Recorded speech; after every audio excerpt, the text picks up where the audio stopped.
Chapter 1505. Arrival of Powerful Reinforcements. Chapter 1505. Arrival of Powerful Reinforcements. Thunder Island, Orc Encampment. Level 55 and above armored orcs constantly patrolled the encampment, each wielding a spear with a bow slung over their shoulder. There were also 4 orcs on lookout in each of the dozens of watchtowers, who also manned the affixed ballistas, ready to assist the patrols at a moment's notice. Marshal, you and your group will destroy that watchtower. Everyone else, spread out, don't stand too close to each other. Be careful not to get dragged into the ballistas. 9 Dragons Emperor commanded as he watched the ballistas fire at his team. The orcs guarding the encampment had ridiculously high basic attributes and combat standards. Even a patrol squad could pull his 120-man team into a bitter battle. The watchtower's cover fire was even more of a pain. The ballista's fire would kill any player it struck instantly, even MTs with activated life-saving skills. To succeed, the team would have to avoid the ballista attacks at all times. Despite starting this raid over an hour ago, they had yet to clear out the orcs in the perimeter pavilion. Master, Phoenix Rain has dispatched 20 players to the cliff tower. By the looks of it, they seem to be planning something. Should we put some pressure on her team? Blood Dragon reported. They finally making a move? 9 Dragons Emperor sneered. What's the situation at the cliff tower? Raiding the monster encampment was already more difficult than he had expected. Even after merging with Miracle's team and armed with 5 stacks of the tower buff, they still struggled. Needless to say, Phoenix Rain's team, which only controlled 3 towers, would have an even harder time with the encampments. If Phoenix Rain and Zero Wing had dispatched a 100-man team to raid an encampment, he could ambush towers. Moreover, Miracle had offered to send reinforcements if he attempted to steal her towers. With this development, he might be able to take all 3 towers for himself, rendering all of Phoenix Rain and Zero Wing's effort useless. There doesn't seem to be any movement at the cliff tower so far.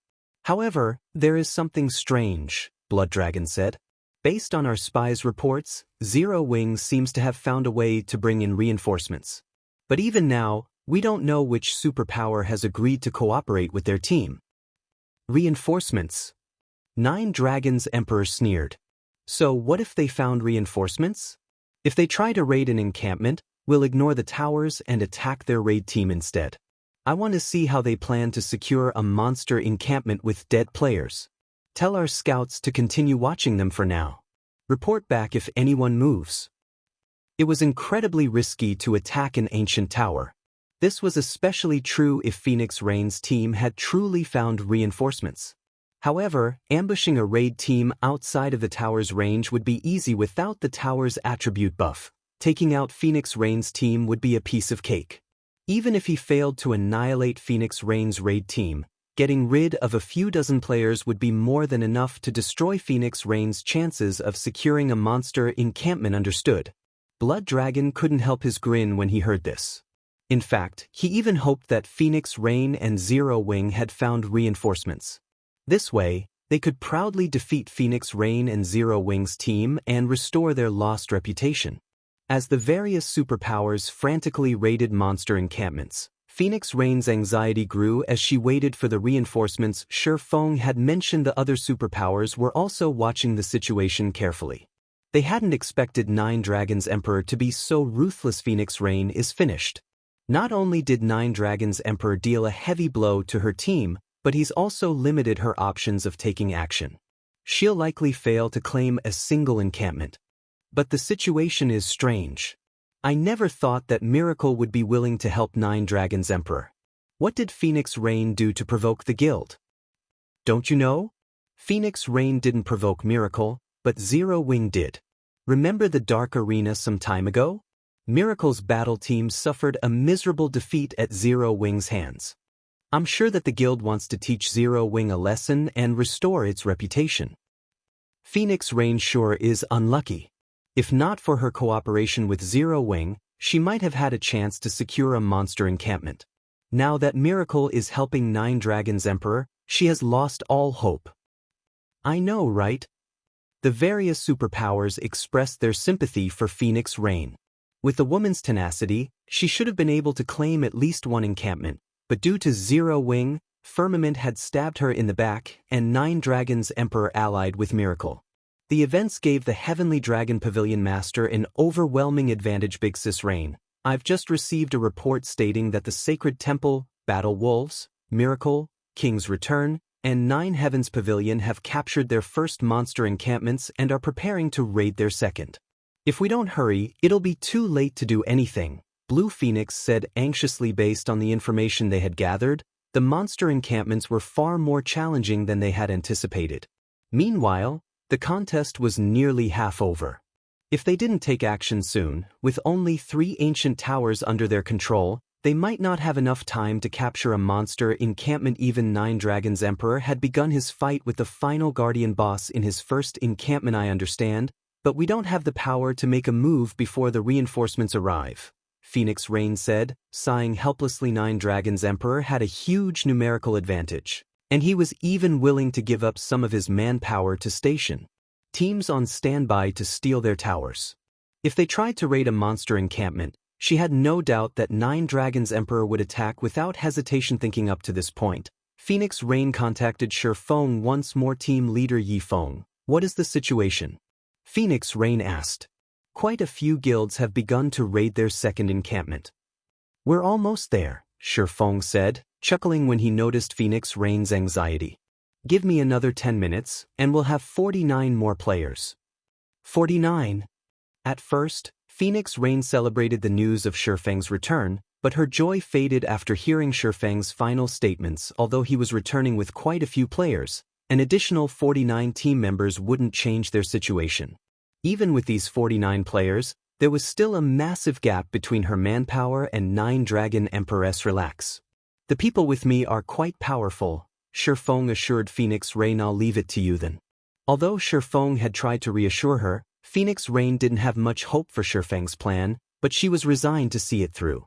If they failed, she'd have no choice but to grit her teeth and negotiate with either the Sacred Temple or Battle Wolves. After Feng disconnected the call, Blackie snickered and said, Guild leader, she doesn't seem to have much confidence in you. That's normal. After all, our current situation is problematic, Feng said nonchalantly. When we arrive, make sure you give it your all. Rest assured, Guild leader. Not even capturing 2 or 3 encampments will be a problem, let alone the first. Shadow Sword confidently declared. After entering the legacy space, Shadow Sword had pushed through numerous trials and finally reached the refinement realm. He was also a Tier 2 player now. He itched to display his newfound prowess. Fire Dance, Turtle Dove, Yi Wumian, Violet Cloud, Flying Shadow, Rampant Blade, Minor Wind, and Zero Wings. Other core members couldn't help but laugh as the team chatted merrily. The one-horned sailboat finally reached the edge of Thunder Island. The one-horned sailboat's reappearance shocked the surrounding players, but Feng ignored the stares as he stored the sailboat and used the Thunder emblem to teleport the team to Thunder Island. Chapter 1506, 16 Tier 2 Players. Chapter 1506, 16 Tier 2 Players. What's going on? People can still enter Thunder Island? Doesn't that sailboat look like Zero Wings? When the spectating players around Thunder Island saw Feng and his team suddenly disappear, they erupted into conversation. None of them had thought that Zero Wing would have yet another trump card at this stage of the contest. The various superpowers scouts outside of the island reported the incident immediately. 9 Dragons Emperor scouts, in particular, had recorded the entire process and sent their commander, the Video Pavilion Master. By the looks of it, Phoenix Rain and Zero Wing plan to capture a monster encampment. Should we notify Miracle and have them send some reinforcements? Blood Dragon asked 50 people. 9 Dragons Emperor sneered as he watched the recording. It seems Zero Wing has quite the means to bring in another 50 people at this point. Unfortunately, the contest duration is already half over. What can they possibly accomplish with just 50 people? Let's not contact Miracle lest we scare Phoenix Rain and Zero Wing into inaction. We can make our move once they leave the towers. Just keep an eye on those 50 players. Understood. Blood Dragon disconnected the call and reorganized his scouts to look out for the newcomers' locations. Meanwhile, inside a forest of stone on Thunder Island, Feng led Blackie and the others to the cliff tower. This is Thunder Island? There are a lot of experts, Fire Dance, who wore crimson leather armor, stated as she observed her surroundings. From her position, she could sense quite a few assassins hidden around the area. In the past, she might not have discovered the assassins, but after her Tier 2 promotion, both her physique and her senses had improved significantly. Without much effort, she could now get a clear idea of her environment. Guild leader, should I go and deal with them? No need. They're merely the other superpower scouts. Even if we deal with them, the scouts outside of the island will report our actions, Feng said, shaking his head. At the same time, he shot Fire Dance a surprised look. Although it had been some time since he had last seen her, he hadn't expected her senses to be so acute. The closest scout he could detect was over 40 yards away, and every one of these players was an expert in the art of concealment. Moreover, he only barely sensed these scouts due to his extraordinarily high basic attributes. Although Fire Dance possessed the fragmented legendary ranked 1000 transformations, her attributes were quite lower than his by the looks of it. Fire Dance had also replaced quite a few pieces of her equipment since they had last met. Although she had hidden their glow effects, Feng could tell, with his bounty of experience, that these new pieces were all dark gold rank or higher. However, Feng didn't give the matter much thought.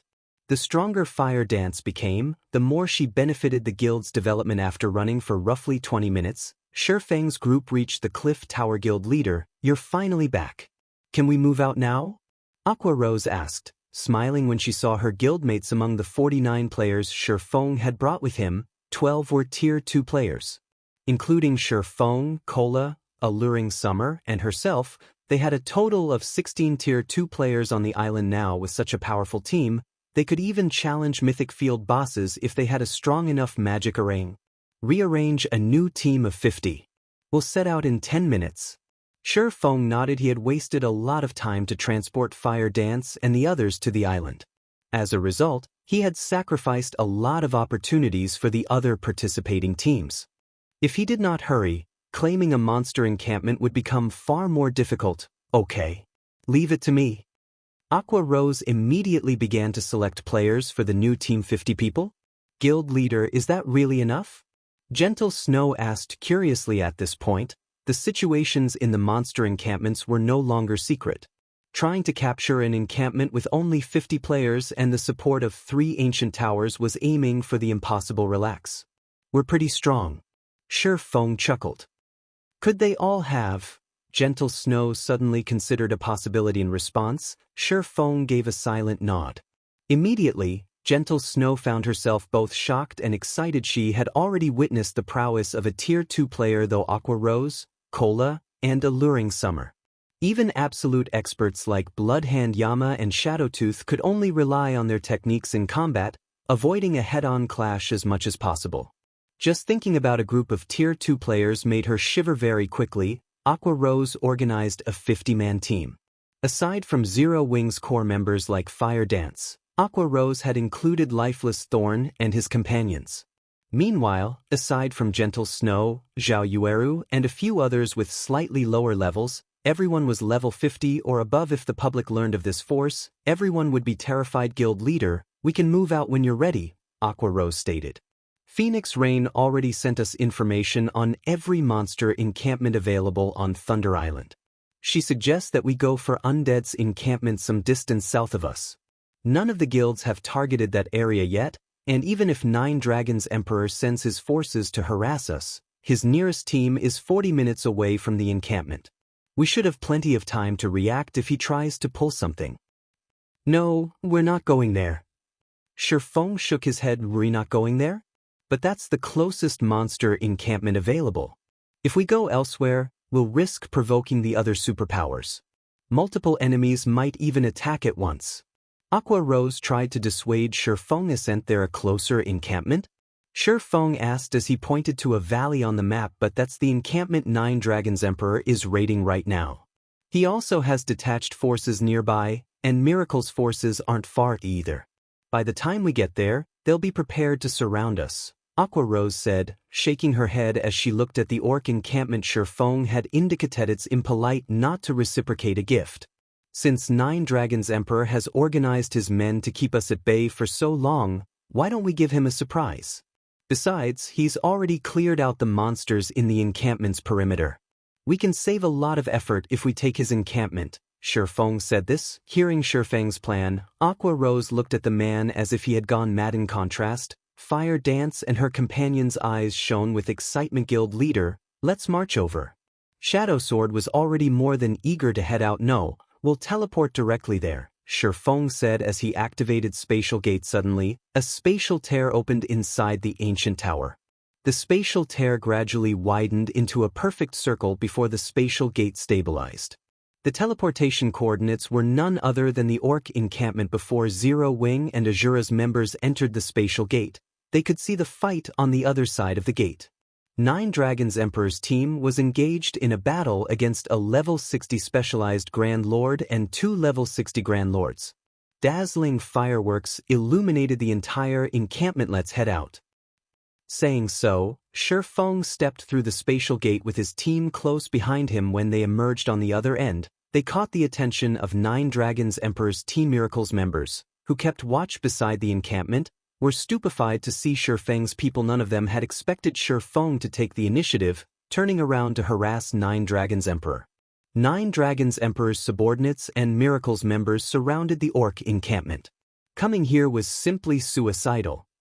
Initially, 9 Dragons Emperor stared at Feng in shock. However, he recovered in seconds and bellowed, "Yi Feng." Chapter 1507, Seeking One's Own Destruction. Chapter 1507, Seeking One's Own Destruction. Feng's appearance didn't only stun 9 Dragons Emperor's team.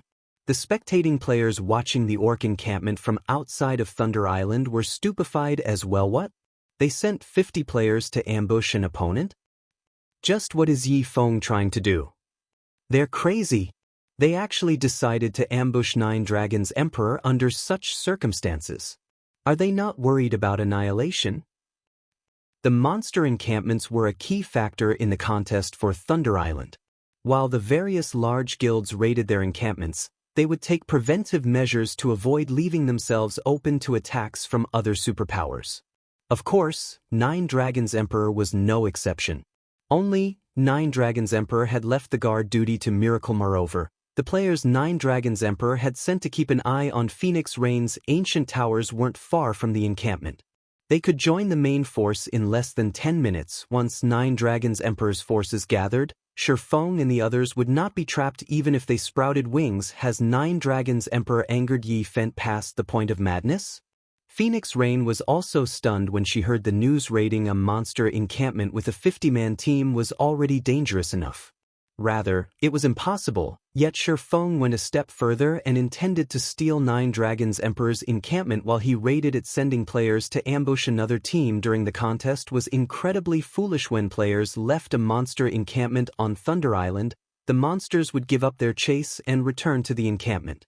If players were ambushed by an enemy team, they could simply retreat from the encampment until they wiped out the attackers before resuming their raid.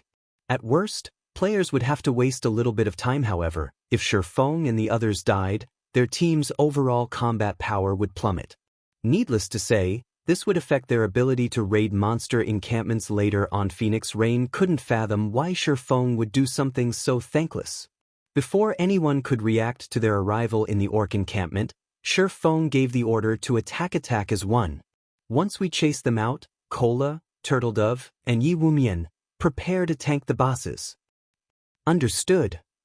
As soon as Feng finished speaking, his team charged into the Orc encampment, giving their enemies no time to shake off the bosses. Pavilion Master, they're charging towards us. Should we give up on the bosses? Martial Dragon asked, wrath coloring his features as he watched Feng's people charge into the encampment. It had taken them a lot of effort to whittle down the 3 bosses to around 20% HP. If they gave up now, they would have to waste a lot more time to deal with the boss's retreat. We'll just fight them again. Recall our teams from Phoenix Rain's towers. While you're at it, tell Miracle's nearby players to gather to our location. Do not let any of these bastards get away. Although 9 Dragons Emperor was reluctant to give up, he knew that they couldn't deal with the bosses and Feng's team at once. However, although 9 Dragons Emperor had given the order to retreat, none of the 3 Orc bosses intended to let his team get away so easily. As a result, Nine Dragons Emperor's team had no choice but to fight the bosses while fleeing from Feng's team. What fast reactions! Feng had never thought that Nine Dragons Emperor would be decisive enough to give up on the nearly dead bosses. It seems I have no other choice. Feng immediately used Wind Blade, leaving an afterimage behind as he advanced. In the blink of an eye, he had pulled a great distance away from Kola and the other MTs leading the charge. The orc encampment was massive. Even at top speed, it would take some time for a player to reach the encampment's perimeter from its core. Nine Dragons Emperor's team was also relatively close to an exit. By the time they caught up, the enemy team would have escaped. Just as Nine Dragons Emperor's team was about to leave the encampment, Feng caught up to the three orc bosses. Don't even think of getting away so easily. Feng activated the aura of Fire's flame domain without hesitation. Suddenly, a crimson magic array covered the ground, enveloping Nine Dragons Emperor's entire team. Damn it. It's a large-scale destruction spell. Get out of the Kyoi. Upon seeing the magic array, Nine Dragons Emperor activated Air Vault, a Tier 1 skill for rangers. He leaped backward, instantly crossing 20 yards and escaping from the magic array. His experts also activated their life-saving skills to get out of the attack's range. However, Flame Domains was a large AoE. Despite all of these players being experts, some failed to get out of range in time, and the colossal pillar of fire that eventually rose turned some of these players into ash in just one move. Nine Dragons Emperor had lost 20 players. A dozen or so players had also died as they fled after a short moment. The difference between the team's numbers had shrunk. Feng. Nine Dragons Emperor ground his teeth in anger as he glared at Feng. After escaping the encampment, he fired one engraved arrow after another at the swordsman. Reacting quickly, Feng executed Sword's Orbit, striking the arrows down before they came within 5 yards of him. Suddenly, the three bosses burst out of Flame Domain's range, bloodlust filling their eyes as they turned towards Feng. Among them, the level 60, specialized Grand Lord ranked Orc Chief raised its battle axe and pounced on the swordsman as if he had predicted the reaction. Feng adjusted his footwork and effortlessly circled the descending battle axe, arriving before the Orc Chief and swinging Killing Ray Thundering Flash. Immediately, 4 blue lightning snakes tore through the Orc Chief and 2 Orc generals, causing damages of around -20,000 to appear above their heads.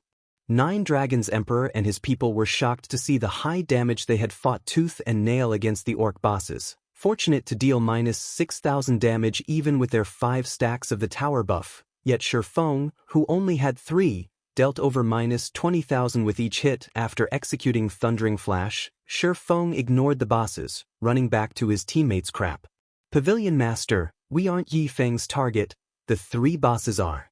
When Martial Dragon saw Feng retreat, he realized that something was amiss on Thunder Island. If the team holding a boss's aggro left the battle, the boss would return to its non-combat state, resetting its HP and skills. But if another team intercepted the boss and stole its aggro, the boss wouldn't reset. The 3 orc bosses currently had 20% of their HP remaining. Zero Wings' team could finish them off with much less effort. If Zero Wings' team took down the Orc Chief, the encampment would belong to them. Has this kid lost his mind? The corners of Bloodhand Yama's lips twitched when he saw Feng attack the 3 orc bosses. Even in the Flower of 7 Sins, he was known as a madman, but he had to admit that Feng was far crazier than he was. Although this was a good opportunity to steal the low HP bosses, doing so would mean that Feng had to deal with all 3 and 9 Dragons Emperor's team. Doing so was little more than seeking his own destruction. Feng simply wasn't taking them seriously. Feng, do you really think that this will play out like our last battle? Since you are so eager to die, I'll grant your wish. Everyone charge. Eliminate them. 9 Dragons Emperor's face twitched with fury. The various spectators and Phoenix Rain were stunned. Feng was playing with fire. Only Zero Wings members remained calm. They stood in formation as they waited for their commander to kite the orc bosses and the enemy team, who brimmed with killing intent. Since everyone's in position, attack. Feng nonchalantly ordered as he glanced at the approaching bosses and 9 Dragons Emperor's players. Chapter 1508, Team Strength. Chapter 1508, Team Strength. Big Brother Feng isn't really going to fight the bosses, is he? Blue Phoenix muttered in disbelief as she watched the livestream. A subordinate had sent Feng's team only had 50 players, yet they were about to face a level 60 specialized Grand Lord, 2 level 60 Grand Lords, and 9 Dragons Emperors. Remaining 80 players. The Zero-Wing team stood in a monster encampment, not a captured ancient tower. They didn't have the basic attribute buffs. They had no hope of success. I don't know, but I don't think he's that foolish. He might have a plan in mind, Phoenix Rain said. She didn't understand what he was trying to do. Either Feng could have easily captured the undead encampment, yet he wanted to steal the orc encampment from 9 Dragons Emperor. Even if his team fended off 9 Dragons Emperor's remaining team while holding back the orc bosses, the Heavenly Dragon Pavilion Master had plenty of reinforcements on the way. In around 10 minutes, another 300+ experts would reach the orc encampment. Meanwhile, in the orc encampment, after Feng gave the command, Zero Wings and Azura's members burst into action. Kola, Turtledove, and Yi Wumian each took one of the 3 orc bosses, with Kola and Turtledove using the Tier 2 skill, Vengeful Judgment, and Yi Wumian using the Tier 2 skill, War Sanction. Ping. Ping. 3 heavy thumps echoed throughout the encampment. Stunned, the 3 bosses slid to an abrupt halt.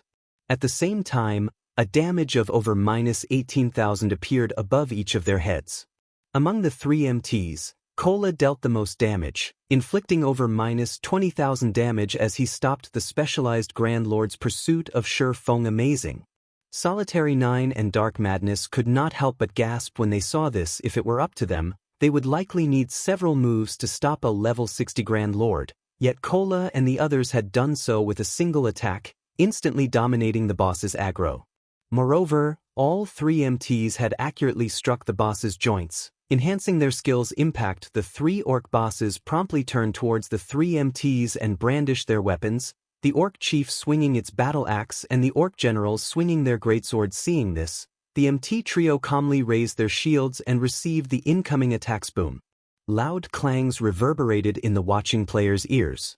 Although Kola and the others were forced back by 2 or 3 steps, none of them showed any signs of stiffness as the 3 bosses' chain attacks continued. The MTs continued to slide backward, damages of over -10,000 appearing above their heads. By the time the boss's chain attacks ended, the 3 MTs had lost around 40,000 HP each. This boss's strength is so high, Turtledove said as she released her shield for a second and shook her wrist, but contrary to her statement, she appeared relaxed after her Tier 2 promotion. Her HP had increased to over 65,000.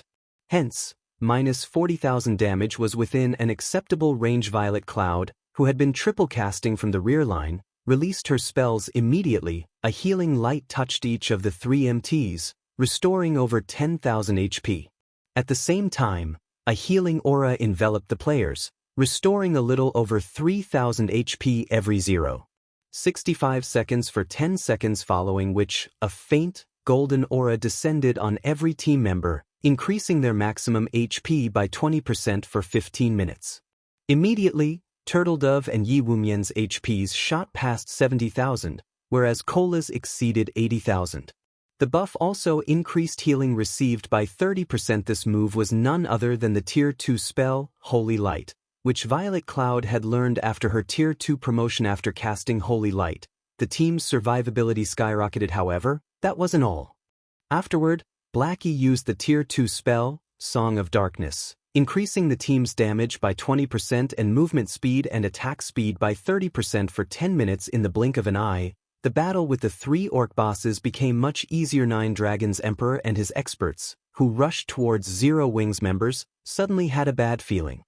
However, before they could figure out what had changed, Feng activated Thunder Domain and switched the aura of fire to the aura of illusion, reducing the enemy's basic attributes by 15%. Shadow Sword and Rampant Blade then charged into the incoming crowd, knocking multiple players in their path down. They spun, swinging their greatswords in wide, horizontal slashes. Berserker's Tier 2 skill, Blade Storm. Suddenly, 2 tornadoes rose amidst 9 Dragons Emperor's team, and every player caught within 18 yards of the 2 berserkers was sent flying as they lost over -10,000 HP per second. Blade Storm was similar to an AoE spell, so once it activated, Shadow Sword and Rampant Blade could move about freely. In addition, their movement speeds increased by 20% during the skill's 5-second duration. The two Berserkers' assault caught 9 Dragons Emperor's team off guard. Aside from a few players that had escaped the blade storms, most of the team was caught in the attack, their HPs falling so quickly that their healers couldn't keep up. Aqua Rose, Alluring Summer, Blackie, and Su Qianlu followed by bombarding 9 Dragons Emperor's team with Tier 2 spells. Although every player on 9 Dragons Emperor's team was an expert, Zero Wings casters were powerful and accurate. Plate armor classes might survive their attacks for some time, but cloth armor classes would die after 2 direct hits in seconds. 9 Dragons Emperor's formations were decimated, and only around 50 players remained. Now, they barely had a numeric advantage over Feng's team. Just as 9 Dragons Emperor's team was about to retaliate, Fire Dance and Flying Shadow appeared beside their healers. Without so much as a sound, they thrust their gleaming daggers into the healers' backs, giving the experts no time to react.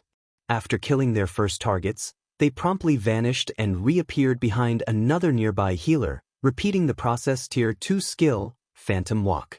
When activated, the skill allowed the user to execute 4 consecutive attacks, each carrying enough power to rival Absolute Strike, the strongest skill available to Tier 1 assassins. 8 of 9 Dragons Emperor's healers died on the spot. Although the 4 remaining healers tried to run, Fire Dance ran them down. After Fire Dance's promotion to Tier 2, her movement speed could rival Feng's. Ordinary players had no hope of keeping up with her. At most, they'd see the afterimages she'd leave behind. Don't get too cocky. Martial Dragon bellowed as he activated Charge at Fire Dance.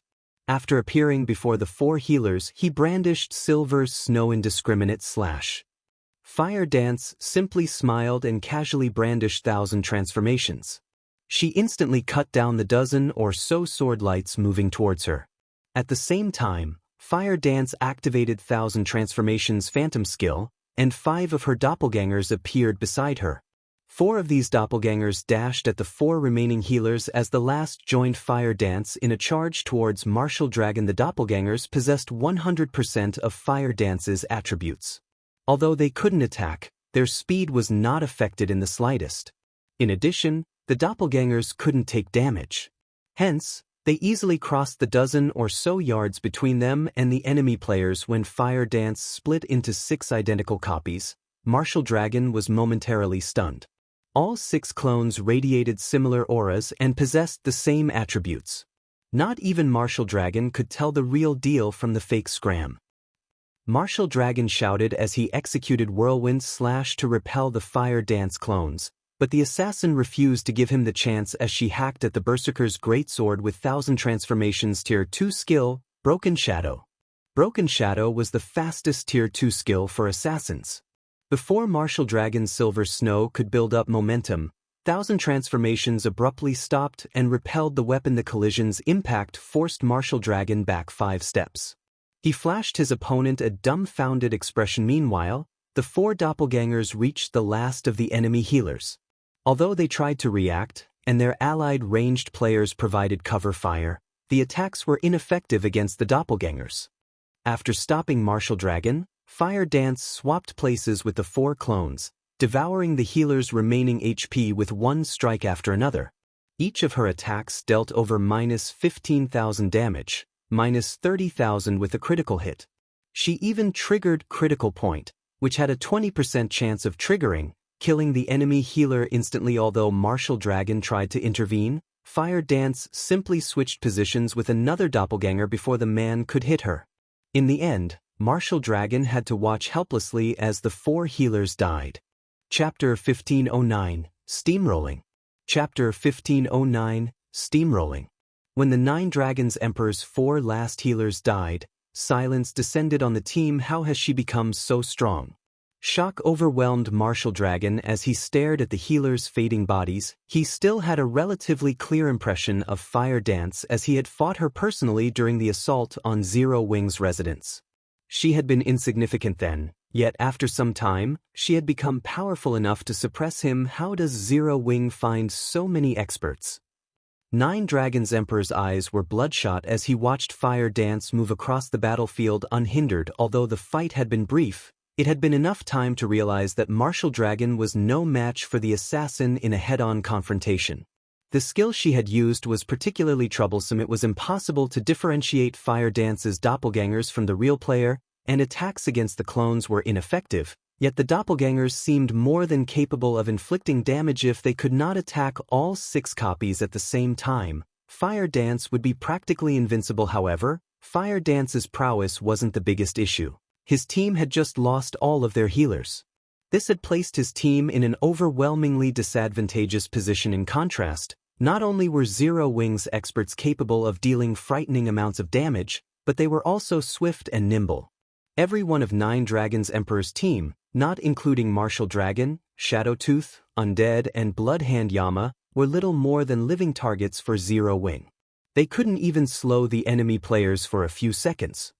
Dragon Pavilion Master, we can't let this continue. When will the reinforcements arrive? Undead asked as he attempted to keep Flying Shadow and Blackie at bay. Because of these 2 experts, he couldn't cast any of his large-scale destruction spells, which had long casting times. He was too preoccupied with dodging and defending himself with instantaneous spells. He was incredibly frustrated in terms of combat standards. He was leagues ahead of Flying Shadow and Blackie, but the 2 experts from Zero Wing were leaps and bounds above him in basic attributes and reaction speed. Now that the team's healers were dead, it was only a matter of time before Flying Shadow and Blackie whittled him down to nothing. Undead wasn't the only player eagerly awaiting the reinforcements. The rest of the team wanted to know when they'd arrive as well. Without reinforcements, it was only a matter of time before Zero Wing annihilated their team. Retreat. 9 Dragons Emperor reluctantly shouted when he noticed that Zero Wing's team remained intact while he continued to lose members. Now, he didn't even have enough players to stop Zero Wing from stealing the orc bosses, not to mention defeating the enemy players. 9 Dragons Emperor couldn't figure out why there was such a massive difference between their teams. To make matters worse, Zero Wing had only sent around a dozen or so experts to fight his team, while the remaining 30+ players faced the 3 orc bosses. When the team heard 9 Dragons Emperor's command, its members began to retreat. Haha. Guild leader, we've scared them away. Blackie was delighted as he watched 9 Dragons Emperor's team flee. The members of 9 Dragons Emperor's team were no ordinary experts. Any one of them could easily rank among the top in a first-rate guild. Moreover, players like 9 Dragons Emperor and Martial Dragon stood at the apex of the virtual gaming world. He had only ever been able to look up to such players, yet now he and a few of his teammates forced these apex experts to run with their tails between their legs. Guild leader, should we give chase? Unlike Blackie, Fire Dance was unfazed. In fact, a hint of dissatisfaction danced in her eyes. She'd prefer to eliminate these players, rather than watch them flee. No. Our goal is to take this encampment. If we take too long, their reinforcements will arrive, Feng said, shaking his head. He then shifted his gaze to the orc bosses and ordered, for now, prioritize the bosses. What if they come back? Fire Dance asked as she watched 9 Dragons Emperor. Based on the ranger's expression, he wasn't happy about the retreat. He wouldn't just sit still and watch them claim the encampment. If they come back, we'll wipe them out. Feng said, a cold glint flashing in his eyes now. Their team had far more Tier 2 players than in the previous battle. In addition, these players covered the 3 main roles, MT, DPS and healers, following which everyone turned towards the 3 orc bosses. After a short but intense battle, Lifeless Thorn and his team barely dealt enough damage to stop the bosses from recovering HP. Although the bosses still had around 20% remaining, they still had over 100 million HP. Among them, the orc chief still had 130 million HP, and this was after including Thunder Domain's suppression. What? 9 Dragons Emperor was forced to retreat. Zero Wing is amazing. They actually pushed 9 Dragons Emperor back with a dozen or so players. Just how many more of these experts is Zero Wing hiding? The various spectating superpowers were shocked by Zero Wing's combat power. This situation also forced these superpowers, who had thus far paid little attention to the guild, to take Zero Wing seriously. Before this display, they could have afforded to ignore the fact that Zero Wing had an expert like Feng. After all, no guild could rely on a single player to grow stronger. This was especially true when raiding large-scale team dungeons.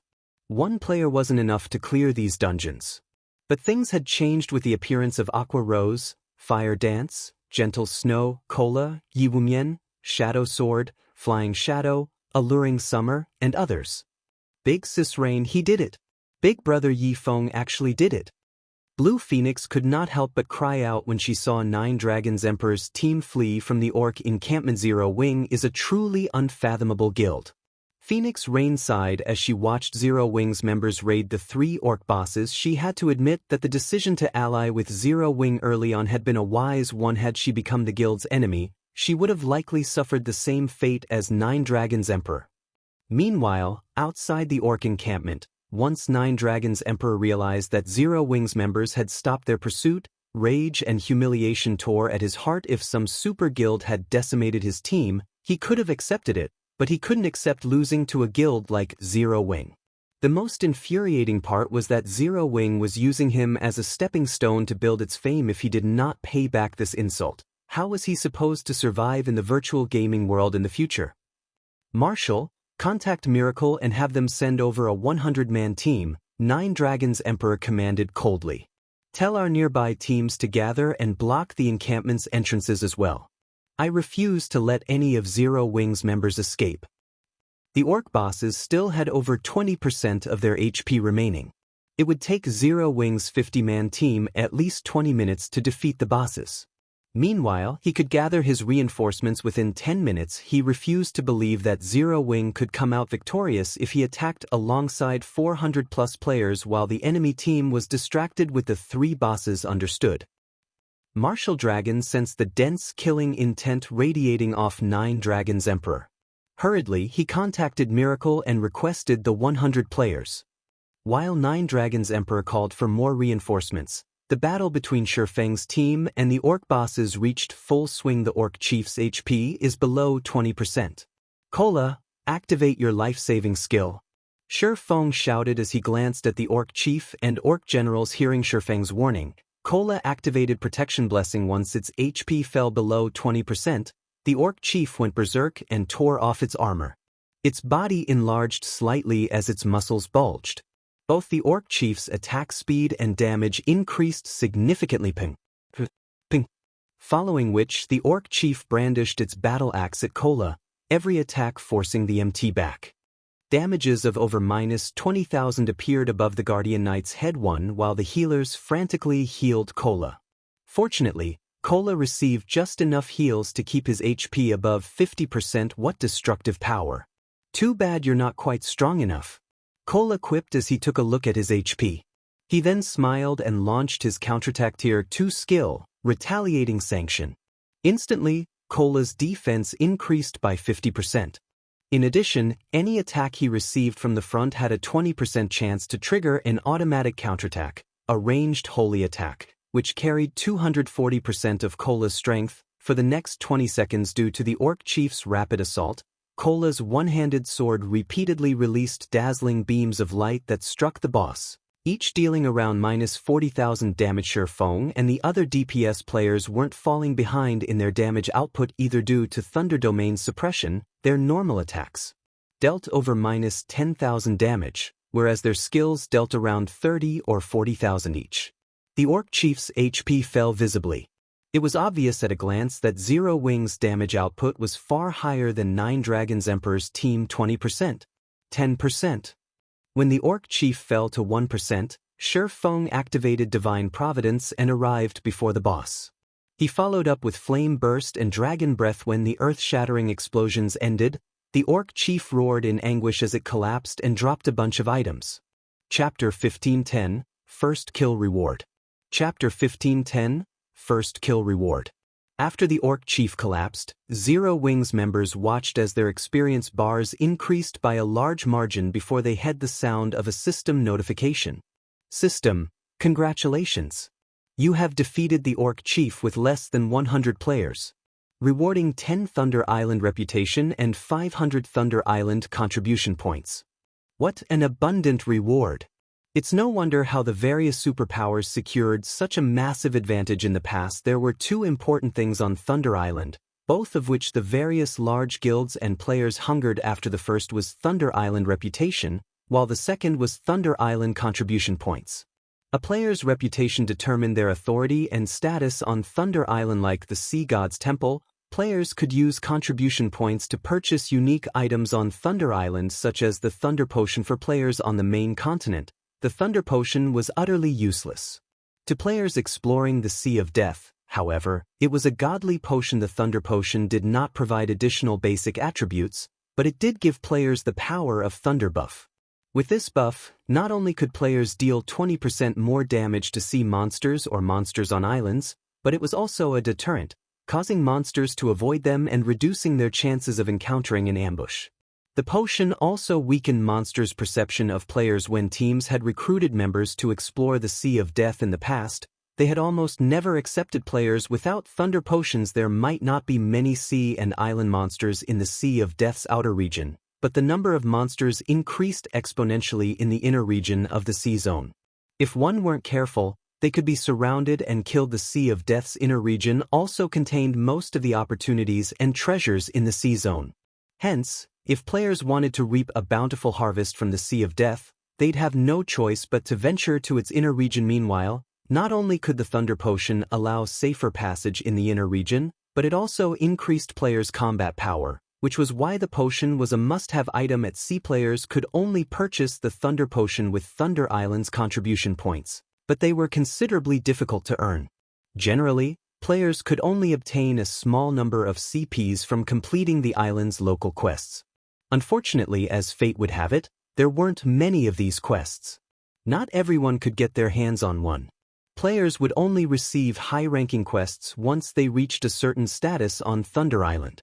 These high-ranking quests awarded more CPs than the daily quests, each granting around 10 to 20 CPS. Meanwhile, each Thunder Potion cost 10 CPs, and each potion had a 10-hour duration. It also lacked a cooldown. Players could even consume 2 Thunder Potions at once, gaining 2 stacks of power of thunder and increasing their damage by 30% while lowering their chances of being detected for 15 hours. Now, Zero Wings team members had obtained 500 CPs after killing an encampment's guardian boss. The 10 Thunder Island reputation points they had earned were also precious.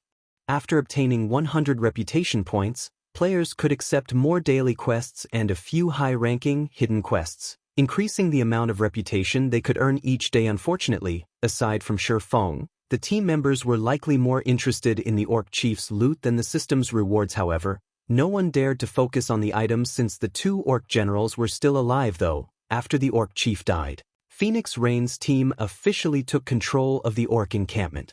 As proof of the team's successful occupation, a magic barrier enveloped the encampment after the main boss's death. The surrounding mana gathered inside the barrier, increasing the encampment's mana density. As a result, the 2 Orc generals' basic attributes plummeted. It was clear that the barrier was suppressing the orcs. At the same time, a teleportation channel also opened inside the encampment. Level 60 NPCs began to emerge from the channel. In total, 100 NPC guards had teleported to the encampment, 10 of them at Tier 2, and the rest were Tier 1. The first thing these NPCs did after their arrival was turn to attack the 2 Orc generals. NPCs dealt far more damage than players. Needless to say, they finished off the Orc generals in a brief moment.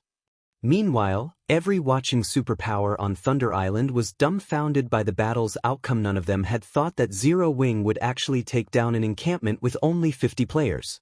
In fact, Zero Wing's members had defeated the Orc Chief so quickly that the battle had ended before 9 Dragons Emperor's reinforcements had arrived. Big Sis Rain, Big Brother Yi Feng really succeeded. We now have an encampment.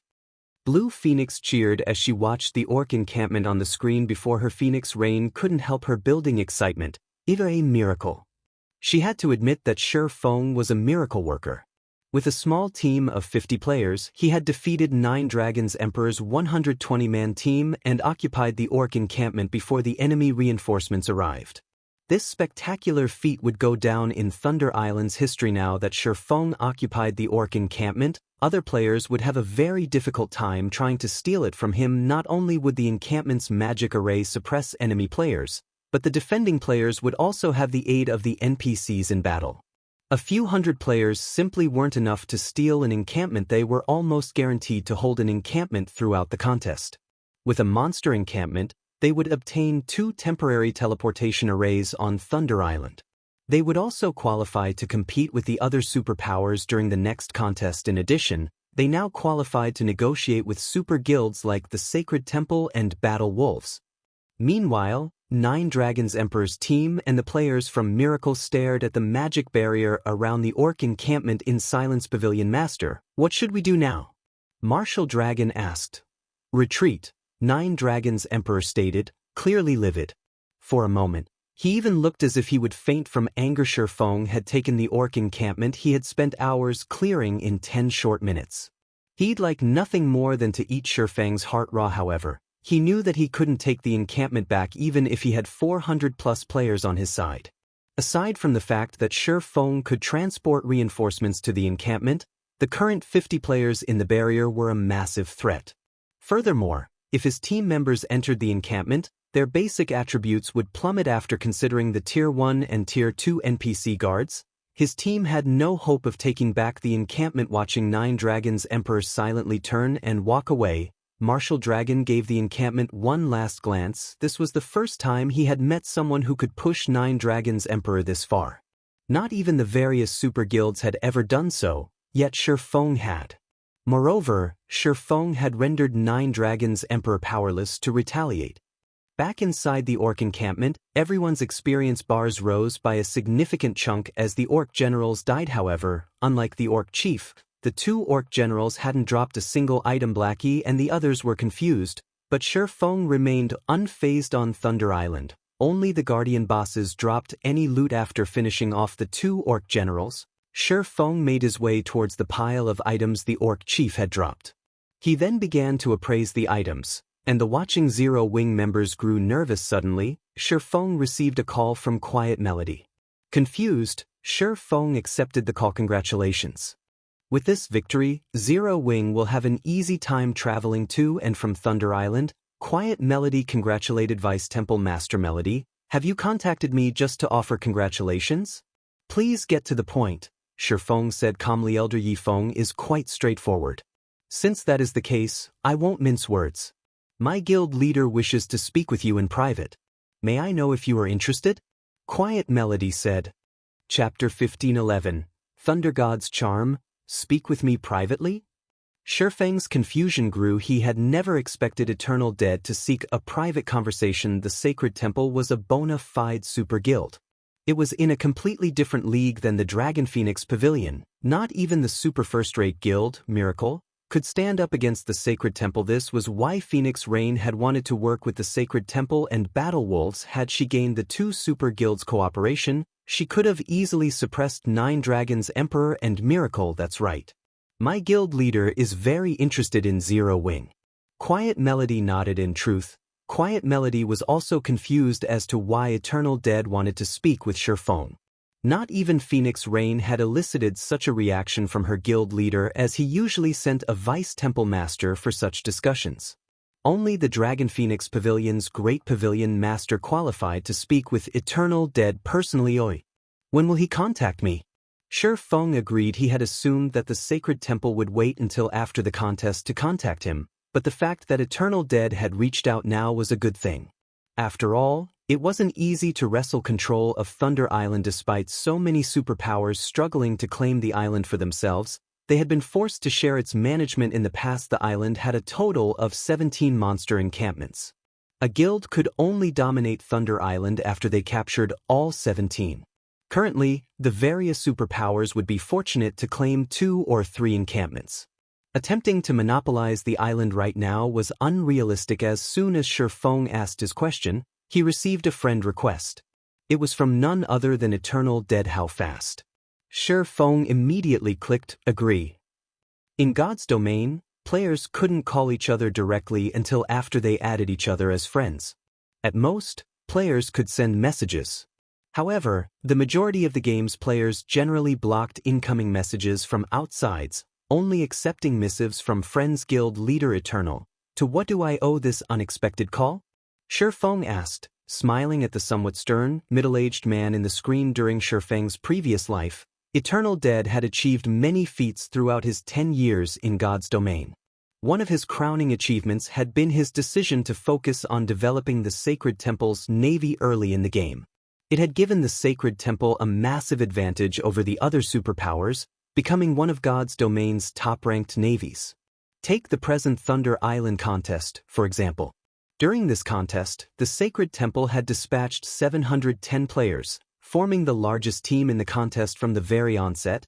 The Sacred Temple had split its forces to fight on 2 fronts. No one dared to provoke the guild. While the other superpowers were just beginning to raid their second monster encampment, the Sacred Temple was almost ready to move on to their third elder Feng. I've watched Zero Wing's battle, and I'm impressed by the guild. Including the fact that Zero Wing possesses a sailboat, the Battle Wolves Guild leader and I have agreed that you qualify to negotiate a partnership with us. We've also decided to give Zero Wing 20% of Thunder Island's profits should you agree. As Eternal Dead spoke, his face had remained expressionless. He didn't reveal a hint of joy or sadness. Even the man's voice was neutral as he praised Zero Wing, yet his words ingrained themselves into any listener's mind. Even Feng could not help but admire Eternal Dead's regal aura as the man spoke. It was no wonder why the Sacred Temple's management was so unified, with none of the guild's upper echelons dissatisfied with Eternal Dead's leadership. May I assume that guild leader Eternal Dead has agreed to Zero Wing and Phoenix Rain occupying 40% of Thunder Island's profits? Feng said, still smiling. Thunder Island will play an important role in naval development in the future. I'm sure you are aware of this. Although Phoenix Rain has potential, she hasn't shown enough to stand as a partner. Meanwhile, if Zero Wing has 20% of the profits, I doubt it will be long before your guilds becomes an overlord in God's domain seas. Eternal Dead responded softly as he shook his head. So, guild leader Eternal, are you suggesting that only our 3 guilds will cooperate? Feng asked, frowning. If Zero Wing wishes to split its 20% with Phoenix Rain, the Sacred Temple and Battle Wolves will not refuse her participation in the alliance. Eternal Dead said, chuckling. I see. Realization dawned on Feng. After all that talk, the Sacred Temple and Battle Wolves still had no intention of parting with additional profit. Feng chuckled and said, since that is the case, please allow us to consider your offer properly and reply at a later date.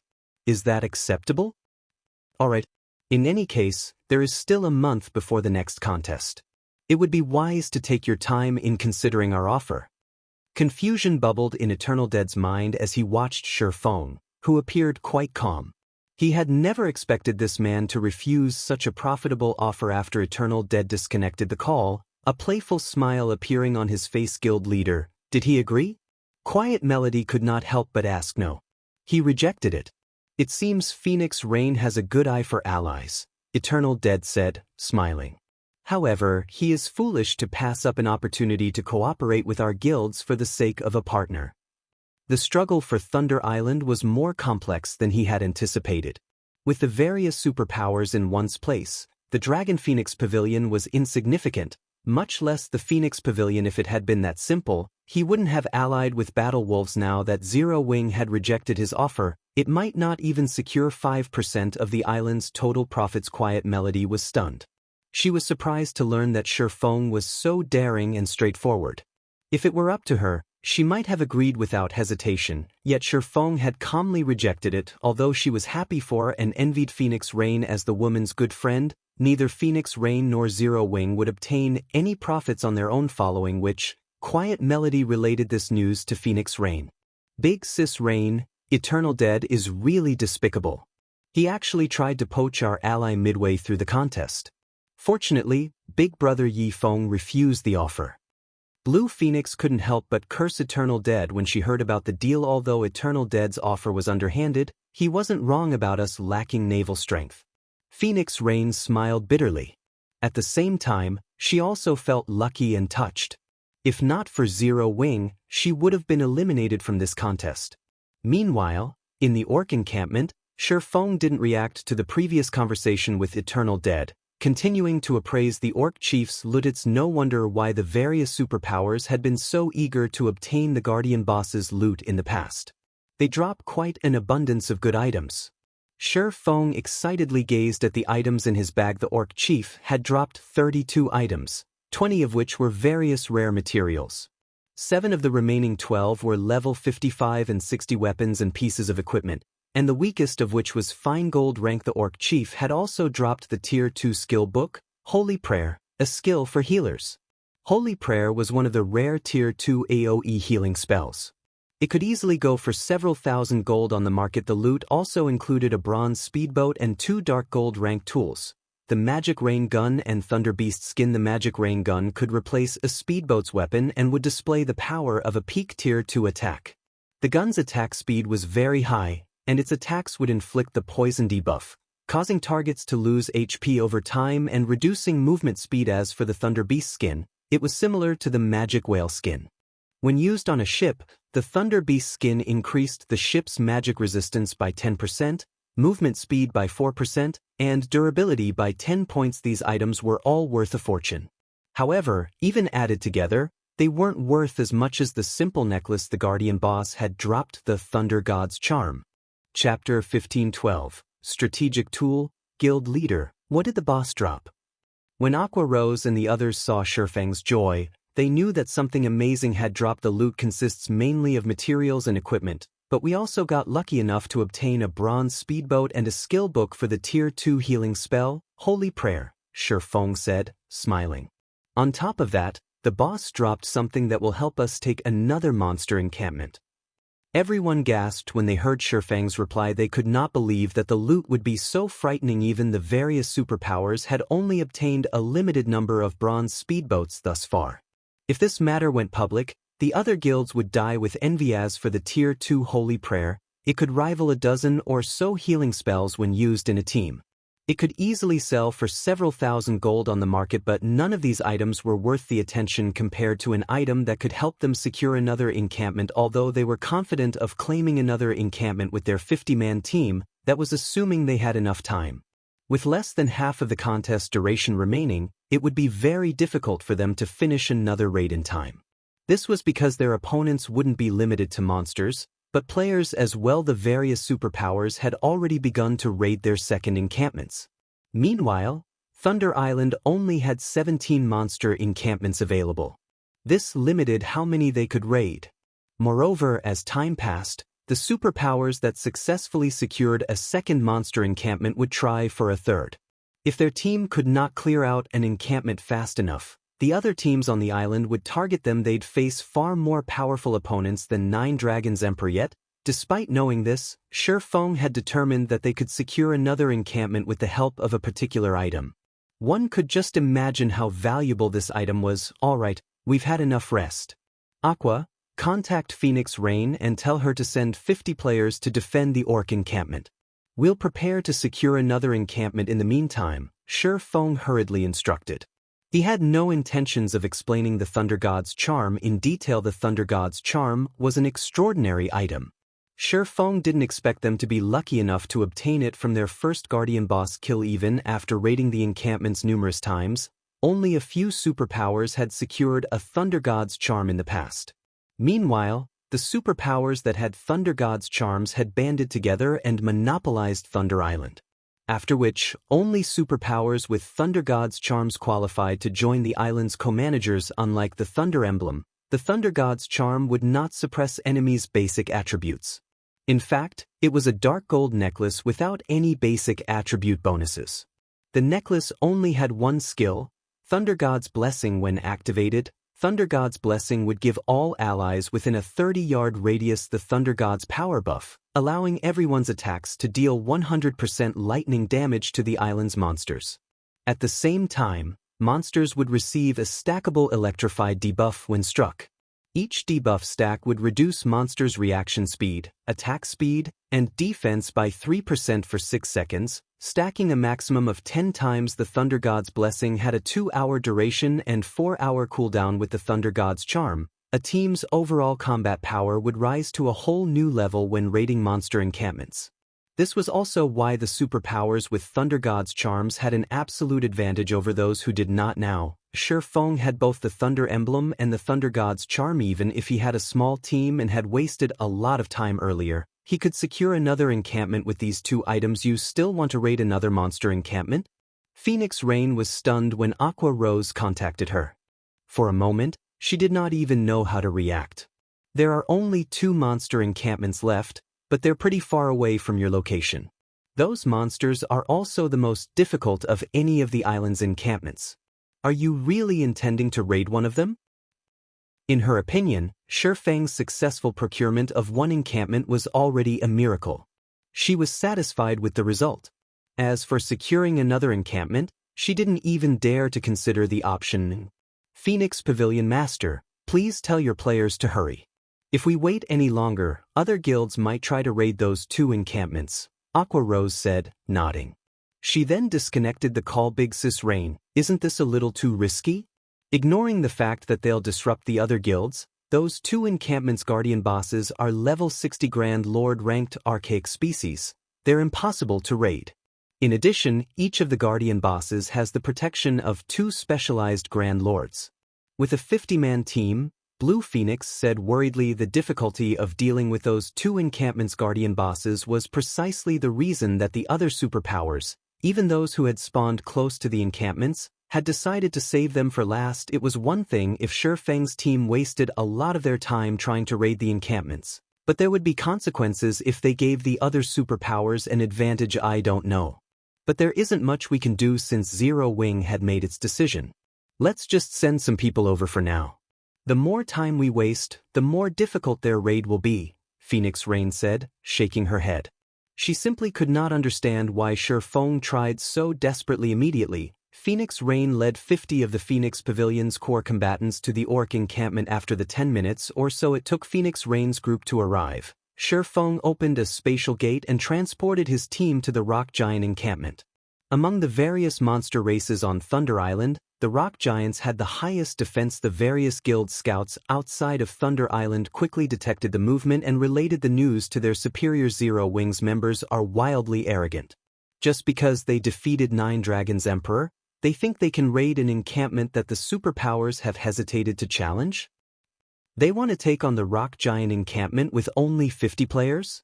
Do they really expect the raid to be so easy? Once we secure our second encampment, we'll teach Zero Wing a lesson. The various superpowers merely laughed at Zero Wing's attempt to raid the Rock Giant encampment. A level 60 Grand Lord ranked archaic species was no laughing matter.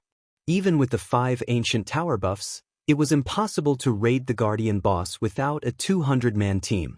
Furthermore, 2 specialized Grand Lords protected the Guardian boss. In other words, raiding the Rock Giant encampment would require at least 300 players. Rock Giants possessed immense strength, HP, and defense. If one wished to raid the encampment safely and swiftly, they'd require a minimum of 400 players. This was also why the various superpowers had left this encampment for last. The various superpowers welcomed the news of Zero Wing attempting to clear out the monsters around the Guardian boss. It would save them a lot of time. Meanwhile, when Eternal Dead received the news, he could not help his sneer. As far as he was concerned, Feng was simply trying to prove Zero Wing's strength to their super guilds in hopes that they'd change their minds. This was undoubtedly a childish move. It was a joke to think that Zero Wing could raid an encampment that even the various superpowers found challenging with only 50 players. Meanwhile, inside the Rock Giant encampment, Feng activated the Thunder Domain upon arriving. He then equipped the Thunder God's Charm and activated Thunder God's Blessing. Suddenly, a dark blue magic array formed beneath everyone's feet. The Thunder God's power then infused every player in range, arcs of blue electricity flicking around their bodies. Cola, Turtledove, Yi Wumian, you 3 will lure everything except the 3 bosses. We'll finish them all in one go. Feng ordered after glancing at the time. Chapter 1513, Godspeed Clearing. Chapter 1513, Godspeed Clearing. Everything. When the team heard Feng's strategy, they stared at the monster encampment before them. As they watched the Rock Giants in the encampment, they hoped they had misheard their commander. Although the Rock Giant encampment wasn't protected by watchtowers like the Orc encampment, the Rock Giants were difficult enough to deal with. They became even more powerful when they gathered the weakest Rock Giant was a level 55 chieftain, while the majority of the were level 56 and level 57 lords. There were also quite a few level 58 High Lords and level 59 Great Lords. All of these rock giants had high HP and defense. In addition, their attacks had a chance of triggering armor break, allowing their attacks to ignore their target's defense. Though, depending on their ranks, the chances to trigger armor break varied. Even without armor break, the rock giants could deal a significant amount of damage to players. If they happened to trigger the effect, a Lord-ranked rock giant could likely kill an MT of the same level in 2 or 3 hits, not to mention the High Lords and Great Lords. If they just charged into the rock giant encampment, it wouldn't take long for the monsters to pummel them to death. That's right. We'll get rid of the surrounding rock giants altogether. Although the rock giants have high HP, defense, and armor break, their movement and attack speeds are quite low. As long as we don't let them too close, they won't pose much of a threat. The main problem is how much aggro you 3 can hold, Feng said as he looked at Cola, Turtledove, and Yi Wumian. As for the rest of you, wait for my command to attack. He had chosen the rock giant encampment because of the monsters' slow reactions. These monsters would struggle to hit moving targets, and with the Thunder Emblem and Thunder God's Charm, the rock giant's HP and defense wouldn't be an issue. Furthermore, without the aid of archers or ballistas due to the lack of watchtowers, the rock giants, which were melee attackers, would have to face players' DPS and stamina. However, Cola, Turtledove, and Yi Wumian were now Tier 2 players. Both their stamina and their reaction speed had undergone qualitative transformations. They could last much longer in battle than Tier 1 players. The Mount Trio quickly realized what Feng wanted them to do. Rather than clashing with the rock giants head-on, they just needed to hold the monsters aggro. For them, that was considerably easy. Following which, the 3 MTs separated and ran around the encampment, luring the monsters as elemental creatures. The rock giants' perception range exceeded ordinary monsters. The instant Cola and the other 2 set foot in the encampment, a patrol squad of rock giants noticed them and charged into the MT trio. However, Cola and the others didn't change their course. Instead, they charged deeper into the encampment to lure the other patrol squads. The MT trio moved very quickly. Despite the numerous blockades, the 3 of them maneuvered through the crowds easily. A few times, they took a wrong path and came within attack range of a few rock giants, but they reacted quickly enough and defended themselves with their shields. Even when a Great Lord landed a hit, they only received around -5,000 damage. To these 3 players, that was nothing. Very quickly, the 3 MTs lured the encampment's 700 or so rock giants to the perimeter in a single, massive mob. The scene of hundreds of rock giants in a single group was even more terrifying than an army of 10,000 players. When they moved, the earth shook beneath their feet. All right, everyone with a large-scale destruction spell, get ready. Feng moved his team into position when he saw the rock giant army approach. However, when his teammates saw the monsters, a sliver of fear pierced their hearts. Even the chieftains had 4,500,000 HP, whereas the strongest Great Lords had 50 million HP. This was definitely not an army that they could defeat with a few large-scale destruction spells. When the rock giants came within 30 yards of Feng, who stood at the forefront of the team, their HPs suddenly plummeted thanks to the Thunder Domain. These monsters' basic attributes had fallen by 30%. Now, the Great Lords had only 35 million HP, the High Lords had 21 million, the Lords had 13 million, and the Chieftains had 3,150,000. Cola, Turtledove, Yi Wumian, hold their aggro. Attackers on my mark. Feng commanded. Understood. Immediately, the MT trio turned and faced the approaching rock giant army. They then used the Guardian Knight's Tier 2 skill, Punishing Light, and the Shield Warrior's Tier 2 skill, War Rage. Both skills were AoE taunts and would temporarily force monsters to ignore everything but the skill's user. At the same time, the skills increased the user's defense. The MT trio used the taunts in 3 different locations.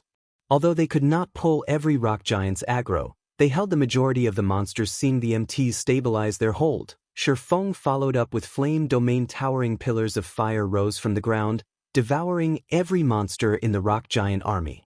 Arcs of electricity also danced around the flaming pillars.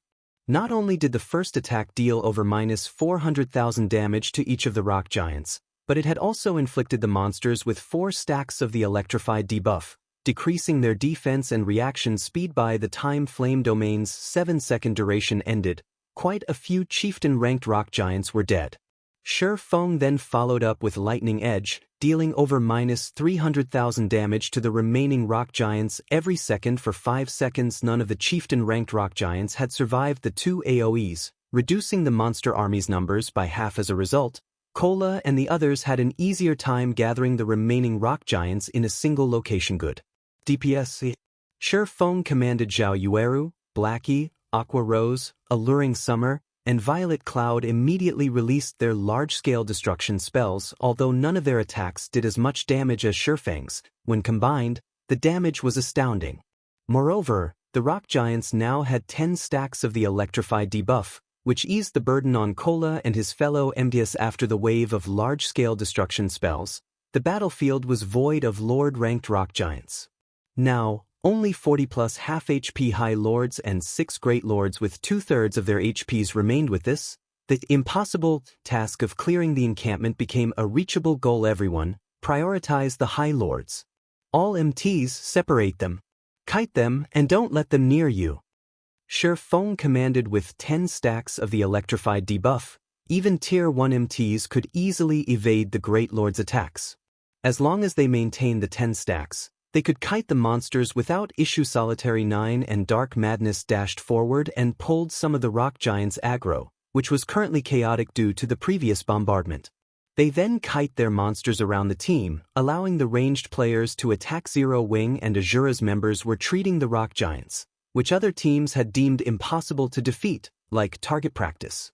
After suppressing the rock giants' defense, they were no more difficult than orcs of the same level. In addition, with Aqua Rose and the others' Tier 2 skills, the team took less than 30 seconds to finish off a half HP High Lord. Time passed quickly. Every 5 minutes, Feng would cast Flame Domain. Every 10 minutes, Feng executed Lightning Edge and the others used large-scale destruction spells like Frost Flame Hell. In less than 30 minutes after the battle had begun, the rock giants in the encampment's perimeter had been annihilated, feeding the team members EXP bars. Tier 1 players like Gentle Snow and Zhao Yueru had even gained a full level from the abundant EXP. Meanwhile, the various superpowers who were raiding their second encampment finally eliminated the monsters in their encampment's perimeters. Chapter 1514, Powerful Combination. After Zero Wing's team swiftly cleared out the rock giant encampment's outer area, news of its success soon reached the various superpowers. They took out the outer area's rock giants in less than half an hour. How is that possible? They kite everything in the perimeter at once? Aren't they just a 50-man team? How is their DPS so high? I've really underestimated Zero Wing's members. They might actually capture the rock giant encampment. The various superpowers were shocked. These superpowers had unanimously agreed that the rock giant encampment would be the most difficult to deal with. The rock giant's armor break ability, in particular, posed a huge threat.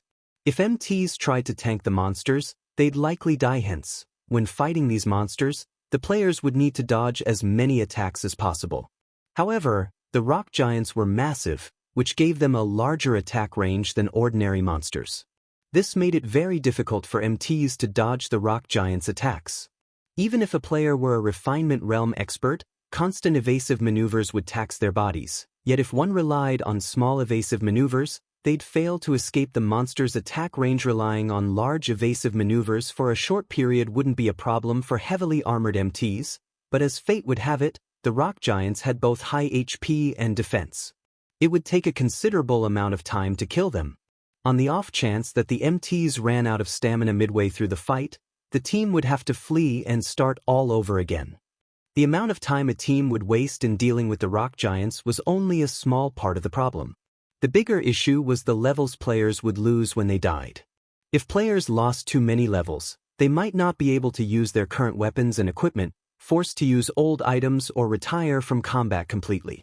Unlike in team dungeons, MTs could only afford to die a very small number of times on Thunder Island compared to the other superpowers. When Nine Dragons Emperor, who was in the middle of an encampment raid, heard the news, his expression twisted with fury. First, Zero Wing had stolen his orc encampment, wasting the time and effort his team had put into their first raid. Now, Before he had even cleared out the new encampment's perimeter, Zero Wing had cleared out the rock giant encampment's perimeter. If this news reached the Dragon Phoenix Pavilion's guild elders, their estimation of him would plummet. Pavilion Master, now that Zero Wing's team has cleared the perimeter, we can organize a team to harass them. Even if we can't eliminate Zero Wing's team, we can at least prevent them from securing a second encampment. Martial Dragon suggested there was a huge difference between a monster encampment's inner region and its perimeter. Although more monsters patrolled the perimeter, the monsters in the inner region were, on average, much stronger. Take the rock giant encampment, for example. The weakest rock giant in the inner area was a lord. Although there weren't as many of them, they were more difficult to defeat. If they sent a force to the rock giant encampment now, it'd arrive within 30 or so minutes. It was highly unlikely that Zero Wing would reach the Guardian boss before the force got there. They definitely had a chance of disrupting the troublesome guild's raid. No, we can't afford the risk. Don't forget that they still have a teleportation gate that allows them to travel across the island instantly. If we split our forces, they might come to steal our encampment again. Besides, do you really think that the rock giant encampment is that easy to raid? Don't forget that the Guardian boss is a Grand Lord ranked archaic species. Although Nine Dragons Emperor hated to admit it, his current team could not afford to provoke Zero Wing. For now, tell all of our available forces to gather here. We'll use everything we have to raid this encampment. Understood. I'll notify them right away. As Martial Dragon listened to his commander's reasoning, he remembered Zero Wing's trump card. It was precisely because of that trump card that their team had suffered one defeat after another and had yet to capture a single encampment. Nearby, Lonely Heaven, Firmament's guild leader, wore a solemn expression when he heard of Zero Wing's success. How can this be? When Lonely Heaven heard that Zero Wing had begun to raid the rock giant encampment's inner region, regret gripped his heart. He had been displeased with Phoenix Rain's actions. After all, Firmament was a bona fide first-rate guild that had focused on developing its navy, yet Phoenix Rain considered Zero Wing more important, even providing the guild with various benefits and a ton of credits by doing so. Phoenix Rain had silently expressed her opinion that Firmament couldn't compare to a guild like Zero Wing. Hence, he had decided to join Nine Dragons Emperor's side instead. By doing so, not only would Firmament secure a temporary teleportation array on Thunder Island, but Nine Dragons Emperor would invest in the guild, allowing Firmament to develop far more quickly. Yet, his decision had backfired. Even if Nine Dragons secured a monster encampment, Firmament wouldn't get a temporary teleportation array. On the other hand, Zero Wing, whom he had assumed was unfoundedly arrogant when the guild had promised Phoenix Rain 2 monster encampments, was close to fulfilling that promise. Without the temporary teleportation array on Thunder Island, Firmament would not have the foundation to develop in the Sea of Death. As Lonely Castle regretted his decision to betray Phoenix Rain, Feng's team rapidly cleared out the rock giant encampment's inner region. Feng was more careful in the inner area than he had been in the perimeter. He had Cola, Turtledove, and Yi Wumin only lure 3 or 4 patrol squads, as each was led by a great lord. While Cola's group kite the rock giants, Solitary 9 and Dark Madness pulled the stragglers aggro. Like so, the team steadily reduced the number of patrol squads around the Guardian bosses. The team faced fewer monsters. They had a much easier time killing the rock giants. Each wave only took around 10 minutes or so to finish off. After fighting for around an hour, they had dealt with all 200+ rock giants in the encampment's core. The only monsters remaining were the level 60 Rock King and 2 level 60 Rock Guards in the center of the encampment. Rock King, elemental creature, archaic species, Grand Lord. Level 60. HP 200, 000, 000, 000/200, 000, 000. Rock Guard, elemental creature, specialized, Grand Lord. Level 60. HP 150, 000, 000/150, 000, 000. Zero Wing and Azura's members shuddered when they saw the 3 bosses' HPs. Each rock guard had 3 HP bars. Meanwhile, the Rock King had 5 players'. HP bars were an indicator of how much HP they had at any time. HP bars had a different meaning for monsters. Each HP bar a monster possessed signified their combat standards. A monster with more than one had higher combat standards than a monster of the same rank and level with a single bar. A monster with 3 HP bars could exhibit combat standards on par with players who could reach the Trial Tower's 3rd floor, while a monster with 5 HP bars could reach the Trial Tower's 5th floor. Although this evaluation method was not necessarily accurate, it was not that far off. The actual numbers reaching the Trial Tower's 5th floor meant that one had the standards of an expert no matter how they looked at it. Fighting an expert with 200 million HP was suicidal.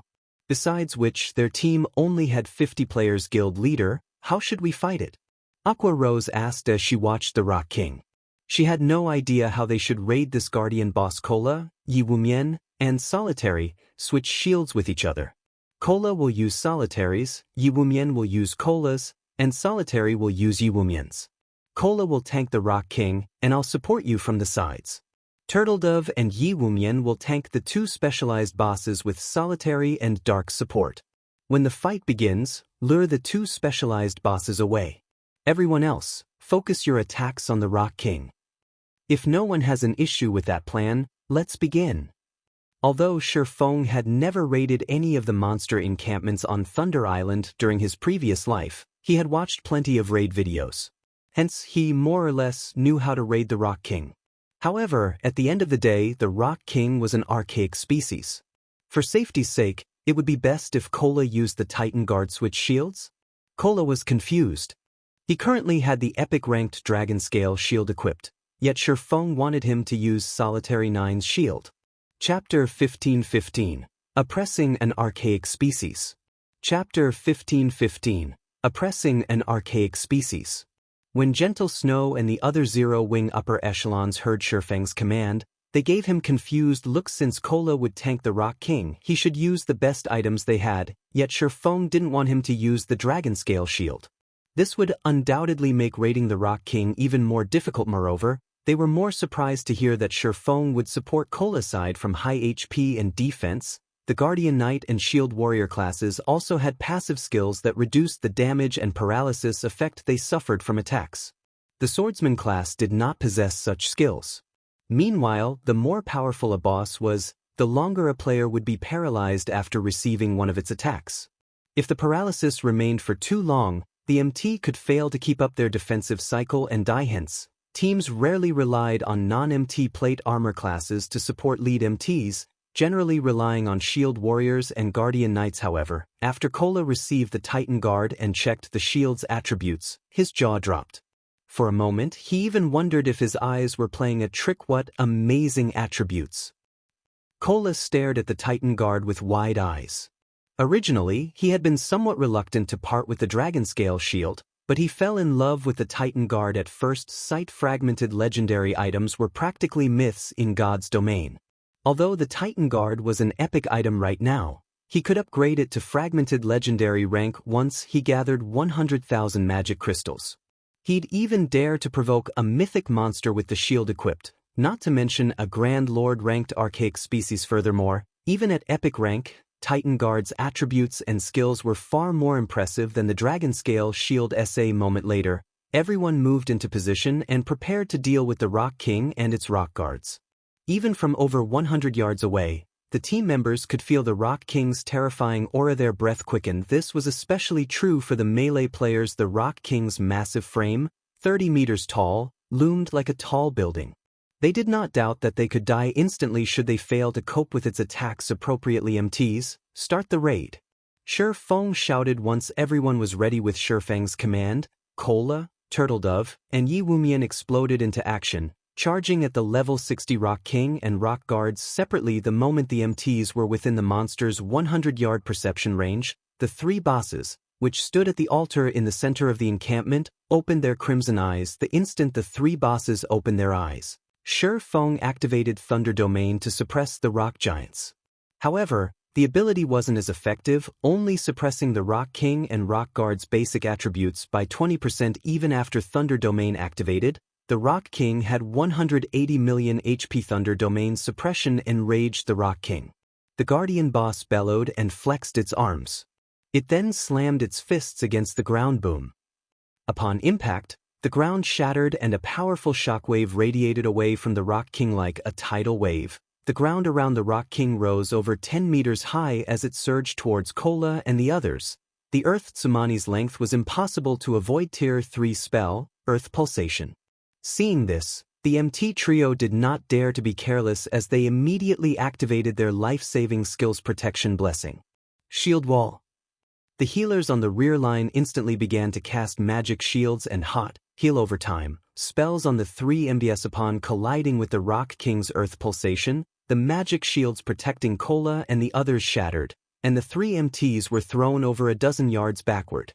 When their bodies slammed into the ground, their HPs began to decrease rapidly.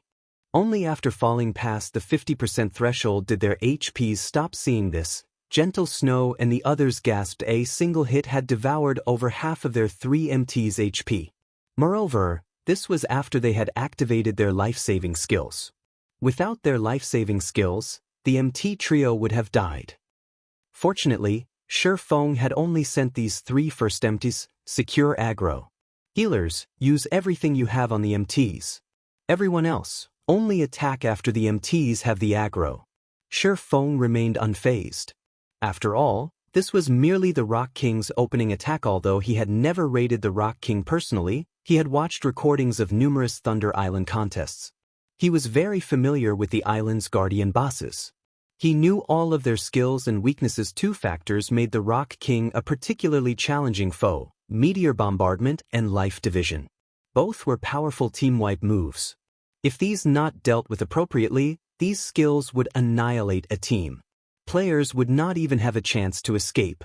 Compared to those 2 moves, the Tier 3 Earth Pulsation was child's play. Otherwise, the Rock King would not have been publicly acknowledged as one of the 3 strongest bosses on Thunder Island. Hearing Feng's command, everyone went into action. Kola secured his aggro on the Rock King and started to kite the Guardian boss in circles, while Turtledove and Yi Wumian lured the 2 rock guards far away from the Guardian boss. Meanwhile, Solitary 9 and Dark Madness assisted Turtledove and Yi Wumian in kiting the rock guards. However, a Grand Lord was still a Grand Lord at the end of the day. Even if Thunder Domain weakened the Rock King and rock guards, their movement speeds and attack speeds were still superior to the Great Lord-ranked rock giants. When the 3 bosses attacked the MTs with their palms, it looked as if they were swatting flies. Each of their palms was easily 8 yards across. Despite Kola and the others' promotions to Tier 2, they struggled to dodge the boss's attacks and were hit from time to time. Turtledove and Yi Wumian were somewhat lucky. Due to their life-saving skills still being active, they only received around -8,000 damage when they blocked the rock guard's normal attacks. Kola, however, was not as fortunate. When the Rock King slapped him, Kola angled his shield, forcing the Rock King's palm to slide off as he deflected the attack, but he still received over -12,000 damage. Fortunately, Kola's HP had risen to 73,000 after switching to the Titan Guard, which allowed him to nullify an attack every 20 seconds. Thank goodness I switched to the Titan Guard. Otherwise, I wouldn't be able to tank this thing. The more Kola employed the Titan Guard, the more he fell in love with it. In his opinion, the extra HP and damage nullification were secondary. The paralysis reduction effect was the shield's true power. The 30% paralysis reduction allowed him to dodge and block the Rock King's attacks more easily. Without that effect, he wouldn't be able to react in time to block the second attack even if he blocked the first and reduced its damage. He'd have to receive the full brunt of the Rock King's attacks, and if that happened, he wouldn't be surprised to suffer -30,000 damage with a successful block. The Rock King was no pushover either. The Archaic species bloodline gave the Rock King higher attack speed and reaction speed than the other rock giants. As a result, it could strike Kola twice, worsening the paralysis effect the Guardian Knight suffered. When the Rock King's third attack descended, Kola couldn't move into position to deflect the attack in time, having no choice but to block the attack with the full breadth of Titan Guard. Suddenly, a blue flash struck the Rock King's descending palm. Boom. The impact deviated the Rock King's attack trajectory, its palm strike landing half a yard away from Kola Guild leader. Aqua Rose and the others were shocked. Feng had dealt the blow that deviated the Rock King's attack, yet despite taking a hit, he had only lost a little over 10,000 HP. He had received less damage than Kola when the MT deflected an attack. The most impressive aspect of the counterattack was that Feng didn't show any signs of suffering paralysis. The sacred sword he wielded only trembled slightly. Players had to rely on their own attributes on Thunder Island, prohibited from using any berserk skills. Yet Feng had still accomplished such an astounding feat. Chapter 15-16. Slaying the King. What tremendous strength! Feng glanced at the vibrating, humming sacred sword in his hand. His teammates were amazed that Feng had only received a little over -10,000 damage from deflecting the Rock King's attack. However, only Feng understood how high the damage truly was currently. He was a level 60, Tier 2 Blade Saint. In addition, he had multiple epic weapons and pieces of equipment on top of 3 fragmented legendary items.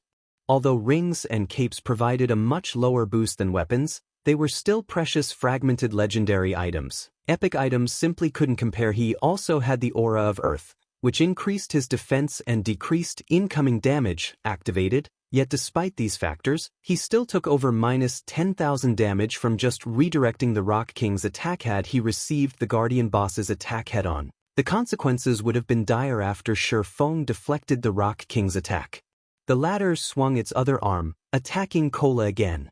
However, since Feng had bought Cola a moment's peace, he had recovered from the paralysis effect. He immediately turned and leaped backward, his shield angled to deflect the Guardian boss's attack while using the resulting impact to propel himself towards the Rock King. When Cola returned to the ground, he stood next to the Rock King's feet. He then brandished his sword, a streak of golden light smashing into the boss's massive foot Tier 2 skill, Divine Strike.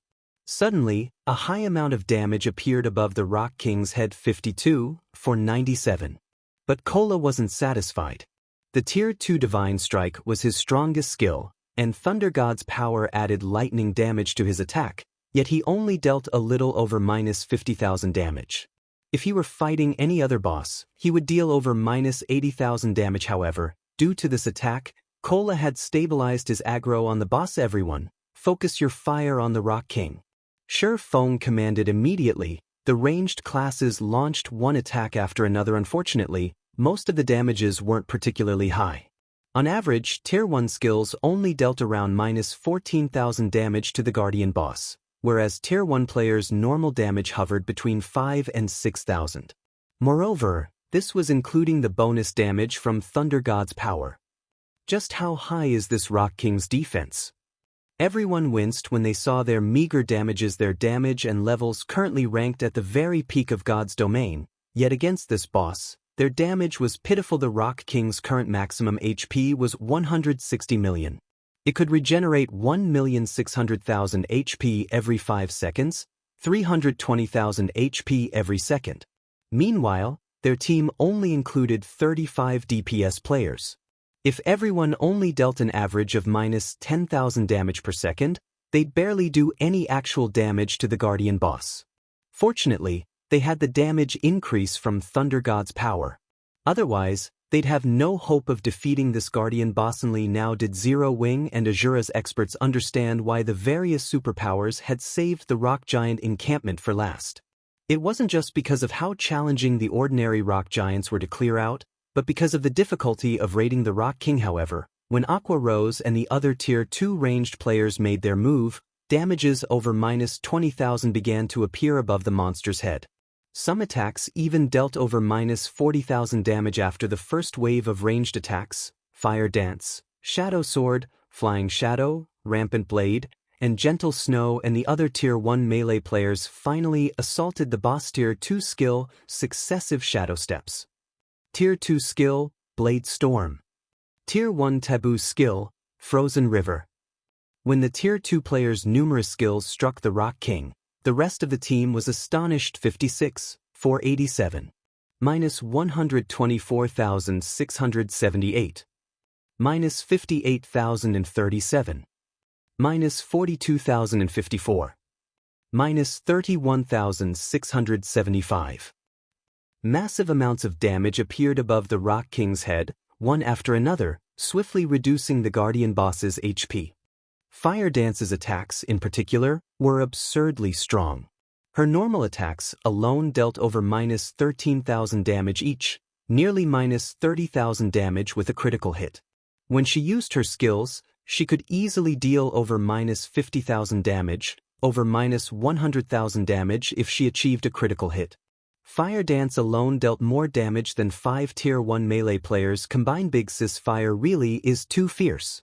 Even though I'm going all out, I can't deal half as much damage as she can. Blackie's eyes nearly fell from their sockets when he saw the team's damage ranks. Despite both of them being Tier 2 players, there was such a massive gap between them. So, she is one of Zero Wing's upper echelons? Lifeless Thorn was at a loss for words as he looked at Fire Dance's consistent damage cleansing whistle, and the other Azura members were similarly stunned. Back in Cold Wind City, Lifeless Thorn's DPS had ranked at the very top. Now, however, they encountered so many players that far surpassed his DPS. They had even met a player like Fire Dance, whose DPS was simply monstrous. However, the most impressive player among them was still Feng. Despite helping Cola fend off the Rock King from time to time, he ranked first on the team in total damage dealt. Moreover, there was a massive gap between him and the second-ranked Fire Dance. With a casual swing of his sword, Feng dealt over minus 20,000 damage to the Rock King, over minus 50,000 with a critical hit. When he used the Tier 2 skill, Shadow Blade, each of the 9 shadows dealt over minus 60,000 damage.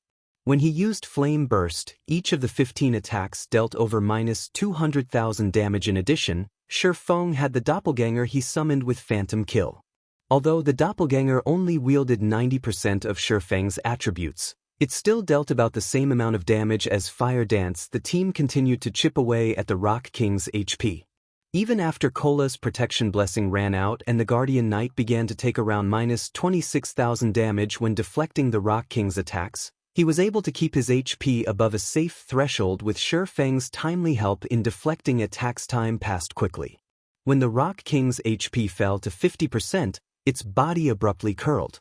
A magic array with a 500-yard radius appeared beneath its feet, and the surge of mana moving towards the array gave everyone a moment of discomfort. A second later, crimson meteors began to rain from the sky. This move was none other than the Rock King's team wipe move, Meteor Bombardment. "Everyone gather to me!" Feng shouted when he saw the descending meteors. Although none of them knew what Feng intended to do, they did as they were told. Just before the meteors struck the team, Feng activated the aura of Earth's only activatable skill, Absolute Domain. When activated, the skill gave Feng immunity to all damage for 10 seconds and his allies within 50 yards immunity for 5 seconds. Suddenly, a golden glow enveloped the team. Even when the 2 rock guards bombarded Turtledove and Yiwumian with attacks, the MTs took no damage as the first wave of flaming meteors crashed into the ground. Towering mushroom clouds rose up around the Rock King. The ground shook as if Armageddon had come. Not even the rock guards were spared as a meteor struck each of them, shattering their bodies into countless fragments. Unfortunately, the rock guards were elemental creatures. Even after they had shattered, they quickly gathered the broken pieces and reconstructed themselves. Only as soon as they reformed, another wave of meteors crashed into them, shattering them once again. Each meteor wave dealt millions of damage to the 2 Grand Lords. In the end, the rock guards' bodies had been destroyed 9 times throughout Meteor Bombardment's 4-second duration. When the smoke and dust settled, it revealed the utter disaster the rock giant encampment had become. Massive craters littered the encampment. Meanwhile, the Rock King had lost over 10 million HP in its own attack. Seeing this, the players nearly lost their footing. Fortunately, they had been protected by Feng's Absolute Domain. Otherwise, they would have all died. Good. The meteors have forced the boss into a weakened state. Attack with everything you've got. Feng commanded when he saw the Rock King, who remained immobile after its spell had ended. Hearing Feng's command, everyone quickly resumed with their assault, bombarding the Rock King with every skill and spell they had. The weakened Rock King's defense was at an all-time low, doubling everyone's damage. Since the Rock King was immobile, they didn't need to worry about it blocking their attacks, either. A series of damages appeared above the Rock King's head, draining its HP like flowing water. In less than a minute, the Rock King's HP fell to 20%, at which point the Guardian boss stood and bellowed in rage. Cracks formed across its body before numerous fragments began to fall off. These fragments then formed Lord-ranked rock giants, the exact same number as the team's players, 50. This sudden change also decreased the Rock King's HP to 10%, but it had entered a defensive state, significantly increasing its defense.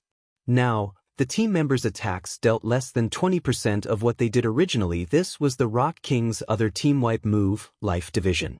If players couldn't defeat the Lord-ranked Rock Giants in time, these Rock Giants would be reabsorbed and restore the Rock King's HP, each Rock Giant healing the Guardian boss for 1% of its HP. Meanwhile, if the Rock King's HP recovered to 50%, it would use Meteor Bombardment again. The team nearly succumbed to despair at this turn of events. The only thing preventing them from thoroughly falling into despair was the fact that the 50 Lord-ranked Rock Giants only had 9 million HP each. After including the 30% suppression from Thunder Domain, each Rock Giant only had 7,200,000 HP. Feng, however, had long since prepared for this moment. Relaxed, he commanded, "Kola, aggro the mobs. Blackie, give Kola a Guardian of Light. Everyone with large-scale destruction spells, use them." Hearing the command, Kola dashed into the monster crowd and used the Tier 2 AoE taunt, Punishing Light. Immediately, all 50 Rock Giants set their sights on Kola. At the same time, Blackie cast Guardian of Light, rendering the Guardian Knight immune to all magic damage and reducing incoming physical damage by 80%. At the same time, the skill healed Kola for 5% of his HP every second for 20 seconds. With Kola's defense and Guardian of Light's damage reduction, he only took around -300 damage from the level 60 Lord's attacks. Even when he received a direct hit, he only took -1,000 damage. With Guardian of Light's healing, he easily endured the Rock Giants' attacks. After Kola used Tier 1 Devotion, another AoE taunt, Feng, Blackie, Aqua Rose, Alluring Summer, and Zhao Yueru simultaneously cast their large-scale destruction spells. Despite the numerous spells raining down on him, Kola received no damage, but the same could not be said for the Rock Giants. By the time every large-scale destruction spell ended, the 50 Rock Giants were no more. Once the team annihilated the Rock Giants, the Rock King was forced out of its defensive state and sustained another 20-second weakened period attack with everything you've got. Don't let it split a second time. Feng shouted. Shadow Blade. Phantom Kill. 9 Dragon Slash. Dragon Breath. As Feng executed these skills, he sacrificed 20 units of life force and activated the strongest Divine Providence. When the Rock King's HP fell below 1 million, he followed up with Flame Burst. In the end, he only needed 3 hits to destroy the Rock King's final strand of HP. Chapter 1517, King's Reward. Chapter 1517, King's Reward. We won. The boss is finally dead. Zero Wing cried out in excitement as they watched the Rock King crumbling into a pile of rubble. The Rock King's death, it meant that they now owned the Rock Giant encampment. Now that they had secured 2 of Thunder Island's monster encampment, they would secure nearly 1/8 of the authority over Thunder Island, becoming one of the island's main rulers. When the Rock King's corpse began to fade out of existence, a pillar of light rose from it and shot into the sky. Even players outside Thunder Island could see the pillar of golden light. What's going on over there? What's up with that light pillar? The light pillar seems to be coming from the Rock Giant encampment's direction. Quick, have our scouts investigate the area. Players both outside of and on Thunder Island turned towards the golden light pillar almost simultaneously. When the various superpowers observers adjusted their magic mirrors to scout the situation over at the Rock Giant encampment, what they saw dumbfounded them. Only 2 rock guards were left alive in the encampment. The various superpowers abandoned. The archaic species Rock King was nowhere to be seen. Why is the Rock King gone? Could they have? Impossible. How can they possibly defeat it with just 50 people? Although no one could bring themselves to believe that Zero Wing had managed to defeat the Rock King with only 50 players, they couldn't find any signs of the Guardian boss's massive figure regardless of how hard they searched the encampment. The only noteworthy thing in the encampment was the golden pillar extending from a pile of rubble. With this, they had no choice but to accept the fact that Zero Wing's 50-man team had secured the Rock Giant encampment. The various observers reported what they saw to their superiors on the island. What? How is that possible? Zero Wing managed to secure a second encampment before we did? Just what did they do? Although Zero Wing's clearing speed surprised them, they were still confident that they could claim their second encampment before Zero Wing was anywhere close to defeating the Rock King. Then they would be able to secure their third encampment with little effort. After all, the Guardian boss there couldn't be defeated easily, especially not with a 50-player team. Not only did Zero Wing manage to clear the monsters in the inner and outer areas, but it defeated the Rock King quickly. This outcome exceeded their expectations. When Phoenix Rain received this shocking news, she, too, was astonished they actually succeeded. Phoenix Rain looked at the Rock King's remains with an indescribable sense of shock. At this point in the contest, the various superpowers had almost finished claiming their second encampment, and they had far more players than she and Zero Wing. However, these superpowers had many more players than she and Zero Wing did. Not for their lack of manpower and Nine Dragons Emperor's interference early on, they could have secured more than just 2 encampments. In contrast to the reactions of Phoenix Rain's team, Nine Dragons Emperor's players wore grim expressions when they heard the news. How did they defeat the boss so quickly? Was the Rock King actually an easy raid? Right, that must be it. How else would Zero Wing's 50-man team have cleared out an encampment faster than us? When Nine Dragons Emperor's team members looked at the distant light pillar, they were envious. Despite fighting desperately, they had yet to clear out the monsters in the encampment's inner area. On the other hand, despite starting the raid on the encampment's inner area much later than they did, Zero Wing's team already defeated the Rock King, a Grand Lord-ranked archaic species. Damn it. How did things end up like this? Lonely Castle's eyes were bloodshot from rage and envy. Had he known something like this would happen, he would never have agreed to cooperate with Nine Dragons Emperor. Although he wouldn't receive any financial support from Phoenix Rain, he would have obtained a temporary teleportation array on Thunder Island at the very least. With the teleportation array, Firmament would be able to further the development of its naval forces and gain the opportunity to surpass the other first-rate naval guilds. Now that opportunity was gone. Pavilion Master, this will be troublesome. Now that Phoenix Rain has secured 2 monster encampments, the Great Pavilion Master will side with her, Martial Dragon said as he gave the light pillar a grim look. Had Phoenix Rain only secured 1 monster encampment, they could still, more or less, compete with her, but they'd lose their advantage if she secured 2 encampments. Not only could she convince more large guilds to ally with her, but she would also gain the guild elders' support during the next contest. Phoenix Rain also had a powerful ally like Zero Wing. Not only would Phoenix Rain be able to get more players to take part in the next Thunder Island contest, but she would also have many more powerful experts supporting her. Zero Wing? Killing intent welled up within Nine Dragons Emperor. Immediately he commanded, after the battle, notify Beast Emperor that I'll support him fully. But I have one condition. I want Zero Wing eliminated from God's domain. The guild elders will likely voice their opinions about this matter. After all, Zero Wing is in the same boat as Phoenix Rain. If we use the Dragon Phoenix Pavilion's strength to deal with Zero Wing publicly, Martial Dragon said worriedly when he heard Nine Dragons Emperor's chilling tone. Let them. As long as Phoenix Rain loses Zero Wing's support, we'll have a chance to struggle onward. Nine Dragons Emperor stated, determined. His voice radiated killing intent. He had always treated Zero Wing as one of Phoenix Rain's chess pieces and had never placed any importance on the guild. Now he fully understood that Zero Wing was no mere chess piece. Instead, it was Phoenix Rain's lifesaver. He would be eliminated from the competition for the Great Pavilion Master's position sooner or later if he didn't disregard his reputation and destroy Zero Wing while it was still developing. Even if he had to earn the Great Pavilion Master's displeasure, he was determined to destroy Zero Wing. Thoroughly understood. Martial Dragon looked at Nine Dragons Emperor's determination in shock. Nine Dragons Emperor would normally only place such great importance on super guilds and super first-rate guilds, yet he was doing the same for Zero Wing now. In fact, this was the first time he had ever seen Nine Dragons Emperor willing to go to such lengths to defeat a foe. Zero Wing's members received a system notification while the various superpowers were shocked by their successful capture of the Rock Giant encampment. System, congratulations.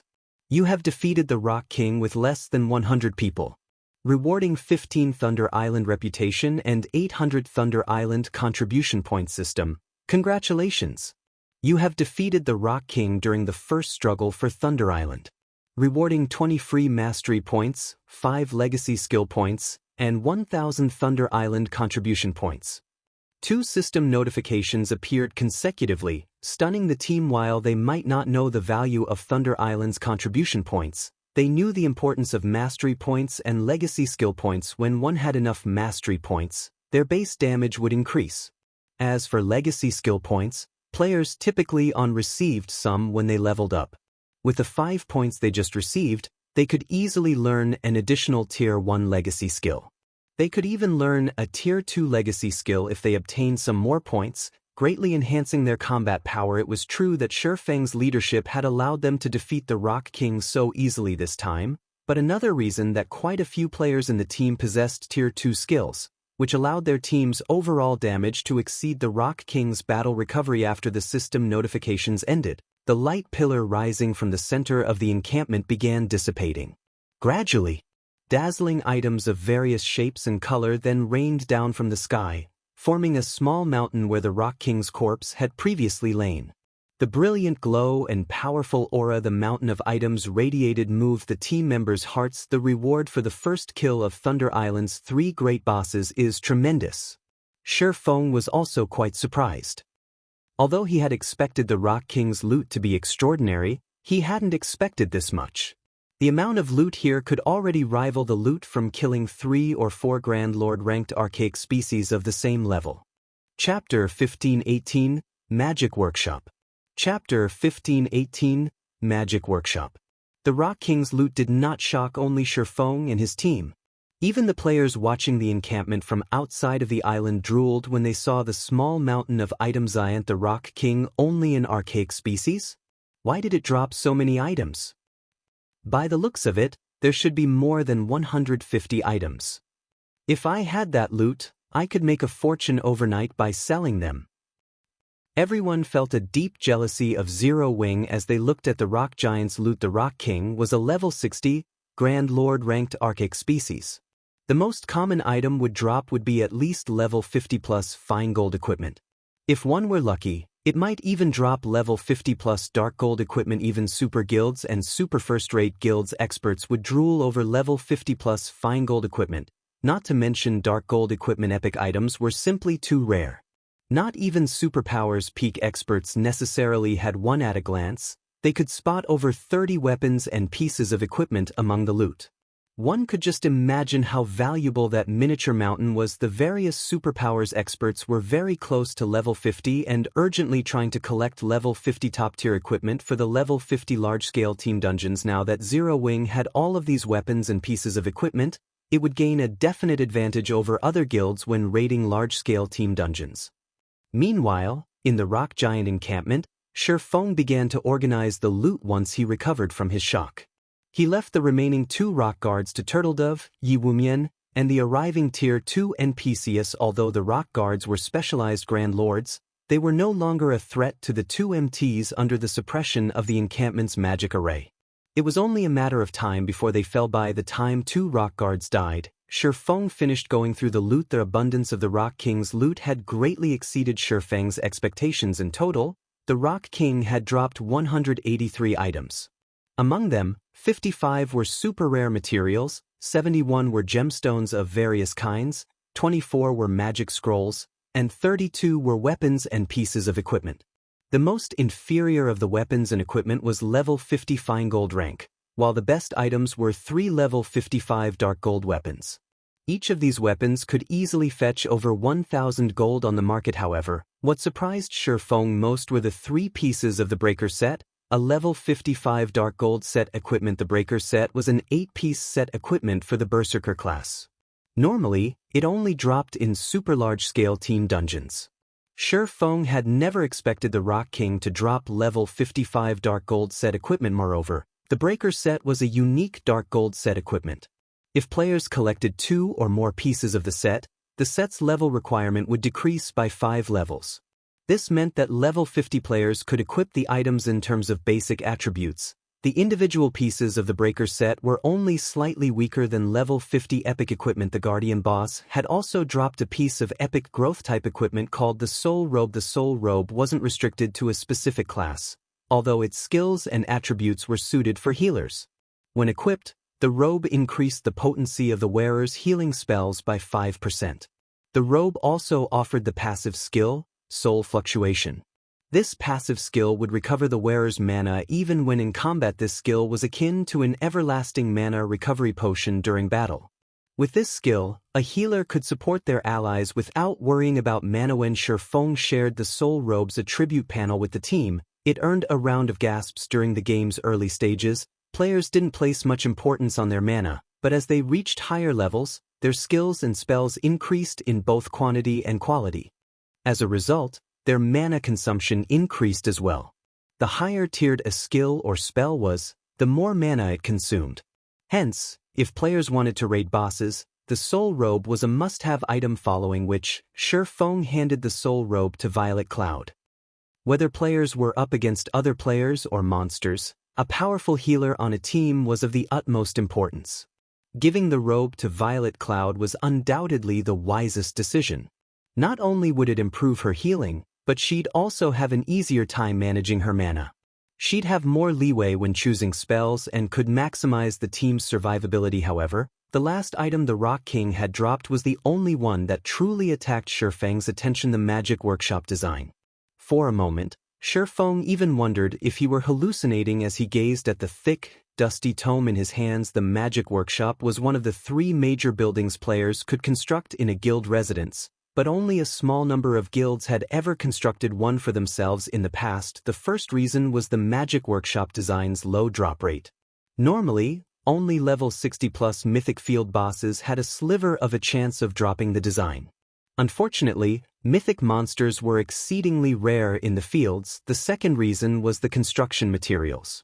The main materials to construct the Magic Workshop were incredibly rare and precious. The list even included 7 luminaries crystals, the design requiring 200 units. That was the equivalent of 4 to 607 luminaries crystals. This was why, even after obtaining the design, most guilds had been unwilling to construct the building with that many 7 luminaries crystals. One could set up a relatively large mind space. However, the guilds that had built the Magic Workshops had proven that the sooner they did so, the more beneficial it would be to the guild's development. The Magic Workshop had a wide range of use. Chief among them was magic scroll production. The magic scrolls on the market were generally attack, defense, or summoning scrolls. Meanwhile, the Magic Workshop could produce support scrolls. These scrolls were tierless and similar to players' buff spells and skills only. The buffs didn't increase players' basic attributes, magic resistance, or defense. Instead, the buffs improved aspects of a more intrinsic in nature. For example, players could see farther, hear clearer, and react faster.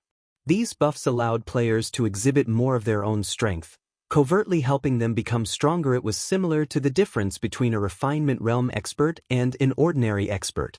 Even if both players had the same basic attributes, their combat power was vastly different. The support scrolls fell into 2 main categories: individual support and team support.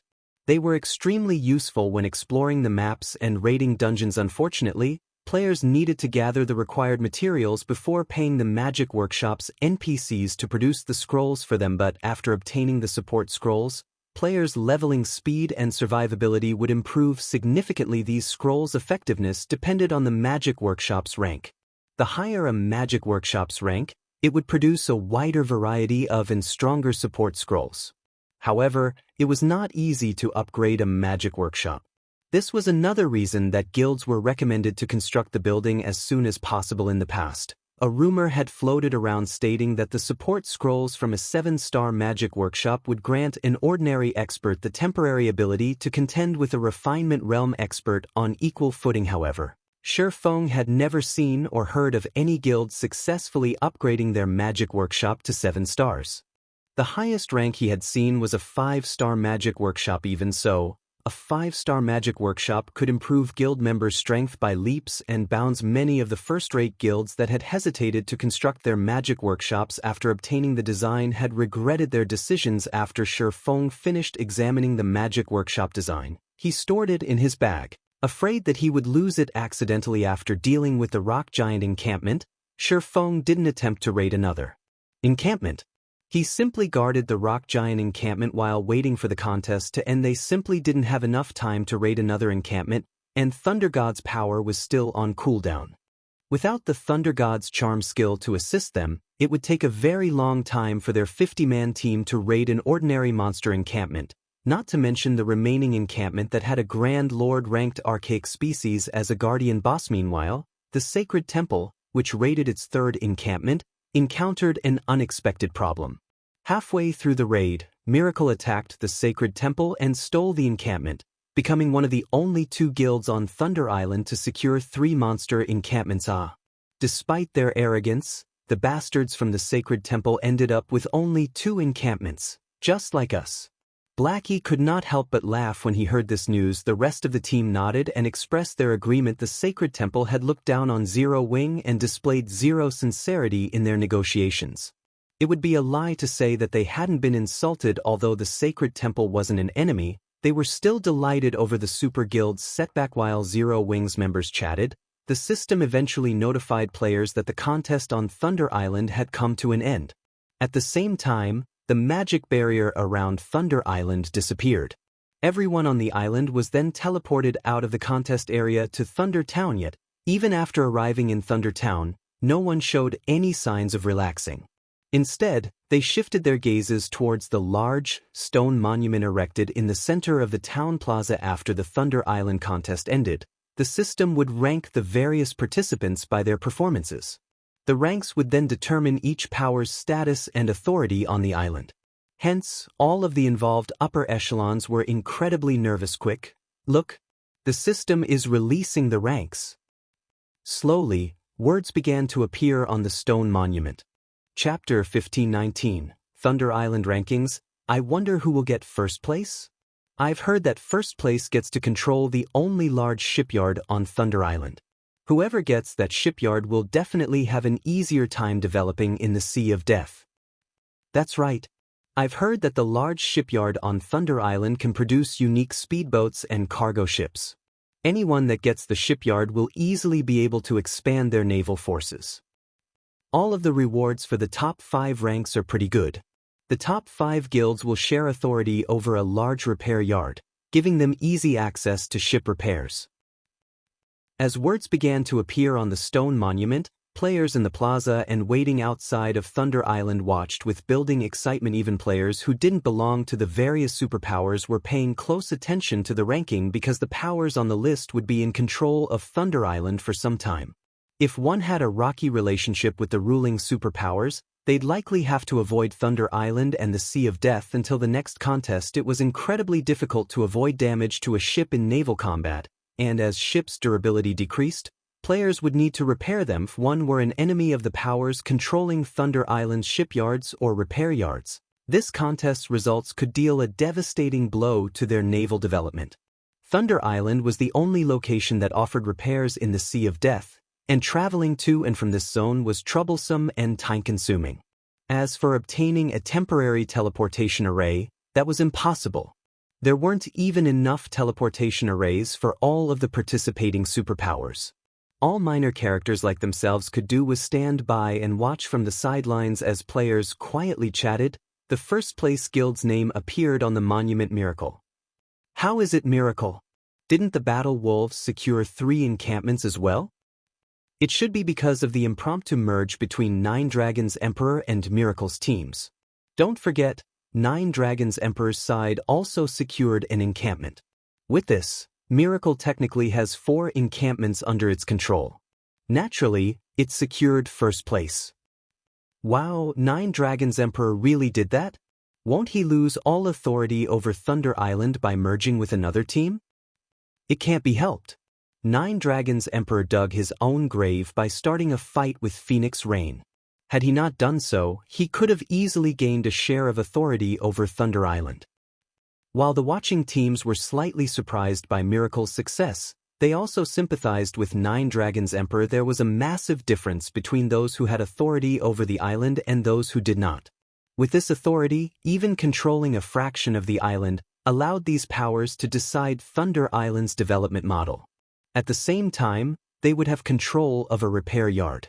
Had Nine Dragons Emperor secured a monster encampment under his own name, although he wouldn't have obtained a large repair yard, he could have obtained a smaller repair yard. He wouldn't have to borrow one from another power. With the advent of the first place, the name of the second-place guild soon followed. Unsurprisingly, the Battle Wolves secured second place. It was the only other guild that had occupied more than 2 monster encampments. By coming in second place, the Battle Wolves had gained complete control over a medium shipyard, 25% of the shares of a large repair yard, and full control of a small repair yard. The various superpowers were jealous. Like the large shipyard, Thunder Island only had 1 large repair yard. In addition to the large shipyard, first place only received 30% of the large repair yard shares and a small repair yard. Wonder which guild will come in third?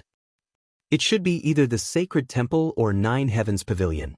After all, both super guilds had occupied quite a number of ancient towers. Even the reward for third place is amazing. Not only will they obtain a small shipyard, but they will also enjoy 20% of the large repair yard's shares and a small repair yard. Only the top 3 ranks won't have to share a small repair yard. While the waiting players discussed the situation, the system finally finished calculating the results and displayed the third-ranked Team Dragon Phoenix Pavilion. When the black stone monument displayed these 3 words, the plaza fell silent. Everyone was speechless as they stared at the name. Players only commented after a long pause, "What's going on? How is it the Dragon Phoenix Pavilion? How is the system calculating these results?" Although the Dragon Phoenix Pavilion secured 2 encampments, it didn't capture nearly as many towers as the Sacred Temple and Nine Heavens Pavilion. How could it rank third? The system must have miscalculated.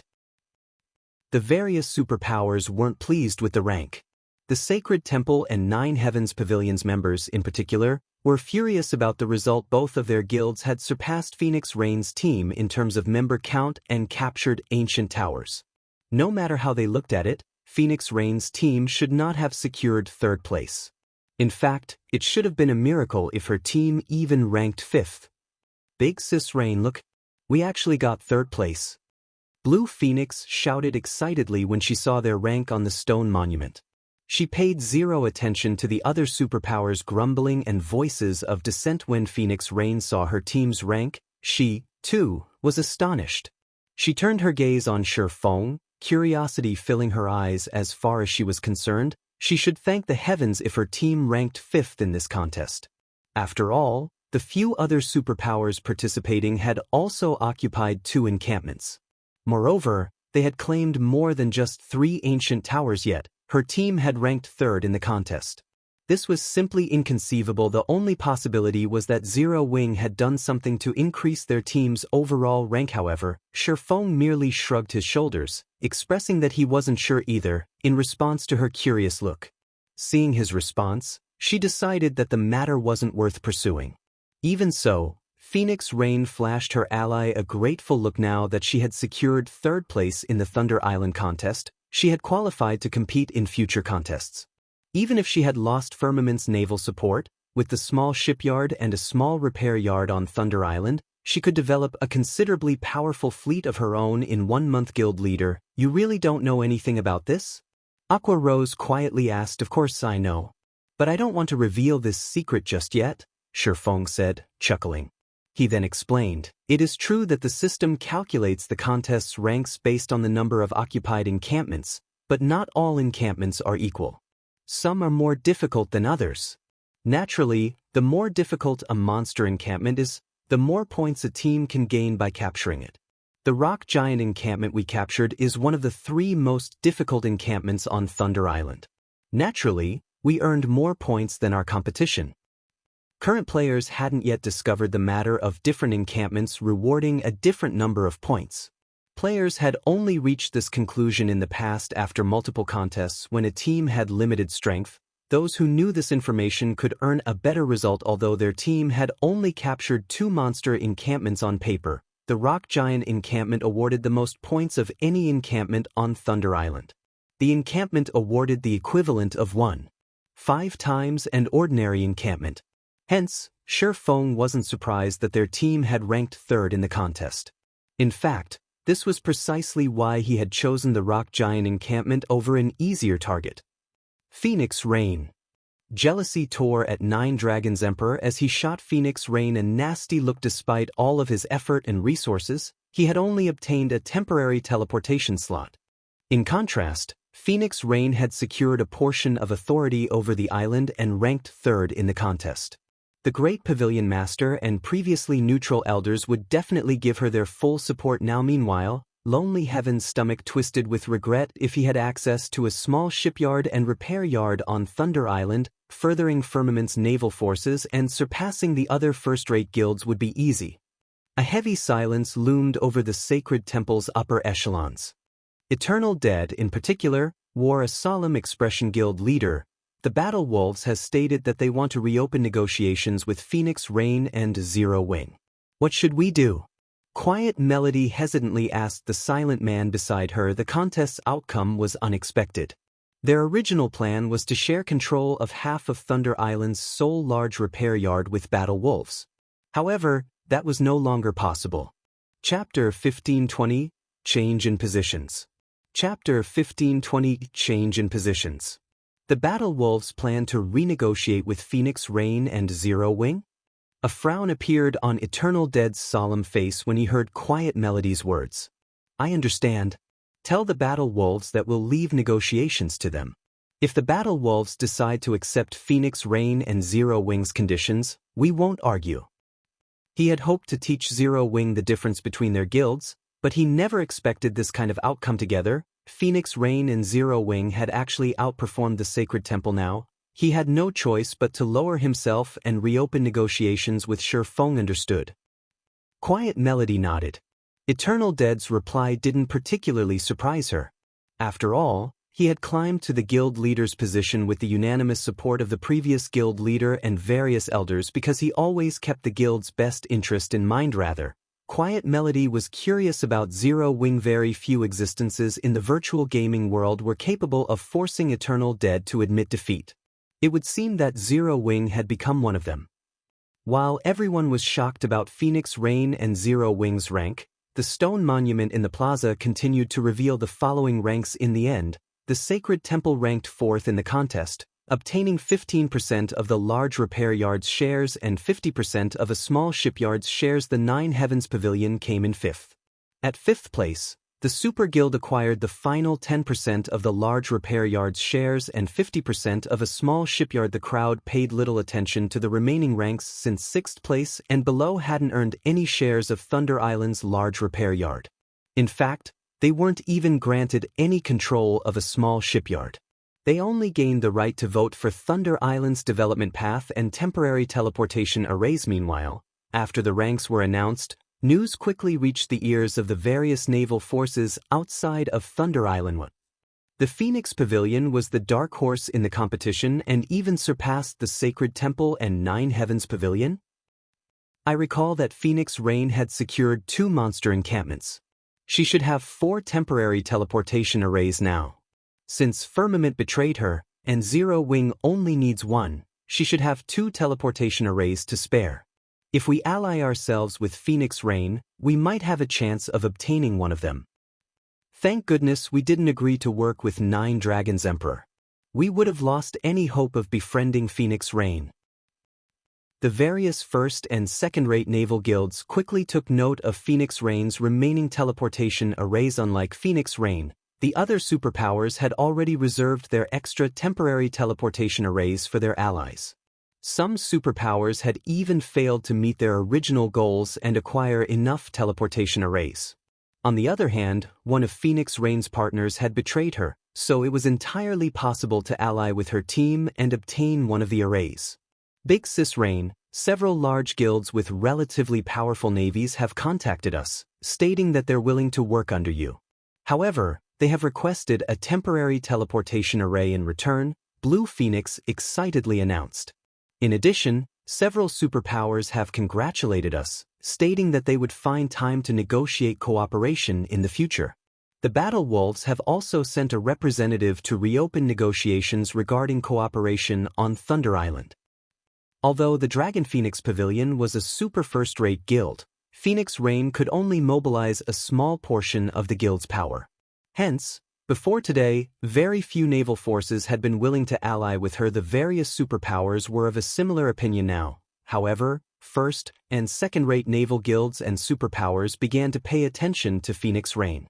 Even the battle wolves wanted to reopen negotiations. Blue Phoenix had never imagined this outcome. Yi Feng, the battle wolves have sent an invitation. What is your opinion on the matter? Phoenix Rain asked Feng softly, who stood beside her. She was fully aware that Zero Wing was the only reason she enjoyed such treatment.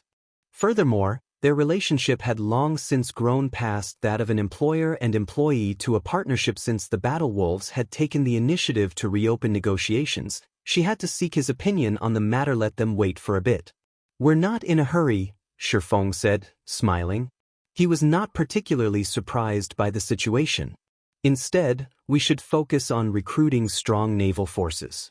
Only by doing so can we increase our overall strength quickly. Cooperating with the various superpowers would only benefit them on Thunder Island. On the other hand, by recruiting the naval forces that needed a temporary teleportation array, they could bolster the ships sailing under their banner. With this, grinding for Thunder passes would become much easier. Let the battle wolves wait? Phoenix Rain was taken aback when she saw Feng's serene expression. The battle wolves was a bona fide super guild. It had also occupied 3 monster encampments during this contest. Many large guilds would die for the opportunity to cooperate with the battle wolves, yet Feng wanted to reject the super guild's offer. Michim, once we begin operating our small shipyard, we'll have a greater advantage in the negotiations, Feng said, nodding. All right, then. I'll let them know, Phoenix Rain agreed, finding no flaws in Feng's reasoning. To forge iron, one needed a sturdy hammer. Even if they proposed the conditions they deserved, the battle wolves wouldn't necessarily agree. Once they were sufficiently powerful, the battle wolves and Sacred Temple would offer the appropriate conditions. What? She rejected the offer? She's even told the battle wolves to wait for her answer? What is she trying to do? When he read the report containing Phoenix Rain's reply, Eternal Dead was confused. Has she lost her mind?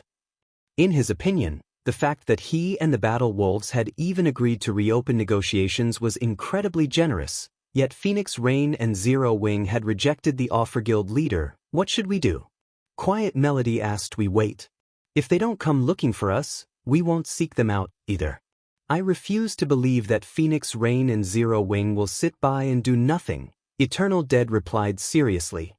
While the various powers chatted about the contest, Phoenix Rain and Feng's group ventured to Thunder Island's town hall and selected their small shipyard and small repair yard. They also registered their guilds for the respective temporary teleportation arrays. Guilds that had registered their teleportation arrays could teleport members between Thunder Island and their guild residences for a small fee.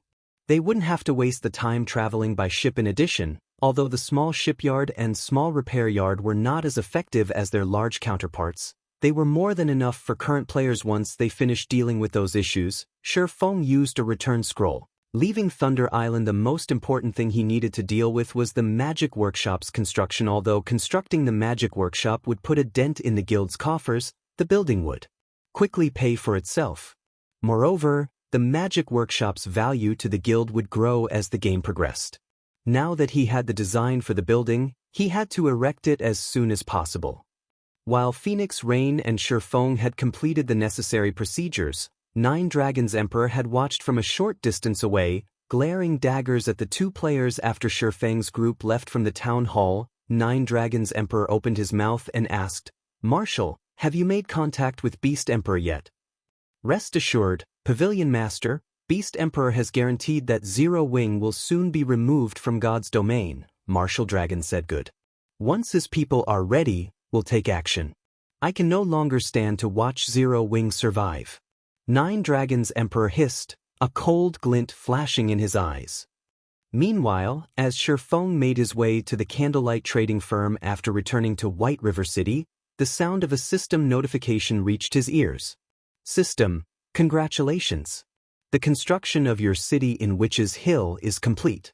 Please check and ratify the construction within 3 days. If you fail to do so, the constructed city will be discarded. Chapter 1521, Materials of Astronomical Value. Chapter 1521, Materials of Astronomical Value.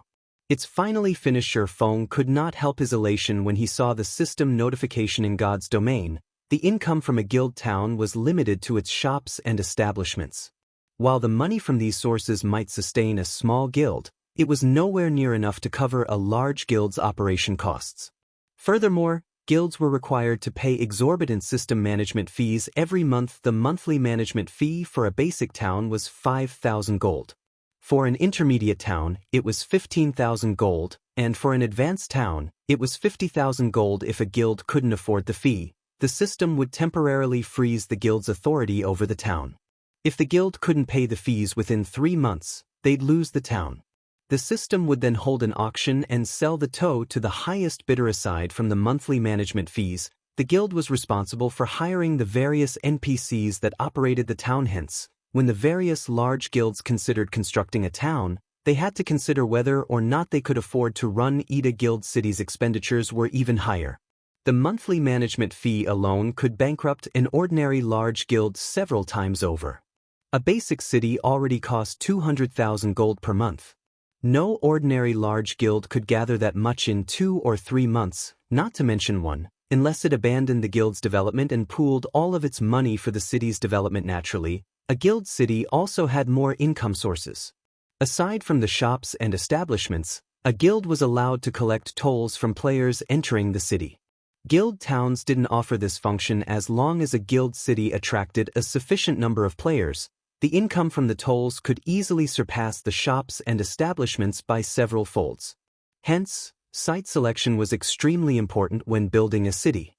If the guild chose poorly, the city would lose the guild more money than it could earn. Following which, Feng contacted Melancholic Smile and had her collect the materials to construct the magic workshop. While he intended to visit Witch's Hill guild leader, the various large guilds are currently fighting over the materials you've asked for.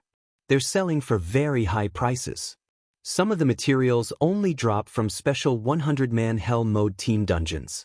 It will likely take some time to collect all of these items, Melancholic Smile said. She was astonished when she read the list of materials Feng had sent. I'm afraid mana ore is going to be particularly difficult to acquire. Feng had only asked for 500 crimson fire rocks, 500 frost stones, 500 logs of purple lightning wood, 5,000 ingots of mana ore, and 100 advanced magic cores, all of which were extremely rare and valuable. Mana ore was particularly rare since it dropped randomly when mining with an incredibly low drop rate. It was also useful in many aspects, such as construction, furnishing, forging, alchemy, and engineering. Although Zero Wing frequently purchased mana ore, it only had a stock of a little over 1,300 ingots. As for the advanced magic core, it only dropped from the final bosses in 100-man Hell mode team dungeons. Although the guild had consistently raided Hell mode team dungeons, it had only collected a little over a dozen cores. With the amount of money it would cost to purchase the materials Feng had requested, they could buy golden lands in multiple NPC cities. Are a lot of guilds collecting mana ore right now? Feng asked curiously. If it's too difficult to acquire in Star Moon Kingdom, try Black Dragon Empire or other kingdoms. Although mana ore was very rare, guilds weren't the only ones capable of acquiring the ingots. Many independent players spent their time mining ores in the fields, and a few were bound to get lucky, obtaining a few ingots. With how many independent players there were in the kingdom, it should not be very difficult to collect 1,000 pieces.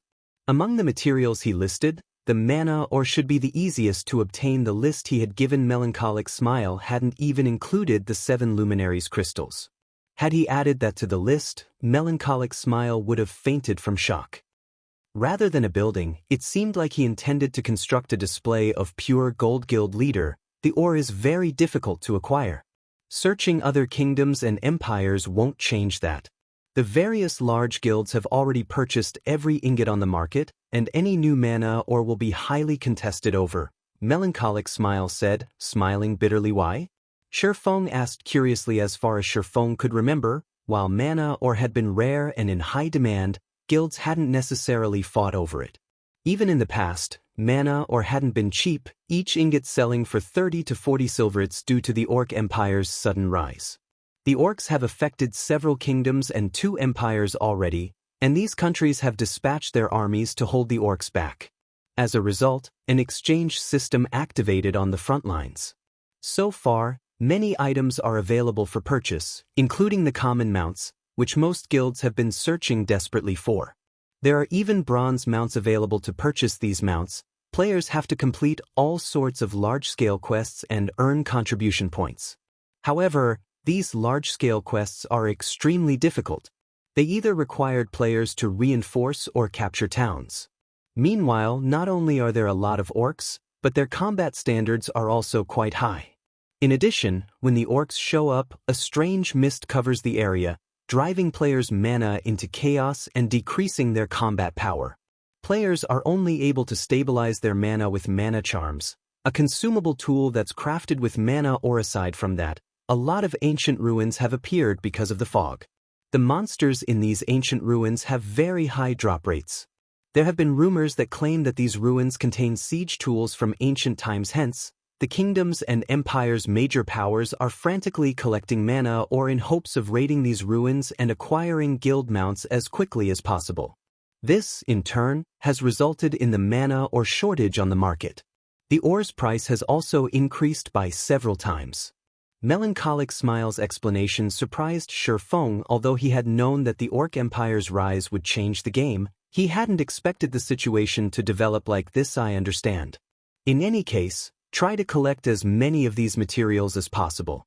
I'll figure out a way to deal with the mana ore problem, Feng said after giving the matter some thought. The magic workshop was of the utmost importance to Zero Wing. The sooner he constructed it, the sooner he could improve the guild's overall strength by a large margin. Moreover, it would help guild members' survivability. Currently, Zero Wing's combat power relied on its peak experts and siege weapons. Without these factors, Zero Wing wasn't even on par with a first-rate guild, much less super first-rate guilds or super guilds. If he could construct the magic workshop, however, he could shorten this gap and attract more powerful players to join Zero Wing. He had to collect these materials, following which, Feng disconnected the call and made his way to Witches. He intended to deal with the guild city before worrying about the mana ore issue. After all, once Zero Wing had its own city, the guild would transform yet again. Chapter 1522, Initial Appearance of City. After reaching White River City's teleportation hall, Feng teleported to Bewildering Forest Town in seconds. Feng arrived in another, crowded teleportation hall. Not only was the hall crowded, but he also noticed that all of these players were above level 40. Many wore guild emblems on their chests and grim expressions on their faces. The rest of the players had already formed teams of over 20 players. Feng only spotted a few solo players throughout the hall. Why are so many people here? Feng watched the players around him curiously. Bewildering Forest Town was one of the more remote towns in Star Moon Kingdom.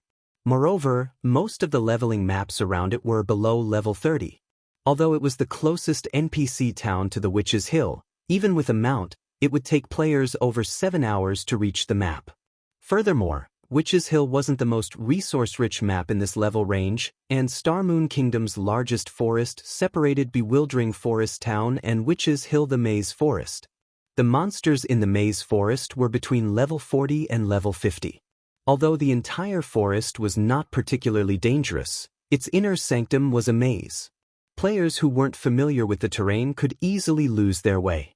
The only thing that even made grinding in the maze forest worthwhile was the Dawn Flower. The Dawn Flower was a rare material for brewing wine and the disorienting potion. Currently, however, neither of these items were useful to players. Logically, there should not be that many high-leveled players in Bewildering Forest Town. Starting a 1,000-man expedition to an orc fortress. Players who are interested in the raid can register with me. Selling cheap mana charms. Interested players can come find me. As soon as Feng left the teleportation hall, he was greeted by the sight of quite a few expedition teams recruiting members. In addition, merchant players stood by the busy street, hawking their wares. Of the numerous times Feng had visited the town during his previous life, he had never once seen the town this lively. The orcs have already reached this area? Feng was surprised as he watched the various players recruiting for 1,000-man team expeditions. The Orc Empire was southwest of Star Moon Kingdom, but although Bewildering Forest Town was the closest town in the kingdom to the Orc Empire, it didn't border the Empire. Moreover, these players weren't mobilizing 100-man teams, but 1,000-man teams. It was rare in God's domain, much less Star Moon Kingdom. Normally, players would only form such large teams when venturing into dangerous regional dungeons as Feng turned away from the crowd, intending to head to a bar to collect some intel. He heard the sound of a regional announcement. Bewildering Forest Town Region System announcement. An army of orcs has broken through the defensive line of Starmoon Kingdom's Third Army and is currently making its way to Bewildering Forest Town. Bewildering Forest Town will enter a defensive state and garrison quests will activate in Bewildering Forest Town. The orc army's estimated time of arrival is 10 hours. Please make prepare. Crap, aren't the orcs moving too quickly? They're already heading our way? Ha, this is wonderful. I'll be able to earn even more CPs. Upon hearing the system announcement, a commotion broke out among the players in town. Some were excited for the event, while others were surprised. However, the one thing these players had in common was their anticipation of the orc army's arrival. They were clearly interested in participating in the town's defense. It wasn't long before the teams that had been recruiting for an expedition changed their goal to the town's defense. Members of the various large guilds and adventurer teams immediately contacted their superiors, notifying them of the sudden development. Boss, orcs are going to attack Bewildering Forest Town. Guild leader, the orc empire you asked me to keep an eye on has broken through the defensive lines and will attack Bewildering Forest Town in 10 hours. For a time, players from the various large guilds and well-known adventurer teams in Starmoon Kingdom hurried towards Bewildering Forest Town. It was clear that these guilds and adventurer teams had long since prepared for this as their members flooded the town. Meanwhile, Feng found a seat on the second floor of an open-air bar, and just as he was about to browse Starmoon Kingdom's forums for information, Aqua Rose contacted him. Guild leader, the orc army has started its invasion of Starmoon Kingdom's Bewildering Forest Town. I just received the news, but it seems that many guilds have already dispatched their armies to the town. Should we do so as well? I've heard that if the town is successfully defended, participating players will receive an abundance of CPs, and participating guilds can increase their influence in Starmoon Kingdom. Increase a guild's influence in Starmoon Kingdom? When Feng heard Aqua Rose's report, he realized why the various large guilds seemed so prepared and passionate about defending this town in God's domain. Kingdoms and empires wouldn't remain the same forever. As time passed, some would disappear, while others would rise to prominence. Guilds even had the opportunity to take control of some countries. This was how the various superpowers had established their own massive kingdoms and empires during Feng's previous life. Players couldn't simply establish kingdoms and empires by constructing numerous towns and cities. They had to take control of an NPC kingdom or empire. The Oceanic Kingdom, Sea's End, was a perfect example, in which players could take control of its NPC cities. Although players wouldn't have as much control of the cities as they would of a guild town, it was enough on God's domain's continent. Guilds that wanted to take control of NPC cities, kingdoms, or empires needed guild influence. Of course, influence wasn't the only thing guilds needed to take control of NPC cities and countries. There were other requirements as well. At this stage of the game, it wasn't possible. Players were simply too weak, unable to take on God's domain's NPCs. However, it was important for a guild to accumulate guild influence as early as possible. Aqua, see to the necessary arrangements immediately. Since the Starmoon Kingdom's large guilds are participating in the event, Zero Wing can't be absent. Feng instructed after giving the matter some thought. Although he had several methods to increase Zero Wing's guild influence in Starmoon Kingdom, it was not a bad idea to take advantage of this opportunity. It could save him a lot of time in the future. Guild leader, should we call in Gentle Snow's team as well? Aqua Rose asked. No need. Let them finish their promotions first. Feng had high hopes for Gentle Snow's and Zhao Yueru's Tier 2 promotions. After all, both wielded fragmented legendary items and hidden classes. Once the two completed their Tier 2 promotion, their combat power would be extraordinary, following which, Feng disconnected the call and departed from Bewildering Forest Town. After finding a secluded location, he summoned the demonic flame tiger and made his way to Witch's Hill. He still had 10 hours before the orc army arrived. It was more than enough time to deal with the guild city and return to command the guild's army in battle with the demonic flame tiger. Feng completed his journey to Witch's Hill, which normally required over 7 hours of travel time on a common mount, in less than 4 hours as Feng reached the massive waterfall near Witches' Hill. The sight of a towering city rose before him. Unlike Stone Forest Town, soaring, magically strengthened stone walls surrounded the city. Although it wasn't visible to the naked eye, a magic barrier also enveloped the city. Although players could enter a town from any side, players could only enter the city through its main entrance. The construction looks quite nice. Even from afar, Feng was satisfied with how his city turned out. His new city was much larger than the basic cities, which were upgraded from advanced towns, that he had seen in the past. After the brief pause, Feng made his way towards the city. Chapter 1523, Power Source Improves. Chapter 1523, Power Source Improves. When Feng stopped before the city's main entrance, an imposing pair of tightly shut gates greeted him. Pitch-black runes had been carved into the gates, forming multiple magic barriers that protected them. The magic barriers here were much stronger than the barrier his movement-type defensive magic array created, as it could even withstand Tier 4 attacks. As for the magic barrier around the city, the entire city, although it was not as powerful as the one on the gates, it wouldn't have any issue blocking Tier 3 attacks. This city was a perfect guild fortress. It was definitely worth spending all those coins to build this thing. Feng could not help his rueful sigh as he observed his surroundings. The city occupied a mountain peak, so the mountain scenery remained unobstructed. In addition, an impressive waterfall fell by the hillside. Occasionally, Feng saw birds of various kinds fly past the mountain and below the city. He felt as if he had just arrived in paradise. Setting aside Witches' Hill's unique circumstances, this grand scenery would attract many lifestyle and entertainment players. During his previous life, Shadow hadn't even had a guild town at this stage of the game, yet his Zero Wing already had its own basic city.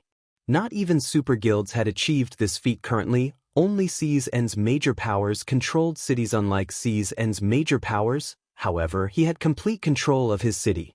The city's development path wouldn't limit his options. Meanwhile, when Feng arrived, a dozen or so NPC guards came down from their posts along the city walls to open the gates. Esteemed City Lord, we have completed your city's construction. If there are no issues, we may begin the transfer procedures. A middle-aged man with a cross-shaped scar on his face respectfully reported as he came forward to greet Feng. The man wore a luxurious suit of armor with a white cape draped over his back. He also carried a long sword embedded with several pieces of 7 luminaries crystal at his waist. Although the man didn't radiate an aura, he was a level 180, Tier 3 Knight Captain. In a minor NPC city, he could even serve as the magistrate. At this stage of the game, he could kill any ordinary player in a single move. I am fine with that. However, before we begin, I'd like to visit the city's core magic array, Feng said, nodding. He had previously obtained an Evil God crystal after killing a Grand Lord-ranked evil demon under the Beast Emperor's command to a guild city. The item's value was astronomical. The Evil God crystal could be used as a power source for a city. Although it couldn't compare to a Titan core, the power source was very difficult to come by. It was definitely much stronger than the freebie power source that was included in a city's construction. Esteemed City Lord, please follow me, the Knight Captain Yared said as he led the way for Feng. The dozen or so knights previously guarding the gate following close behind. As Feng walked through the city, he could easily tell it was many times larger than Stone Forest Town. Not even an advanced town could compare to its grandeur. Despite the city's basic rank, it should easily accommodate over 300,000 permanent residential players. Moreover, this was assuming that he built the city's basic infrastructure. If he used advanced buildings, he could double the city's capacity, at which point the city wouldn't even feel cramped with over 1 million players. In contrast, players would likely walk shoulder to shoulder in an advanced town with a 1 million player population. However, it was due to the city's large size that it required a lot more resources to develop. Take the street Feng was currently on, for example. Although the NPCs had already built quite a few essential buildings, Feng passed large plots of empty land. He'd have to spend a lot more to fill these gaps. Based on Feng's initial estimates, the initial resources to construct the necessary infrastructure would be enough to drive any first-rate guild mad. Not to mention constructing buildings like the battle arena. The buildings in cities were allowed to have far more floors than those in towns. The battle arena in Stone Forest Town, for example, could only have 8 floors. In a basic city, however, a battle arena could have up to 16 floors. Though, players had to have enough money to build them under Yored's lead, Feng quickly reached the 3rd underground floor of the City Lord's mansion. Esteemed City Lord, this is the city's main control room. Here, you may control the magic arrays all over the city, Yored explained as he gestured to the mammoth ball of water floating in the center of the hall. Numerous golden runes decorated the wide hall's walls, while the water ball in the center felt like an inhaling whale as it absorbed the mana from outside of the city, transferring the mana to the city's various areas. Meanwhile, a black crystal floated within the core of the magic water ball. This black crystal was the power source the system granted when players constructed their own cities. This crystal was the city's lifeblood, created by dozens of high-tiered wizards. It was a better power source than those that formed naturally or those the gods had created without hesitation. Feng went up to the magic water ball and replaced the black crystal with the evil god crystal. The moment he placed the evil god crystal in the magic water ball, the mana in the hall rampaged. The hovering water ball began to grow. As it did, the mana density in the hall increased. The Knight Captain and his entourage were afraid. Fortunately, after a few minutes, the hall's mana calmed. Everyone was dumbfounded as they stared at the evolved water ball. The previously mammoth water ball had tripled in size, and the hall's mana density had at least doubled. As I expected, a basic city can only use 60% of the evil god crystal's power. Feng was somewhat disappointed when he saw the evil god crystal's utilization rate the system had displayed in God's domain. A strong power source didn't necessarily mean that players could improve a city indefinitely. Every city had its limits. It seemed that a basic city could only use 60% of the total energy an evil god crystal provided. If he wanted to increase the efficiency, he'd have to upgrade the city to intermediate or advanced rank. He might even need to upgrade it to the standard of a kingdom's capital city to use the evil god crystal's full power. However, 60% was enough to improve the city's defenses by a tier and increase its mana density by 40%. Although the city's current mana density couldn't compare to Stone Forest Town's, it would rise beyond the towns once he constructed the magic and mana towers. Esteemed City Lord, you really know how to surprise a man. You actually got your hands on such a high-ranked power source. Your city is guaranteed to become famous in Starmoon Kingdom, Yored said in admiration. In Starmoon Kingdom, one could count the number of cities with such a high-ranked power source on one hand. Only the kingdom's capital was more powerful. After Yored finished speaking, the sound of a system notification reached Feng's ears. System, you have earned a reward. Please name your city within 1 hour, or the reward will be discarded. System, you have 59 minutes. 59 seconds remaining. Thank you for your praise, Knight Captain. I am very satisfied with this city. Let's complete the transfer procedures right away, Feng said. Chapter 1524, Zero Wing City. Once Feng agreed to start the transfer procedures, the Knight Captain revealed a dazzling, silver token and passed it to Feng. The token itself wasn't ornate, but the moment the Knight Captain revealed the item, the hall's mana began to gather around it, forming a magic barrier around the token. The magic barrier would prevent undesignated players from touching it. Esteemed City Lord, here is your City Lord's token. Once you carve the city's name on the token and we finish the registration, the city can officially open to the public, Knight Captain Yored explained as he admired the item in Feng's hand. The token's owner would have absolute control over the city. Not even city magistrates has so much authority. City magistrates were merely representatives the kingdom tasked to manage its cities. Throughout Starmoon Kingdom, only a handful of people controlled their cities and were acknowledged as lords in the kingdom. These NPCs' statuses were so high that even the king had to treat them respectfully. This wasn't the first time Feng had obtained a City Lord's token. As it rested in his palm, he taped on the magic array around the token. Immediately, a system window appeared before him, asking him for the city's name. Since this is Zero Wing's first city, let's call it Zero Wing City. Feng thought as he filled in the name box. By using the guild's name for the city, not only would the public know who the city belonged to, but it would also advertise the guild. This was another benefit of constructing a city from scratch. If a guild obtained their city by upgrading a town, the new city would retain its old name. Hence, First-rate guilds and stronger had usually tried to construct their cities from scratch as proof of their prowess. After Feng finished naming Zero Wing City, Yared began the registration process. Congratulations, esteemed City Lord. You have now become the first heavens blessed to own your own city in Star Moon Kingdom. The city will now enter a 21-day protection period. During this time, you may hire city guards to protect the city from harassment. You will also be responsible for a 200,000 gold tax each month, Yared explained. Do you wish to hire guards now? Do you have a list for me to choose from? Feng asked. A city's defense wasn't like that of a town.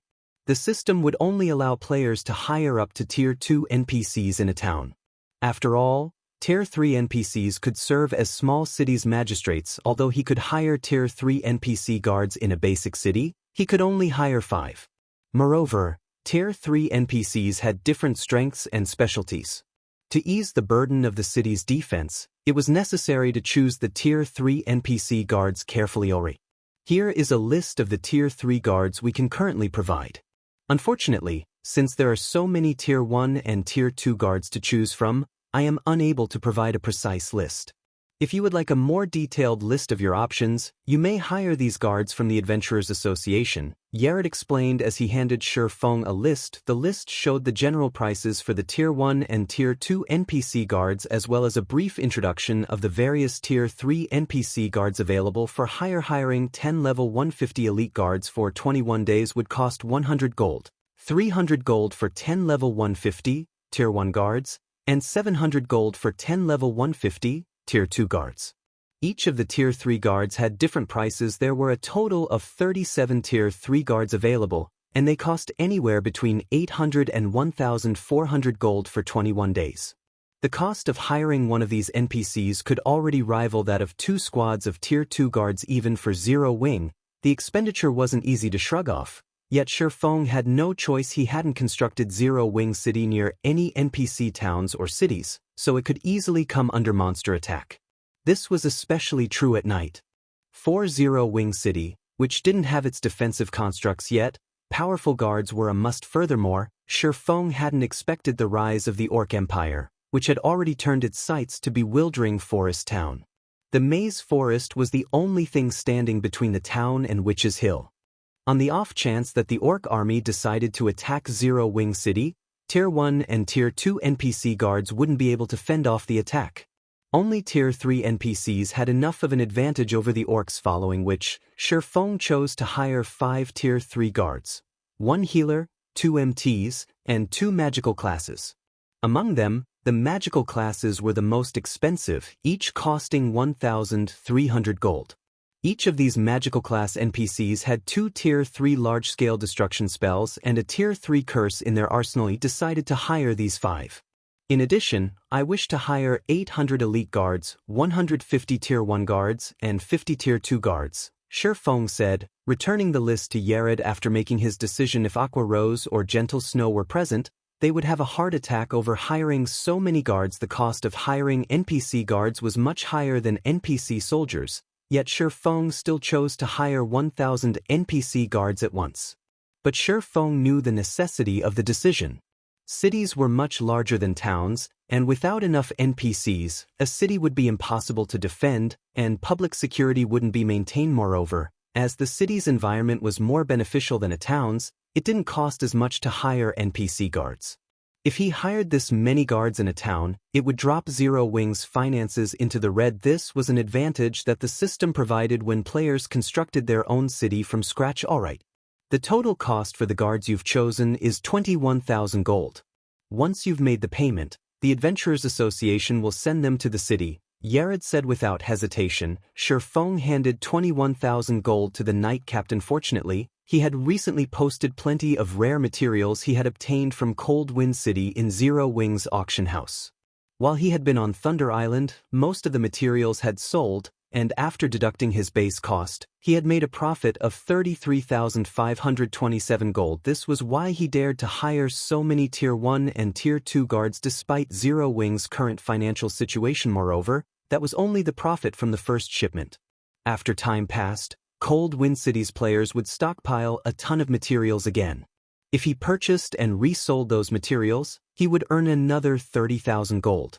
This money-making speed even surpassed that of Stone Forest Town and the Candlelight trading firm when Cold Wind City opened a path to the other NPC cities in the Ice Crystal world in the future. He'd make even more profit.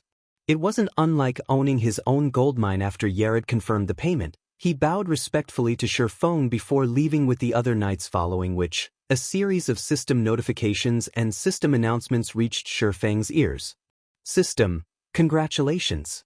You are the first player in Star Moon Kingdom to own a city. Rewarding 300 Star Moon Kingdom reputation and Lord of Star Moon Kingdom title system. Congratulations. Zero Wing City has become the first player city in Star Moon Kingdom. Rewarding 10,000 city popularity and 1 advanced restaurant design system. Congratulations. Zero Wing City has become the first city to upgrade its power source. Rewarding 10,000 city popularity and 1 city conscription order. Star Moon Kingdom region system announcement. Congratulations to Zero Wing for becoming Star Moon Kingdom's first guild to construct a city. Rewarding 10,000 guild popularity and 50 guild influence. Chapter 1525, Uproar. Chapter 1525, Uproar. The regional announcement repeated for several times, the mechanical voice of the system echoing in the minds of Star Moon Kingdom's players continuously. For a moment, whether they were players currently resting in towns and cities or players out grinding in the fields, they all fell into a daze when they heard this announcement. What's going on? Constructed a city? How is this possible? The various large guilds are still working on getting their towns upgraded to the intermediate rank. Even super guilds have just begun trying to upgrade their towns to the advanced rank. How could there be a guild city already? Did Zero Wing manage to upgrade Stone Forest Town into a city? All hail Zero Wing. That might really be possible. After all, the player population in Stone Forest Town right now is really insane. The population there is not one bit lower than in NPC cities. This is impossible. I'm standing inside Stone Forest Town right now, and nothing about the town has changed whatsoever.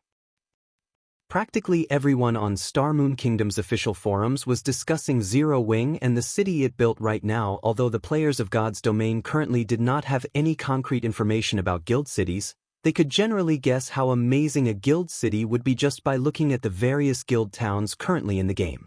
Setting aside the various other functions a guild city would possess, just the amount of land it occupied would definitely exceed that of a town by a large margin, which would, in turn, allow it to accommodate more players. However, compared to the fact that Zero Wing was now in possession of a guild city, everyone was much more interested in finding out about the city itself, particularly its location currently. Mainstream players were starting to outgrow Stone Forest Town. If Zero Wing had built its city at a high-level resource map and replicated the facilities it had in Stone Forest Town in its new city, players would both be able to complete high-level quests without traveling long distances and easily improve their combat standards inside the city, killing 2 birds with 1 stone. Zero Wing has a guild city now? This is a good opportunity for our adventurer team. A new city? I wonder where it's located. If its location is good, it might not be a bad idea to buy a shop there and settle down. In the eyes of most independent players, Zero Wing's new city was merely a potential rest area. To the various adventurer teams and merchant players, however, the city was a huge opportunity for them currently. Both the private houses and shops of Stone Forest Town were becoming increasingly valuable. Many wealthy adventurer teams and merchant players were already regretting their decision not to purchase one for themselves before. At the same time, the various large guilds of Star Moon Kingdom also became busy, holding internal meetings to restructure their future development plans in the kingdom. Zero Wing's acquisition of a guild city might be good news for ordinary players, but there was nothing good about it for large guilds like theirs in God's Domain. Maintaining and protecting a guild town entailed a lot of manpower. Hence, whenever a guild was thinking of conquering a new guild town, said guild would have to expand and recruit new members. Naturally, a guild city would need even more players to maintain and protect a city. Meanwhile, once Zero Wing began increasing its member count, it would also require more resource maps for these new members to develop in. Yet, as players reached higher levels, the resource maps available in Starmoon Kingdom also grew increasingly scarcer. As a result, competition between guilds also intensified in the future. There would definitely come a time when their guilds would have to compete against Zero Wing. Hence, they naturally had to plan for such situations in advance for a time. Due to this system announcement, Zero Wing once again became the focus of the entire Starmoon Kingdom. Players within the kingdom were practically talking about Zero Wing non-stop. Meanwhile, just as Feng was about to make arrangements for Zero Wing City's further development, he suddenly started receiving mails and calls one after another. Guild leader, what did you do? How did we get a new city? Gentle Snow was filled with both curiosity and excitement when she found out about the new guild city, and she could not help but send multiple messages asking Feng about the matter. Before this, she was just about to start challenging her Tier 2 promotion. However, she put it off temporarily when she received a report on this sudden development. She knew very clearly that Zero Wing currently had only 2 towns under its control. One of them was Stone Forest Town in Starmoon Kingdom, while the other was Hidden Mist Town in the Black Dragon Empire. Aside from these 2, Zero Wing did not own any other towns yet. Now, the guild had suddenly gained a brand new guild city. Old pal, your guild really knows how to hide its strength. When are you free to sit down for a chat? Yuan Tiexin had also sent Feng a message. Judging by his tone, he seemed to be very interested in Zero Wing's guild city. In fact, the Secret Pavilion wasn't the only guild that sent Feng a message. Even Phoenix Rain had sent a congratulatory message as well as expressed her surprise at finding out about this news. Guild leader, you finally picked up. Right now, our residence at Stone Forest Town is being swarmed by adventurer teams and merchant players. They all wish to partner with Zero Wing. In addition, several companies also want to meet with you to discuss investment opportunities, Aqua Rose said with a bitter smile on her face. Although Aqua Rose had known about the new city, Melancholic Smile was the one tasked with managing all matters relating to the city. Hence, Aqua Rose had not tried prying too deeply into those matters. After all, the amount of money required to construct a city would no doubt be astronomical. In her opinion, it would definitely take some time before they would accumulate enough funds to complete the city's construction. Thus, she had never imagined that the city would be completed so soon. This sudden development had caught her completely off guard. Right now, even people from her family were frantically contacting her and asking about the guild city. Her family hoped to be able to purchase a virtual store once the city was officially opened to the public. This situation put her at a loss on what to do, as it was not in her place to make decisions on such important matters. Set those matters aside for now. First, have Candlelight's architects stop what they're doing and have them prepare the materials on the list I'll be sending to you in a moment. Once they have everything ready, bring them to Zero Wing City. While you're at it, bring some elite members with you as well, to deal with the management work of the city. Feng could guess the situation on Aqua Rose's side right now. After all, he was mostly facing the same. However, he had just completed the handover procedures for Zero Wing City. Right now, their priority was to have the necessary infrastructure set up in Zero Wing City. Otherwise, they would simply be inviting ridicule should they open up an empty city to the public. Very well, I'll get to it right away. Aqua Rose nodded. She could not help looking forward to seeing the newly constructed Zero Wing City. After Feng finished assigning tasks to Aqua Rose, he quickly made his way to the guild residence in Zero Wing City. Compared to the guild residence in Stone Forest Town, the residence here was much more luxurious. Located in the central district of the city, it took up 1/5 of the available land there, something possible only in a guild city. In NPC cities, a guild residence could occupy only a small area. Normally, one would be fortunate to be able to fit 10 or 20,000 players inside the residence. As for the residence in Zero Wing City, even if 50,000 players were present inside the residence at the same time, there would still be plenty of space to spare. Following which, Feng took out the guild residence teleportation magic array he had prepared beforehand and set it up inside the guild hall. If the guild residence did not possess a teleportation array, guild members would not be able to teleport directly to the city. This was also the reason why Aqua Rose did not simply teleport to the city to meet up with Feng. Currently, although everyone in the guild had already found out about Zero Wing's new city, they could not visit it.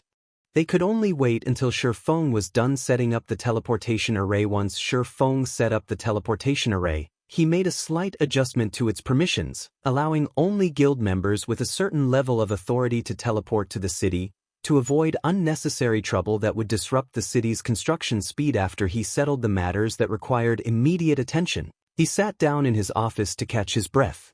While resting, he opened up his bag and took a look at the advanced restaurant design and city conscription order he received from the system. He had heard about these two items in his previous life. However, he had never personally seen either of them before.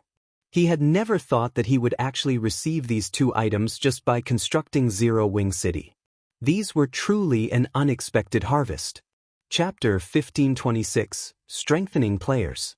Chapter 1526, Strengthening Players. It's no wonder these things can help a guild improve quickly. They actually possess such effects. Feng was astonished as he inspected the advanced restaurant design and city conscription order in his bag. The city popularity the system awarded was already quite beneficial to the city's development, as it would lure many more NPCs to the city. However, when compared to the two items in his bag, the amount of city popularity he had gotten paled into insignificance. Similar to the advanced auction house, the advanced restaurant was an extremely rare advanced construction in God's domain. The guilds that managed to obtain it in his previous life numbered extremely few. There had been one instance where a top adventurer team had put up an advanced restaurant design for auction. In the end, the design had sold at a price that could cause even first-rate guilds to despair. Two fragmented legendary items. Even after 10 years had passed in God's domain, fragmented legendary items were still extremely hard to come by in God's domain. Back then, most first-rate guilds would have only 2 or 3 fragmented legendary items in the entire guild, and none of them were willing to exchange any. After all, everyone back then was already fully aware of just how valuable a fragmented legendary item was. Yet, in the end, a superpower had still bought the design for 2 fragmented legendary items. Back then, many people had felt that the transaction was not worthwhile, and Feng was no exception. After all, a restaurant would, at most, function as an attraction to lure players to a city. Meanwhile, the clientele would be spending only coins or magic crystals at the restaurant. To the wealthy superpowers, fragmented legendary items held far greater importance compared to coins and magic crystals. Nevertheless, the various superpowers back then had still gladly competed over the advanced restaurant design. Now that Feng saw what functions the advanced restaurant possessed, however, he immediately realized why the various superpowers had been eager to buy the design. Back then, not only was the advanced restaurant much more spectacular than a basic restaurant in terms of size and appearance, but it also had various modes of transactions available. In addition, players could even hire Master and Grandmaster Chef NPCs for the restaurant in God's domain. No matter which subclass a lifestyle player possessed, they would have great difficulty reaching even the Master rank, not to mention the Grandmaster rank. Meanwhile, any lifestyle player that managed to reach the Master or Grandmaster rank in their subclass would be capable of taking on a role that exceeded one's imaginations. This was especially true for those that managed to become Grandmaster lifestyle players. They would become existences that could single-handedly affect an entire guild's strength. Take a Grandmaster Chef, for example. Aside from being able to cook up unimaginably delicious food and beverages, a Grandmaster Chef was also capable of producing special cuisines that could permanently improve a player's attributes or even physique. There was a limit to how many times a player could improve through consuming such cuisines, but, even so, the capability was already plenty amazing. After all, aside from upgrading to better weapons and equipment, players had almost no other method to improve their attributes and physique significantly. However, a Grandmaster Chef was capable of continuously strengthening players by producing various special cuisines. Although there was a limit to how much one could improve through consuming special cuisines, according to the rumors, when a player reached that limit, the additional attributes and physique they obtained could rival even that of a fragmented legendary item. Of course, the requirements to construct the advanced restaurant were also very high. At the very minimum, the advanced restaurant had to be built in a basic city. Aside from that, the architects building the advanced restaurant needed to be of sufficiently high standards, as they had to inscribe various kinds of runes. Finally, The advanced restaurant called for many different types of rare materials in its construction, including 1,000 pieces of mana oregon. By Feng's estimates, the total construction cost would be around 10,000 gold. As for the city conscription order, it was also a very valuable item. When used, it allowed a city to recruit a powerful NPC soldier with high growth potential. Meanwhile, the better developed a city was, the greater the city conscription order's effects would become in the past. There was one guild that actually managed to recruit a Tier 4 Great Wizard through a city conscription order, when it was normally extremely rare for a city to manage to get even a Tier 2 NPC soldier. As for Tier 3 NPCs and above, it was practically impossible to recruit one without external aids such as the Heroes Chapter and the City Conscription Order. Not to mention, a Tier 4 Great Wizard was much more powerful than other classes when it came to defending a city. It should be appropriate to use this thing once Zero Wing City is set up properly and the total population stays at 1.5 million long term. Feng grew a little excited as he looked at the City Conscription Order. If he really managed to recruit a Tier 4 NPC to protect the city, it would truly be perfect. Meanwhile, over at Stone Forest Town, Aqua Rose was rapidly gathering elite members and architects. When Aqua Rose announced that she would be bringing some players to garrison the guild's new city, the entire guild had gone into an uproar. Vice guild leader, I want to apply. Crap. It's actually true. Our guild really does possess a city. Fortunately, I joined Zero Wing early on. Had I waited to do so only after the guild obtained a city, the requirements to join the guild would definitely have been much higher. I know, right? Previously, a friend of mine was debating on whether he should join Zero Wing or King's Return. In the end, he chose to develop himself in King's Return. If he finds out that Zero Wing already has a city, something not even super guilds like King's Return possess, he will definitely die from regret. When Zero Wing's members heard Aqua Rose's announcement, they immediately started applying to join the new city's daily maintenance workforce in a frenzy. In reality, though, they were trying to use this opportunity to take a look at the new city as well as find out where it was located. In less than 10 minutes, Aqua Rose managed to gather 3,000 elite members and 200 architects. I've already provided you all with the permission to transfer to the new city. After you arrive there, start the daily maintenance work and manage the NPCs that are coming into the city. If you can't manage some of the incoming NPCs, notify the nearest NPC guard. If none of you have any problems, you may transfer over right away, Aqua Rose said after talking about the tasks everyone would be doing once they arrived at the new city. Whether one constructed a new town or city, the first thing they needed to do was deal with the influx of NPCs. After all, players were not allowed to stop NPCs from entering guild towns and cities. Only in the event where players had managed to catch an NPC in the commission of a crime or could identify them to be wanted criminals could they expel said NPC from their town or city. Meanwhile, there would also be plenty of NPCs belonging to the dark forces mixed among the ordinary NPCs entering the city. If the guild could properly manage the security of the city's popularity would rise at a faster rate. Conversely, if it failed to maintain the security of the city's popularity would decrease. Hence, maintaining the security of the city during the city's early stages required a large number of players. Only after stabilizing the city's security could the guild open the city to players. After Aqua Rose was done speaking, the players she gathered inside the guild hall began purchasing the guild transfer scroll for Zero Wing City before promptly disappearing from the hall. This scene inspired strong envy in the other guild members present inside the guild hall. Although it was said to be city maintenance work, it was similarly a quest. If players could capture a dark NPC inside the city, they would receive plenty of EXP and GCPs. Doing this quest was much more profitable than grinding monsters out in the fields. Elsewhere, when the upper echelons of the various major powers of Star Moon Kingdom learned of the movements of Zero Wing's members, their expressions turned indescribably grim. Immediately have people look for Zero Wing City. Find out where it's located no matter what. To the various major powers of Star Moon Kingdom, the whereabouts of Zero Wing's new city was critical. If its location was somewhere close to them, they would have no choice but to shift their focus of development.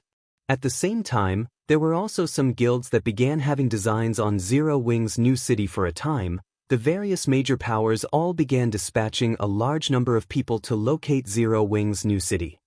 Meanwhile, inside the guild residence in Zero Wing City, numerous flashes appeared inside the guild hall as a large group of players teleported into the city Zero Wing City.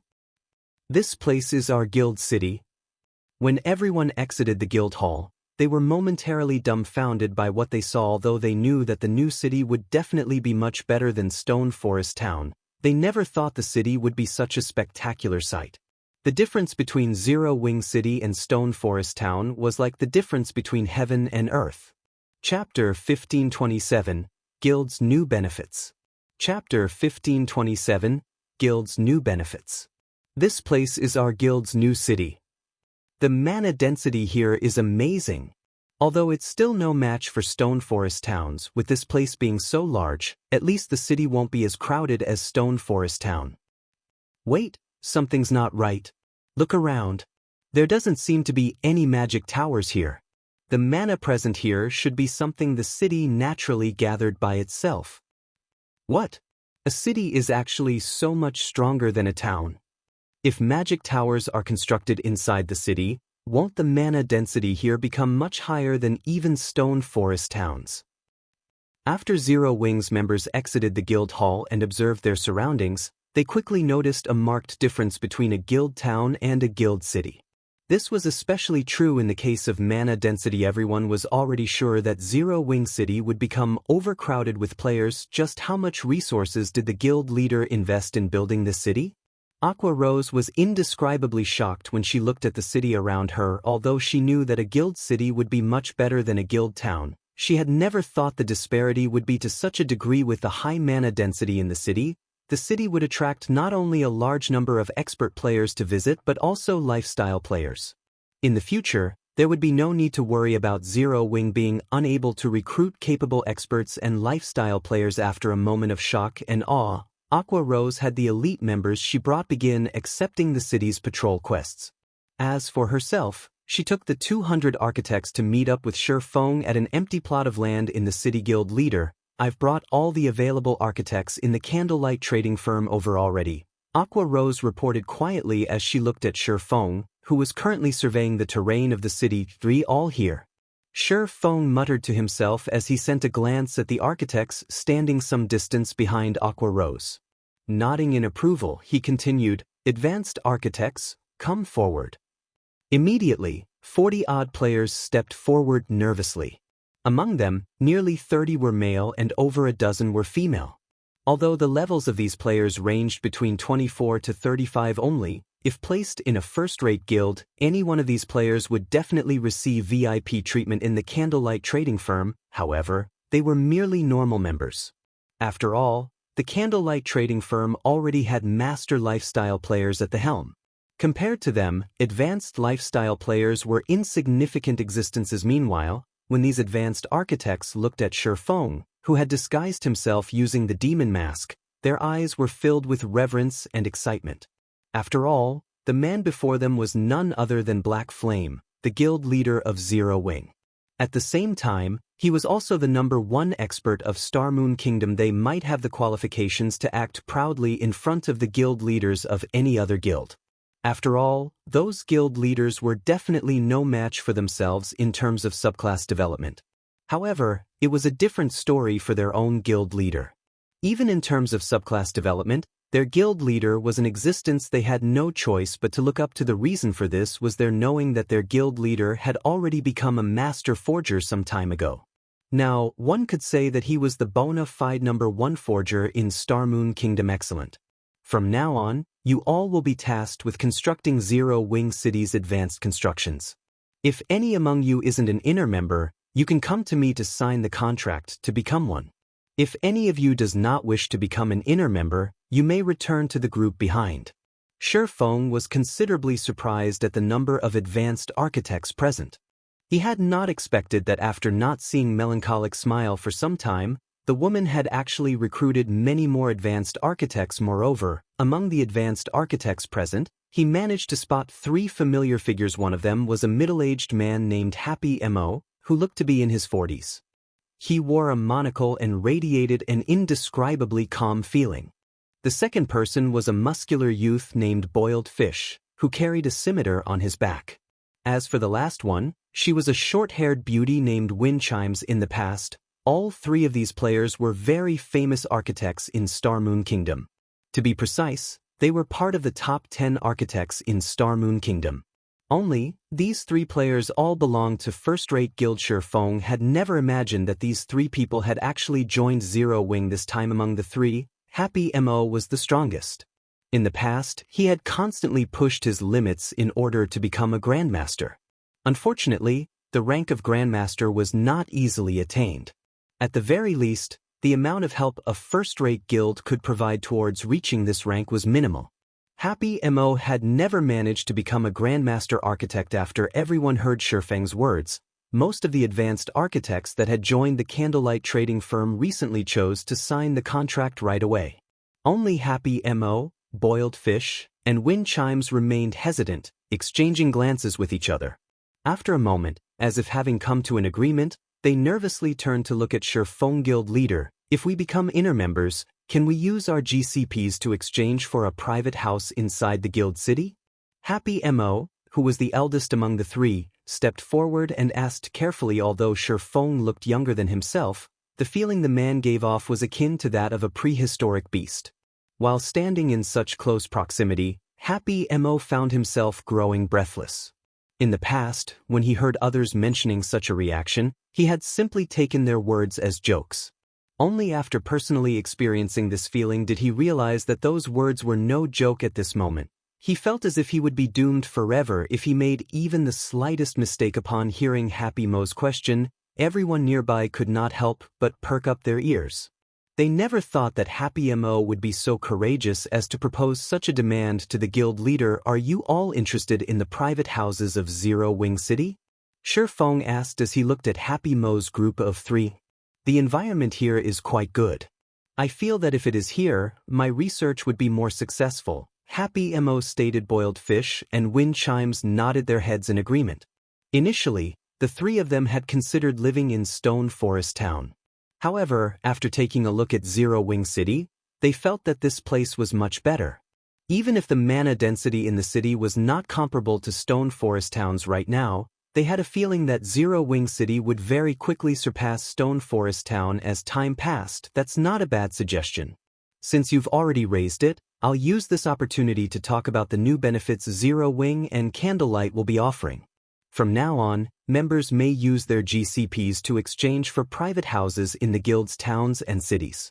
However, there is a restriction, which is that only elite members of Zero Wing and official members of Candlelight are qualified for this exchange. As for the pricing, you can ask Melancholic about it in a while. Feng said. In reality, the matter Happy Mo had raised was a problem commonly seen in the past.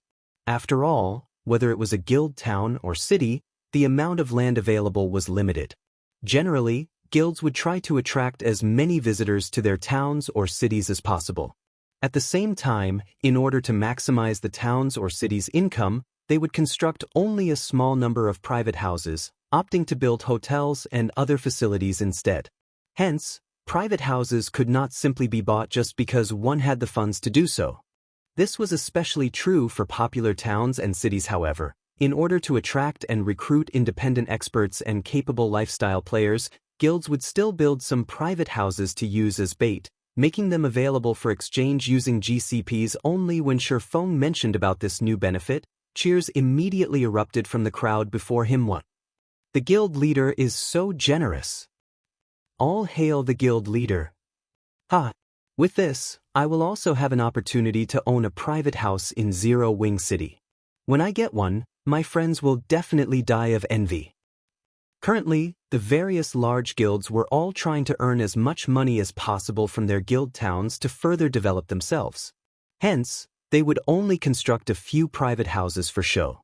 It was simply impossible for guilds to offer these private houses as a guild benefit. As for the private houses in popular guild towns, even guild upper echelons might not be able to get their hands on one yet. Now, lifestyle players like themselves actually had the opportunity to exchange for private houses in Star Moon Kingdom's #1 town and #1 city. They felt as if they were dreaming right now. Although they also knew that the price would not be low, At the very least, they had a chance, a much greater chance of obtaining one than if they were an outsider. If news of this matter were to spread, it would no doubt cause a commotion in the entire Starmoon Kingdom. Even the neighboring kingdoms and empires might be affected. Feng faked a cough to silence the excited crowd before him. He then said, "All right, now that that's dealt with, once you sign the contracts, you all will start researching this item together," and took out a thick book from his bag. This book was none other than the Four Towers of Elements design, which he had obtained from the Fallen Ark. Chapter 1528, Hidden Promotion Condition. Chapter 1528, Hidden Promotion Condition. When Feng revealed the thick tome, the architect's eyes glowed. This is in advanced construction design. Ordinary players might not understand what kind of design Feng had shown them, but these weren't ordinary players. They stood at the apex of Starmoon Kingdom's architects. An ordinary construction design only consisted of several sheets of paper. Meanwhile, designs with enough pages to become books were advanced construction designs. The thicker the book was, the more difficult the design would be to construct. Unlike the buildings in the real world, God's domain's advanced constructions required secret runes and magic arrays. If these were imperfect in the slightest way and couldn't connect, they wouldn't function and would have to be redrawn. Fortunately, the entire pattern wouldn't need to be redrawn if mistakes occurred with some runes or arrays. Players simply needed to rework the failed symbols and sacrifice a few extra materials. However, since the necessary materials were precious, the guild would feel a slight sting in its pockets if an architect failed too many times. Meanwhile, what truly excited these architects was the fact that every advanced construction design had a unique set of secret runes for players to learn.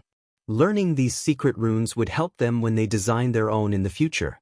They would then have an easier time climbing to the Master Rank Guild Leader. While we can complete the foundation of the Four Towers of Elements, I'm afraid the magic arrays for the core part are too complex.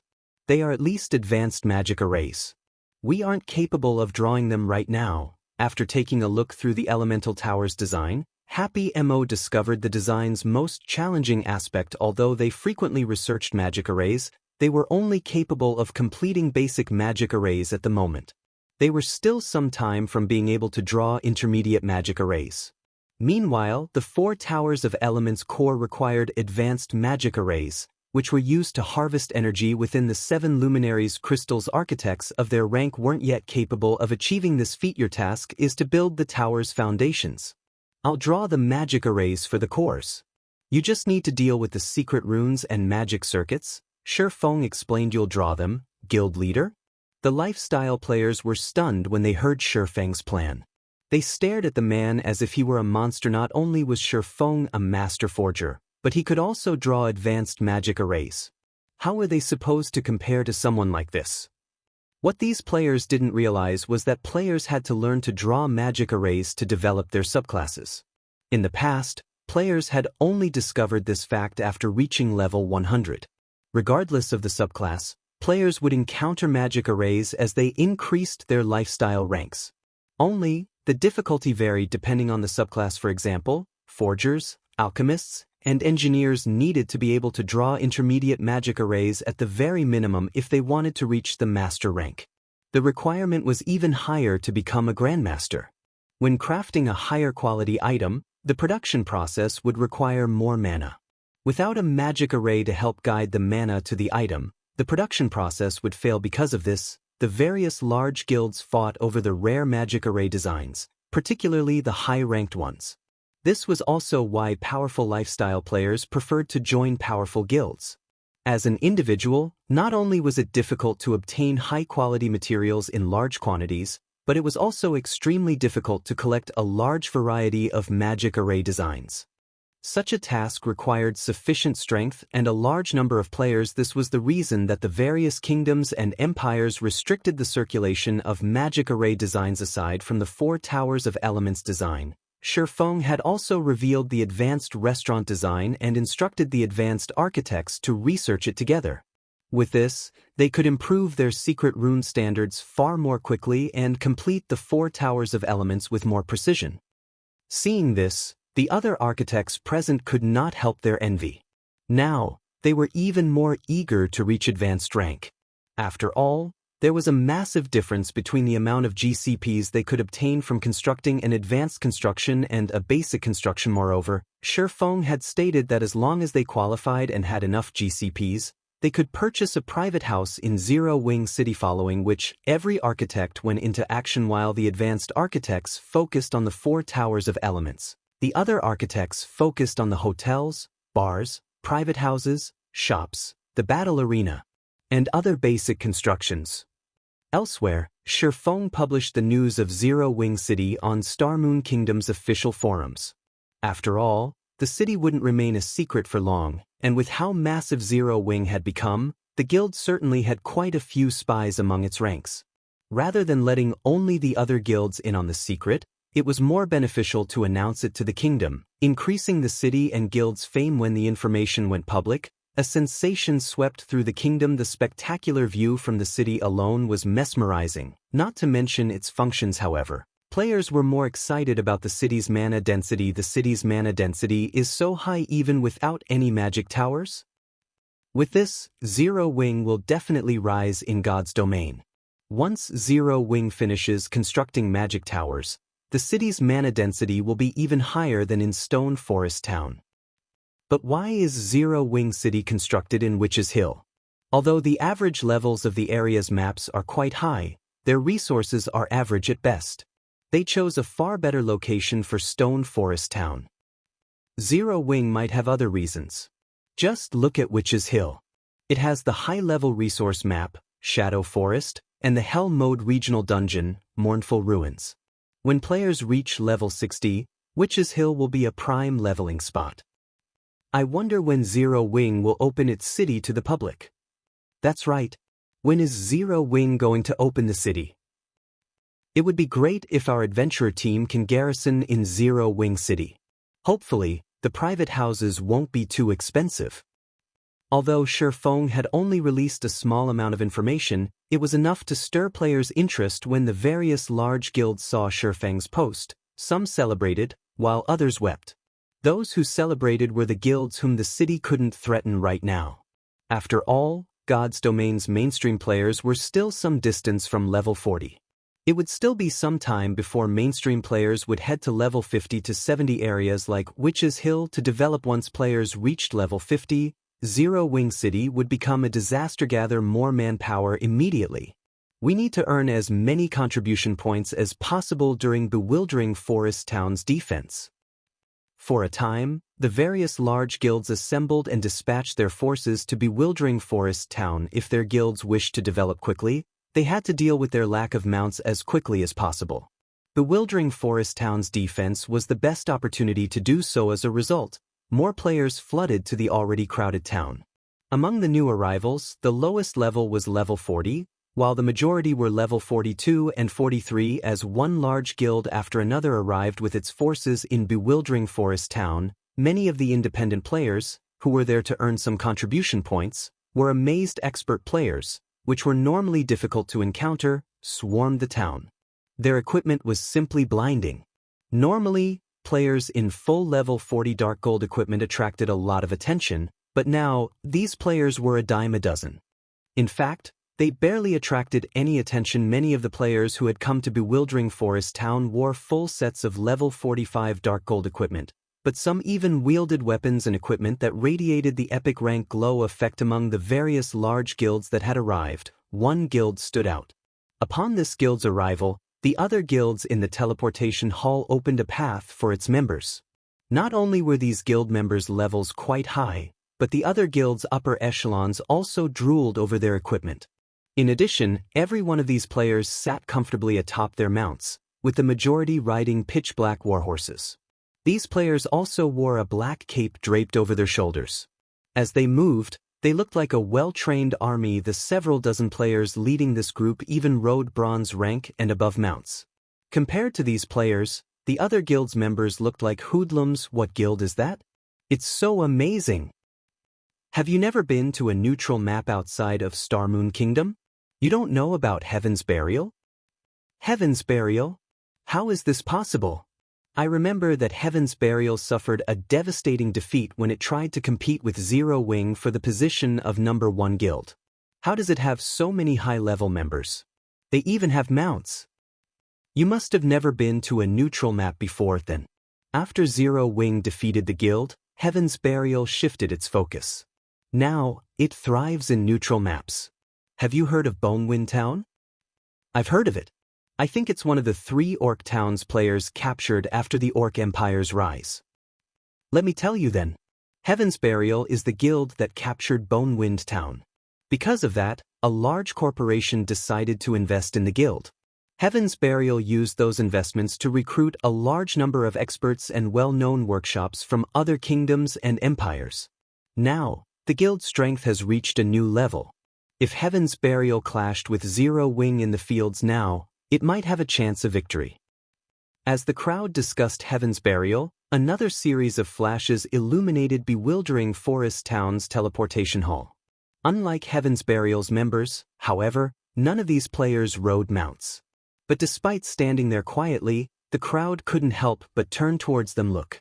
Zero Wing's members are here. Chapter 1529, War Between Countries. Chapter 1529, War Between Countries. As Zero Wing's members teleported into bewildering Forest Town, their arrival caused a commotion that swept through the town. Zero Wing's members have arrived? What a powerful aura! As expected from Star Moon Kingdom's #1 guild. What? Black Flame is here too? As bewildering Forest Town's players watched Zero Wing's team approach the town's ramparts, they unconsciously moved aside, opening a path for these experts. Guild leader, Zero Wing's members are so high-leveled. They're all level 45 and above. The Star Alliance's Flourishing Willow couldn't help but gape at Zero Wing's team. Wait, look. There are level 50 players among them. Aqua Rose and the other dozen or so core members are actually over level 50. Flourishing Willow was a top-tier expert in the Star Alliance, and she had been leveling quickly in a neutral map, reaching level 47. Based on her calculations, she could rank among Star Moon Kingdom's top 20 players, and that included the players who hid their levels. However, she had never imagined that the Zero Wing would have several dozen players that had higher levels than hers. Among them, over a dozen players were above level 50. Level 50? Galaxy Past, who stood beside Flourishing Willow, turned to look at Feng and his team. This news was truly surprising. What about Black Flame's level? He did not doubt Flourishing Willow's words in the slightest. Although Zero Wing's members wore black cloaks and hid their levels, Flourishing Willow had learned a super-rare identification skill that could see through a black cloak's concealment. Level 50 was a significant threshold for players. Not only would weapons and equipment's quality spike, but players could also challenge their Tier 2 promotion quests. There was no doubt that Zero Wing's members had already begun to challenge these quests. Given enough time, they could even start raiding level 50, 100-man Hell Mode team dungeons and super large-scale team dungeons. It was what all the various large guilds focused on right now. It was relevant to their guild's development due to the various special construction designs and construction upgrade orders that dropped from these dungeons. I can't see it, Flourishing Willow said, shaking her head. I don't know why, but when I try to inspect him with my skill, all I get is an unknown. Black Flame must have a high-rank concealment tool on him. At most, my skill can see through ordinary concealment tools. As expected of the individual, even the secret pavilion takes care around, but at least we know a portion of Zero Wing's strength. Galaxy Past could not help his rueful sigh. He truly found it hard to imagine that in just a few short months, Black Flame and Zero Wing would transform from unknown existences into Star Moon Kingdom's current giant. He shot Heaven's Burial's members a glance as they took their positions on another section of the town's ramparts. Galaxy Past had to admit that Star Moon Kingdom was an ominous area. Not only had it given birth to an existence like Zero Wing, but it had also been the birthplace of Heaven's Burial. For a while now, Heaven's Burial had enjoyed great success in the Orc Empire's neutral maps. Now that it had the financial support of a large corporation, its overall strength even exceeded first-rate guilds like the Star Alliance. With Zero Wing and Heaven's Burial fighting over Star Moon Kingdom, Galaxy Past had been forced to give up on his endeavors in the kingdom, shifting his focus to different kingdoms. If the Star Alliance had continued to compete with these two guilds, It might not even retain its status as a first-rate guild by the end of the year. Meanwhile, on Heaven's Burial's side of the rampart, Guild Leader Singular, is that the Zero Wing you mentioned earlier? A muscular man with a blood-red cape and a white bone scimitar on his back asked as he watched Feng and the others. Singular Burial nodded. It's no wonder why Zero Wing can thrive in Starmoon Kingdom. It has so many level 45+ players. Their team can practically rival a super first-rate guild's main force, the muscular man said, smiling. Guild Leader Singular, why don't we use this opportunity to annihilate their group? If Starmoon Kingdom's players heard this muscular man's question, he'd be labeled a fool. However, when Heaven's Burial's members heard the man's words, their response was matter-of-fact. Young Master Lei, please don't act so rashly. The city's defense is our current goal. We'll have plenty of opportunities to take care of Zero Wing in the future, Singular Burial hurriedly stated. Zero Wing won't be able to continue prancing around for much longer. The muscular man before him was none other than Lei Jingyang, the heir of the corporation backing Heaven's Burial. He was also the virtual gaming world's famous young Master Lei. Lei Jingyang had established the Thunder Workshop, one of the top workshops in the virtual gaming world. Super First-Rate and Super Guilds even commissioned the Thunder Workshop's help on occasion. Although the Thunder Workshop only had several hundred members, every member was an expert Lei Jingyang had personally poached from various organizations. The Thunder Workshop had also performed miracles in multiple virtual reality games and stood against super guilds. At one point, numerous Super First-Rate and Super Guilds had even entertained the idea of taking out the workshop. However, Lei Jingyang's identity was extraordinary. Considering that and how powerful the Thunder Workshop was, these superpowers eventually dismissed this notion. Once Lei Jingyang had joined God's domain, he had become unstoppable. With the support of his corporation, he quickly increased his workshop's member count to several thousand and achieved plenty of feats in the Fire Dragon Empire, one of the 4 great empires in God's domain. Naturally, Lei Jingyang earned his arrogance. Even when facing Zero Wing, Singular Burial was absolutely certain that if he didn't stop Lei Jingyang now, Bewildering Forest Town would become a bloodbath later. Alright. But if Zero Wing gets too close, don't blame me for killing a few of them, Lei Jingyang said, fighting spirit flashing in his eyes as he scanned Feng's group. Singular Burial was speechless when he saw Lei Jingyang's excitement. He knew that this man wasn't specifically targeting Zero Wing. He simply wanted to fight its experts. His attitude was well known in the virtual gaming world. In fact, Lei Jingyang had even challenged a Super Guild's guild leader in the past. Meanwhile, as Feng led Zero Wing's members to one of the massive ramparts around Bewildering Forest Town, he noticed Heaven's Burial, a little surprised by what he saw. Guild leader, is there something peculiar over there? Fire Dance asked when she noticed Feng staring at Lei Jingyang's group. It's nothing. I just realized how deep Heaven's Burial's roots are, Feng said, chuckling. After one last look at Lei Jingyang, he stopped caring about Heaven's Burial's group entirely. He knew something about Lei Jingyang. In the past, the man had been known as the Tempest War God in God's domain. Backed by the corporation behind him, Thor's Hammer, the guild he established in God's domain, had gained public recognition as a super first-rate guild just 3 years after its creation. Feng had never expected to find this man among Heaven's Burial's people. Just as everyone quietly observed the various major powers in Bewildering Forest Town, the sky above and around the town abruptly darkened. Suddenly, thousands of orcs began to march out of the forest a short distance away from the town. For a moment, the combined bloodlust the orcs radiated caused the players standing on the town's ramparts to shudder involuntarily.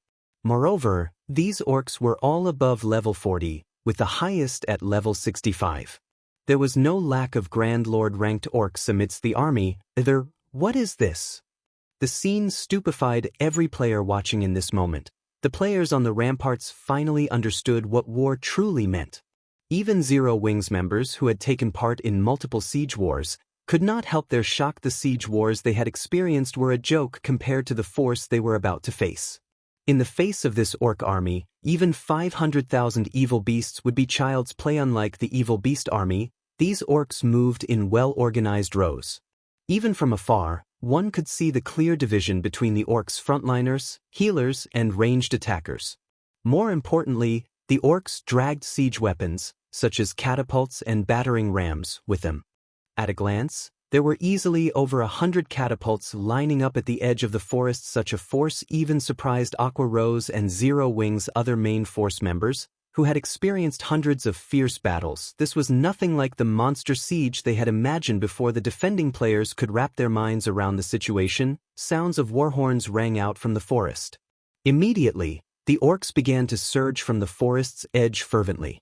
Every one of them had gained a status buff. Chapter 1530, Despairing Gap. Chapter 1530, Despairing Gap. Why are there so many monsters? Is this really a monster siege? Why does it feel more like a war between NPCs? Quick look. The NPC soldiers' levels have dropped. Everyone felt their scalps tingle as they watched the tsunami of orcs surge out of the forest. Before they realized it, the level 100+ NPC soldiers defending Bewildering Forest Town had fallen to level 70. Even the guard captains fell to level 75. Seeing this, everyone felt a chill grip their hearts. Level 70+ NPCs would only have a small advantage over the level 60+ orcs. Trying to defend the town with just a little over 2,000 NPCs would be a dream. As a result, the various large guilds' original plan to rely on the NPCs shattered. Guild leader, there are too many orcs. It's impossible to stop them with Bewildering Forest Town's current defenses. Should we retreat? Flourishing Willow's expression darkened after she inspected the orc army with her identification skill. The weakest of these orcs was a level 40 special elite. There were also a large number of Great Lord ranked orc warriors and Grand Lord ranked orc captains. Most importantly, this army was marching towards the town from 3 different directions, and level 65 mythic ranked orc generals led the siege on each side. This level of combat power simply could not be stopped by a weakened town's defenses. The only defensive structures the town had were arrow towers, which were far weaker than catapults. In such a situation, trying to stop several million orcs with 300,000+ elite players was a joke. Let's wait and see. If victory is impossible, we'll retreat. Even Galaxy Past felt the building pressure. He had assumed that this battle would devolve into a struggle for boss kills, but just defending the town against the low-ranking orcs would be a miracle, much less trying to compete for the mythic bosses. Whoever tried to fight the bosses while surrounded by so many orcs would be begging for death. The other guilds also adopted a wait-see attitude. Suddenly, over 100 massive fireballs began to rain down on Bewildering Forest Town. Crap. Dodge the attacks. The various guilds' upper echelons shouted, their expressions darkening when they saw the fireballs. The fireballs had come from the distant catapults. If players were struck by the catapults' attacks, there would only be one outcome: death. Although players tried to move out of the attack's trajectory, over 300,000 players had gathered in Bewildering Forest Town. The town was so cramped that even normal movement was difficult. As a result, these players could only watch as the massive fireballs descended. Boom. Boom. A series of explosions echoed throughout Bewildering Forest Town. Before the fireballs struck the town's defensive magic array stopped and scattered the attack. However, as a result of the explosions, the barrier shook violently and began to crack. Fortunately, due to its supply of mana, it recovered quickly. Everyone in the town breathed a sigh of relief. Had the 100+ fireballs landed, the consequences would have been unimaginable. However, as the magic barrier dealt with the fireballs, the orcs and their battering rams reached the edge of the barrier outside of the town's ramparts. They attacked. As a considerably fortified town, magic runes strengthened the town's ramparts, and these walls could take more punishment than the magic barrier. However, the orcs' battering rams specialized in breaking down walls and gates. Sure enough, the battering rams' magical pikes pierced the magic barrier and struck the wall around the town, leaving multiple marks. Everyone, focus on the orcs' battering rams. Do not let them break through the town's magic arrays and walls. The various upper echelons shouted. Reacting immediately, players launched their attacks from atop the town's walls, raining down countless arrows and spells on the orcs below. However, as if some barrier protected the battering rams and reduced incoming damage, the attacks only dealt several hundred damage. Very few players dealt over -1,000 damage. This amount of damage barely affected the special elite ranked orcs, who had several 100,000 HP, much less the chieftain, lord and great lord ranked orcs, whose HPs were in the millions. Even when the players launched large-scale destruction spells and AoEs, the effects weren't ideal. At most, these attacks removed some of the special elites. The chieftains and above were still alive and kicking even after the bombardment. As a result, the magic barrier's energy reserves steadily decreased. Although the orcs' attacks were within the range of the defensive magic array's endurance, the large number of orc attacks quickly depleted the magic barrier's energy reserves. Furthermore, the battering ram's relentless attacks had already begun to crack the town's walls. In contrast, the defending players had only eliminated a small fraction of the army despite their constant assault. The orc army still covered the plains around the town as far as the eye could see.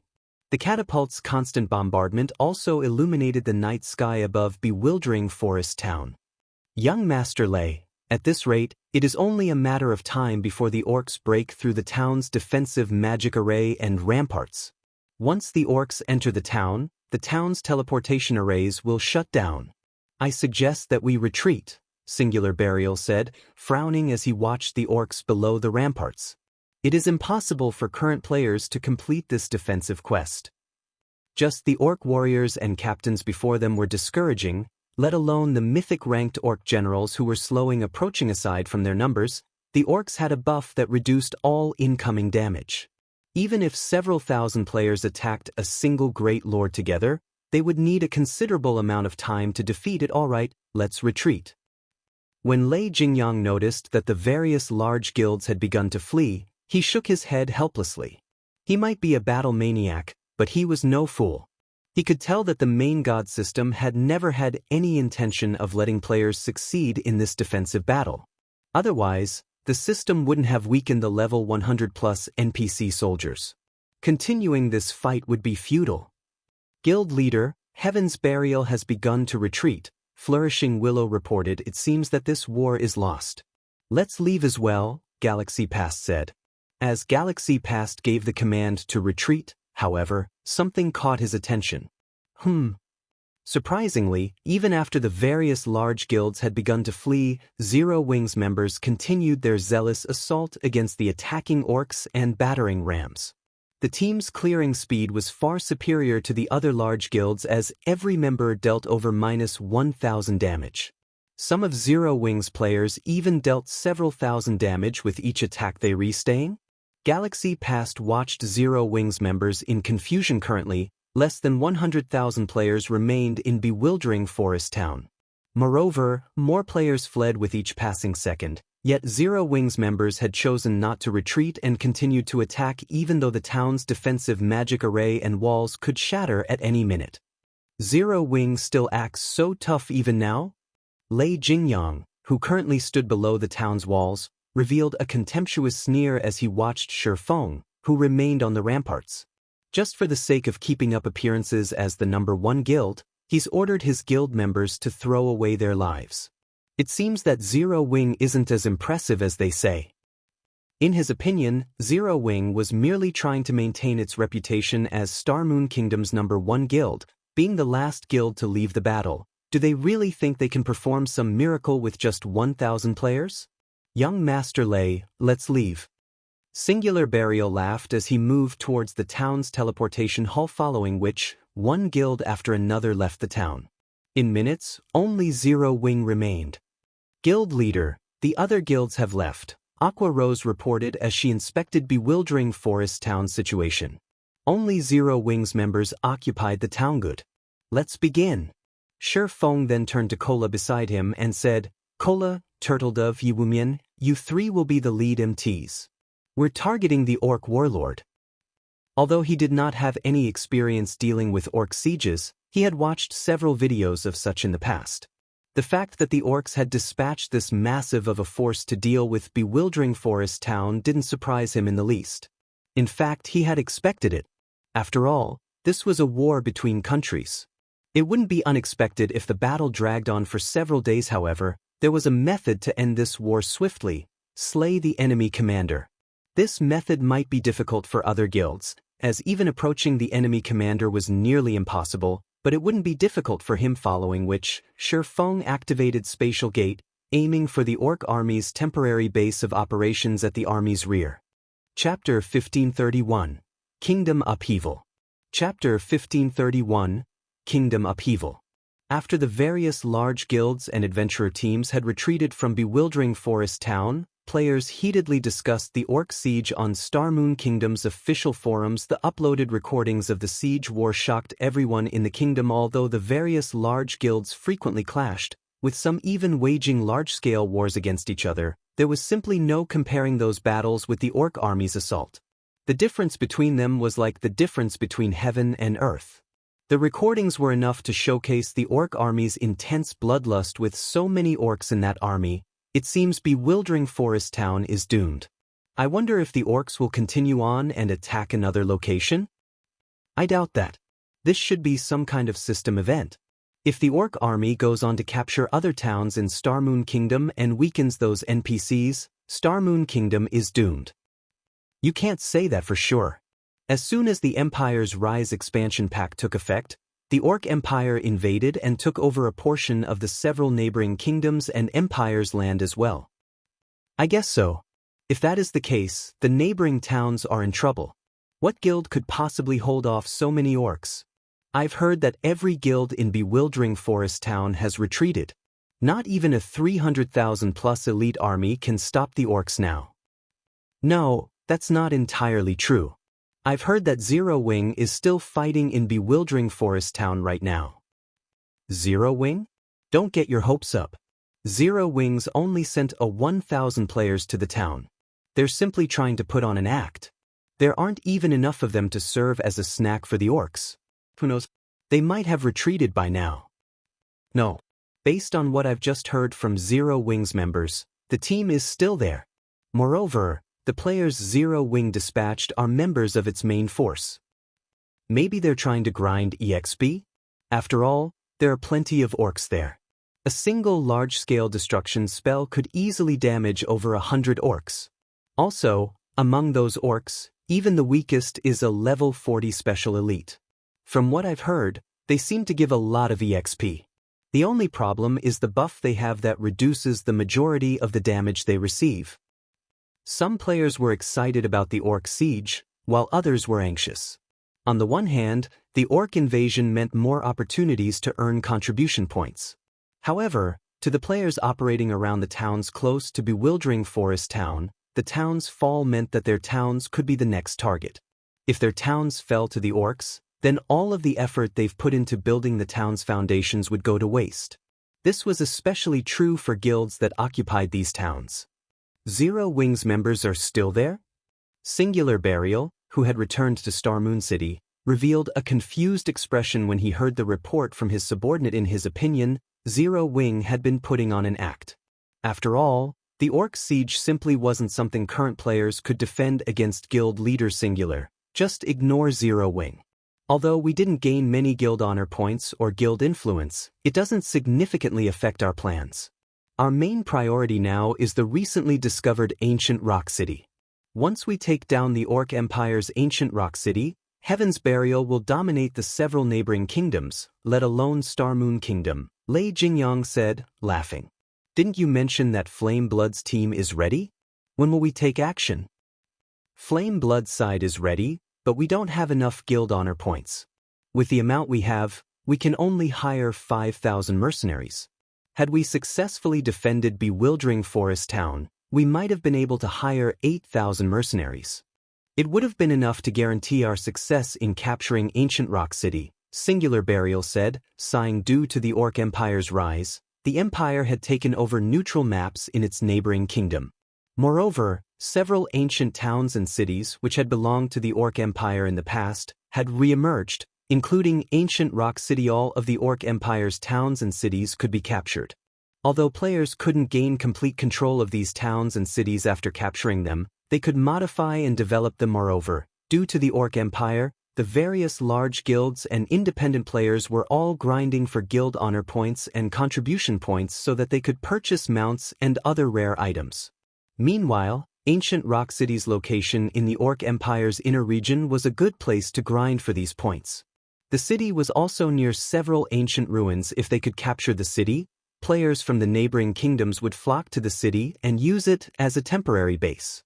With the potential wealth and resources Ancient Rock City could generate, Heaven's Burial could become the #1 guild in the neighboring kingdoms. In comparison, Starmoon Kingdom's Zero Wing City would be a joke that should be enough.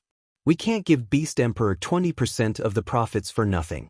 That old fellow should put some effort into the siege as well, Lei Jingyang said. In reality, Lei Jingyang disliked Beast Emperor.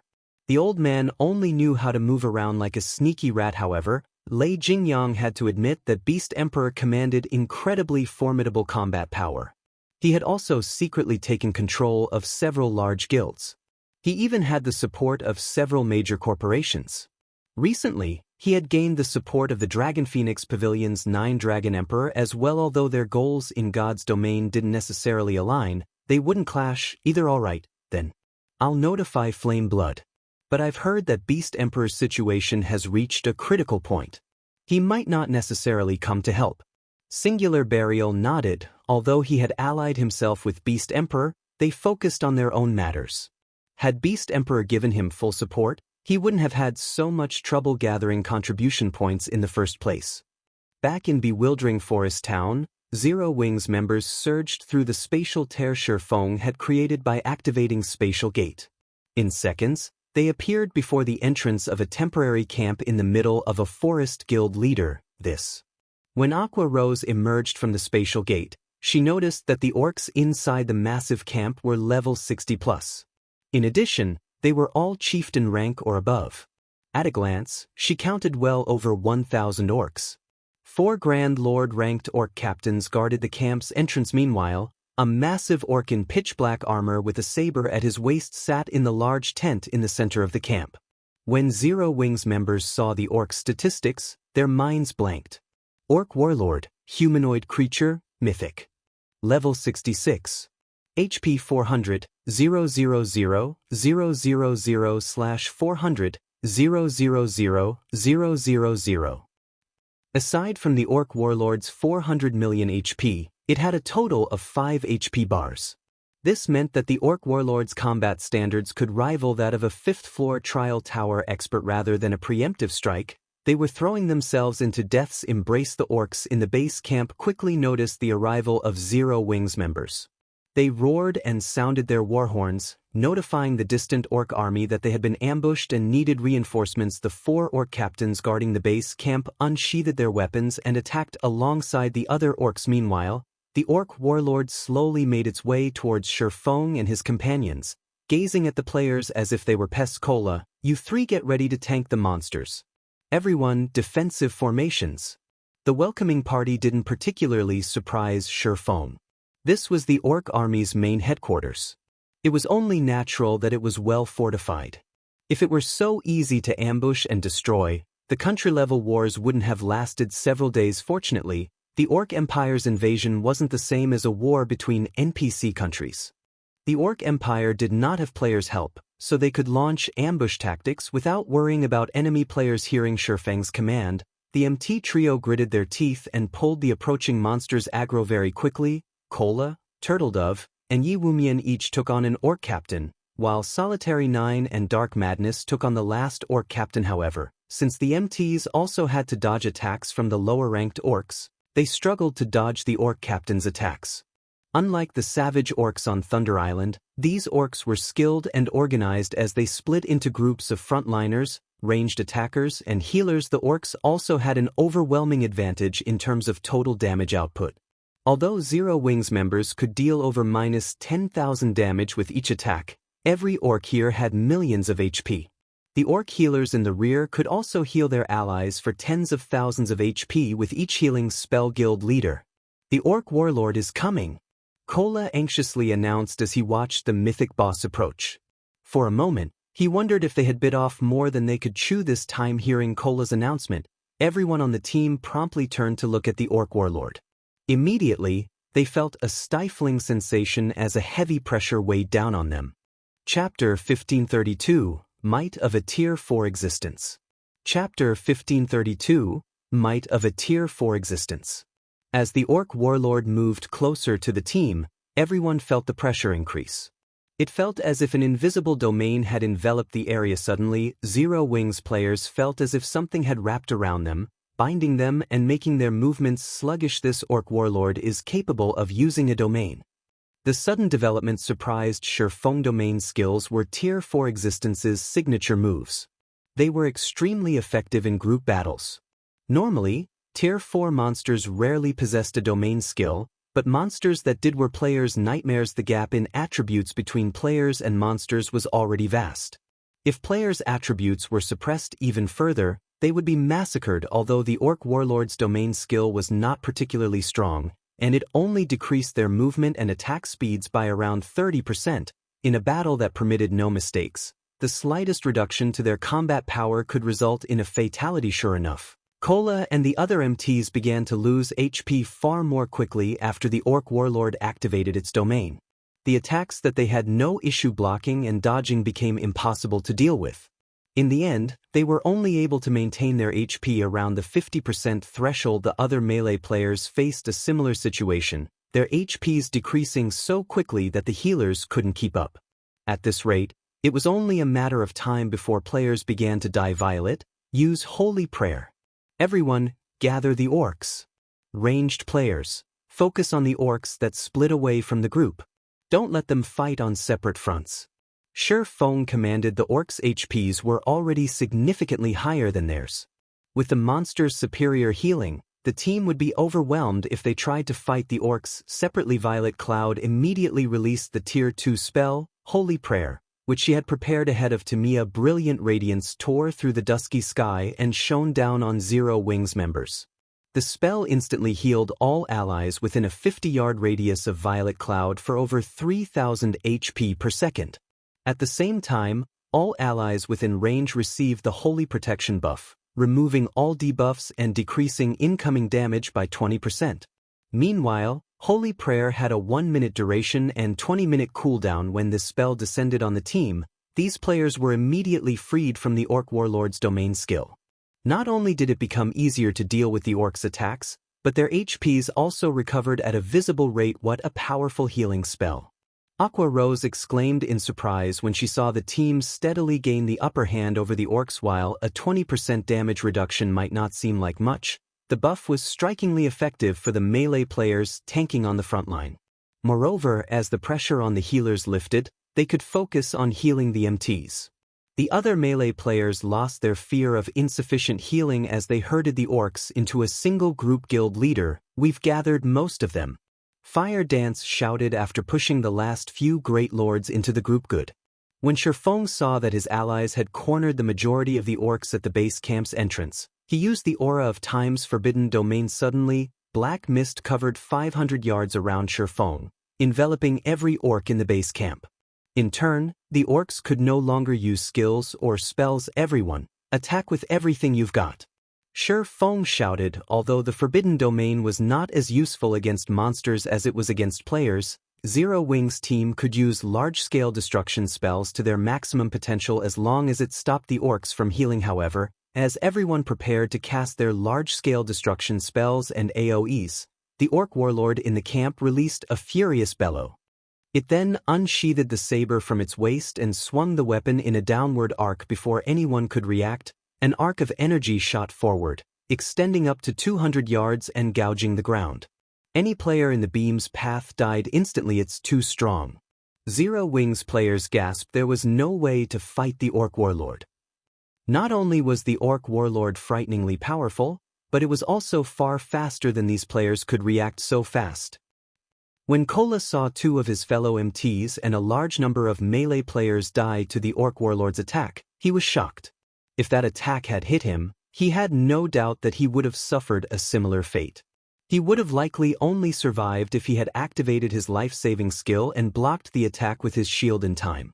However, the orc warlord's attack speed was too high. It took everything he had just to keep up with the mythic boss's saber. With his eyes after the orc warlord's ranged attack, it dashed towards the base camp's entrance, leaving behind an afterimage. Guild leader, the orc warlord is coming. Aqua Rose reported anxiously. She was still in the middle of casting a large-scale destruction spell and couldn't react to the Mythic boss's charge. If the Orc Warlord ran amok in the middle of their team, it would do as much damage as releasing a tiger into a flock of sheep. Although Kola and the other MTs wanted to stop the Orc Warlord, they had plenty of trouble dealing with the orcs before them. If they allowed these orcs to get past their blockade, the consequences would be unimaginable. Sure enough, Forbidden Domain is barely effective against a mythic monster. Feng revealed a bitter smile as he watched the frenzied Orc Warlord, following which, Feng took a magic scroll from his bag. The moment he did so, the surrounding mana changed. As if the magic scroll were a black hole, it sucked in the area's mana. Sensing the change, the Orc Warlord, who had been charging into the group at the entrance, revealed a frightened expression as it turned and fled. You want to escape? Feng smiled when the Orc Warlord turned on its heel. I've been waiting for this moment for a long time now. Unlike the skills and spells players could learn or the skills that came with weapons and equipment, those stored in magic scrolls could be activated by unfurling the paper and reciting a few basic incantations. There was no need for lengthy activation times. Shortly after Feng unfurled the Tier 4 magic scroll, the ground started to tremble. Gray jets of air tore through the ground and rose up in the heart of the orc base camp. Any orc that came into contact with these jets instantly turned to stone. They could not dodge the rising attacks even if they tried. Although the Orc Warlord had a godlike reaction speed, one of the jets still grazed the mythic boss. Instantly, it was paralyzed as it gradually transformed into a stone statue. At the same time, its HP began to fall rapidly. Against Earthen Breath, the chieftain-ranked orcs were nothing more than ants. 2 seconds after their petrification, their bodies shattered into dust. The Lord-ranked orcs only managed to last 5 seconds before following their weaker companions into oblivion. By the time Earthen Breath's 10-second duration ended, all chieftain, lord, and high lord-ranked orcs in the base camp were dead. Although the great lords had survived, they had less than half of their HPs remaining. The Grand Lord-ranked orc captains had only lost 20% of their HPs, but they were heavily injured. Not only had their combat power drastically decreased, but their defense had also fallen. As for the Orc Warlord, like the orc captains, it had only lost around 5% of its HP, but it was in a miserable state, and its combat power had significantly weakened. Zero Wings members were dumbfounded. Feng's aim with Earthen Breath had been impressively accurate. The spell's OE stopped just short of 5 yards from Kola and the other MTs, who blocked the base camp's entrance with just a single Tier 4 large-scale destruction spell. He had turned the tide of battle. Only now did they understand why Feng dared to assault the orc army's base camp after Earthen Breath ended. Less than 30 orcs remained. Among them, over 20 were injured great lords with less than half of their HP remaining. With their 1,000-man team and without the other orcs' harassment, they could easily deal with the surviving Grand Lords, and Great Lords used this opportunity to clear out the Orc Warriors. Kola, distract the Orc Warlord. Solitary, help take care of Kola's Orc Captain. Feng commanded as he spent 5,000 magic crystals to activate the Ring of Gospel's World Projection. When World Projection activated, it dispelled the Orc Warlord's domain skill and suppressed all enemies within a 3,000-yard radius, reducing their physiques by 30% and basic attributes by 20%. This was not Thunder Island. Due to the island's restrictions, he hadn't been able to use the variety of tools in his possession. Moreover, he was afraid of the Orc Warlord. If he had encountered it normally, he would have put as much distance between himself and the monster as possible, but after the contest on Thunder Island, he had gained a few cards that could give him a chance against the mythic orc. Chapter 1533. Supreme Attribute. When World Projection took effect, the injured orcs were weakened once more. The Great Lord and Grand Lord ranked orcs promptly lost 20% of their basic attributes, while the Orc Warlord lost 10%. Although it was only a 10% decrease, the Orc Warlord had a maximum HP of 400 million. A loss of 40 million HP alleviated a significant portion of the pressure the team faced. Moreover, the orcs did not merely lose HP. Their strength and agility had decreased as well. With the orcs' injuries, Solitary 9 and Dark Madness, who were still Tier 1 players, could easily take on an orc captain by themselves. Although the team's other MTs had lower attributes and weaker techniques than Solitary 9 and Dark Madness, they could still deal with the surviving orc warriors. When they blocked attacks, they only lost around 4,000 HP. To the MTs, who had over 45,000 HP on average, this amount of damage wasn't a threat as everyone thought that victory was within their reach. A blinding light illuminated the area. Kola, who had been charging towards the Orc Warlord, flew backward over 20 yards, crashing into the ground. His HP fell rapidly, only stopping when it was close to the 50% threshold. At the same time, a damage of over -30,000 appeared above his head, stupefying his companion's eye as this mythic orc a little too strong. Blackie exclaimed. Despite its injuries and world projection suppression, the Orc Warlord could still destroy half of Kola's HP in a single attack. If the Orc Warlord were at its peak, wouldn't it kill the expert MT in one hit? Before anyone could react, the Orc Warlord appeared before Kola and swung down its massive saber, giving the Guardian Knight no time to catch his breath. Don't think I'm that easy to get rid of. Kola, who had just stood back up, shifted his shield before him and activated Protection Blessing. Boom. Kola was struck once again. This time, however, he was only forced back several steps and managed to stabilize his stance. His HP only fell by a little over 17,000. Seeing the MT still standing, the Orc Warlord swung its saber a second time. Just before the weapon struck Kola, however, a pale, golden glow enveloped the Guardian Knight.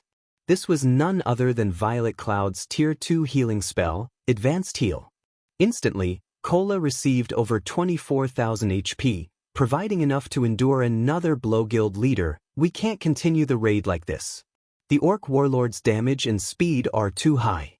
Even if Kola activates his life-saving skill, he won't be able to hold on for very long. Aqua Rose expressed her concern as she watched Kola, whose life hung on by a thread. The Orc Warlord could already deal over -17,000 damage with a normal attack. When it used a skill, it would devour nearly 40,000 of Kola's HP.